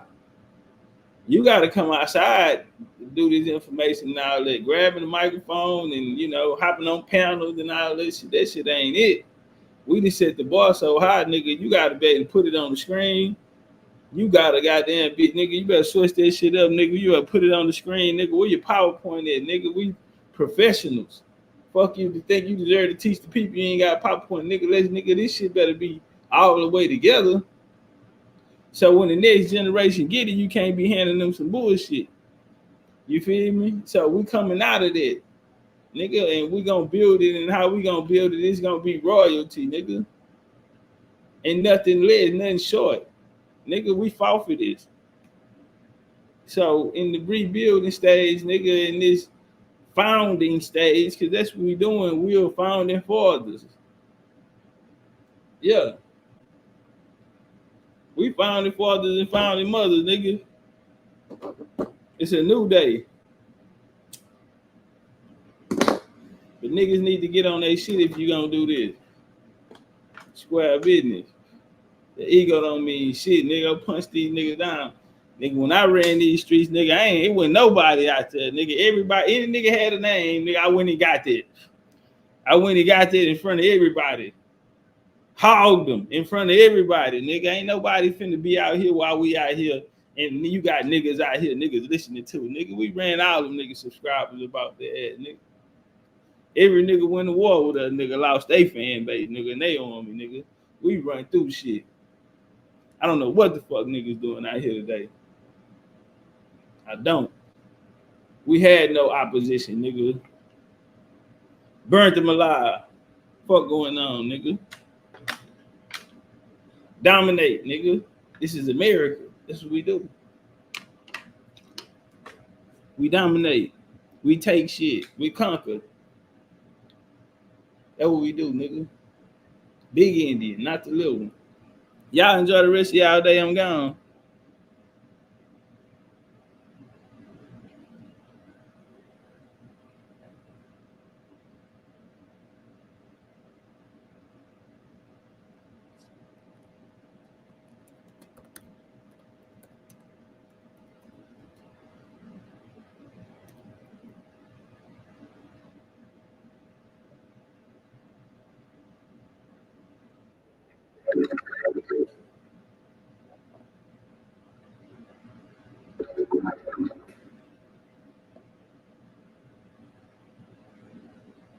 What we doing? What we doing? What we doing?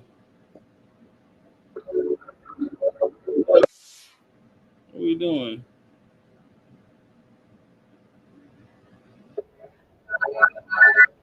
Okay.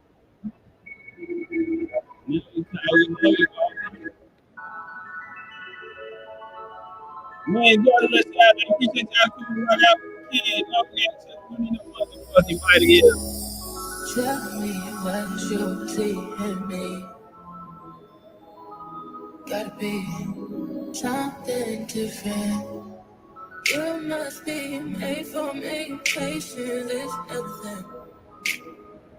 In and out, in and out, in and out. Arguing, trifling, difficult. Let no, I don't know why you love me. Yeah. You got it bad, you got it bad for me, babe. I don't forget that I can have this, babe. Nobody else but you. Nobody else makes you. Nobody else had a clue what I can do, what I can do. Right around the love, right around the trip, right around the dick, right around the slap me up, like don't wanna fit. Right around the world, right around talk to me. Oh my God, yeah.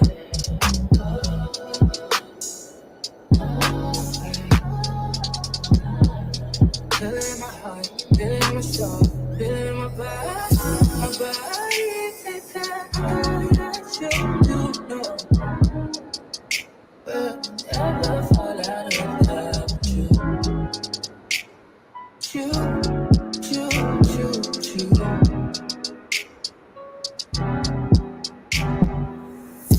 I didn't wanna fight, I don't wanna fight. Baby, I'm trusting you. I'm trusting you. Fighting on my mind, fighting on my life for you. I'm trusting you, babe. I want this to where I feel so bad. That I feel it in my chest and I want it. I want it, yeah. Never fall out of love with you.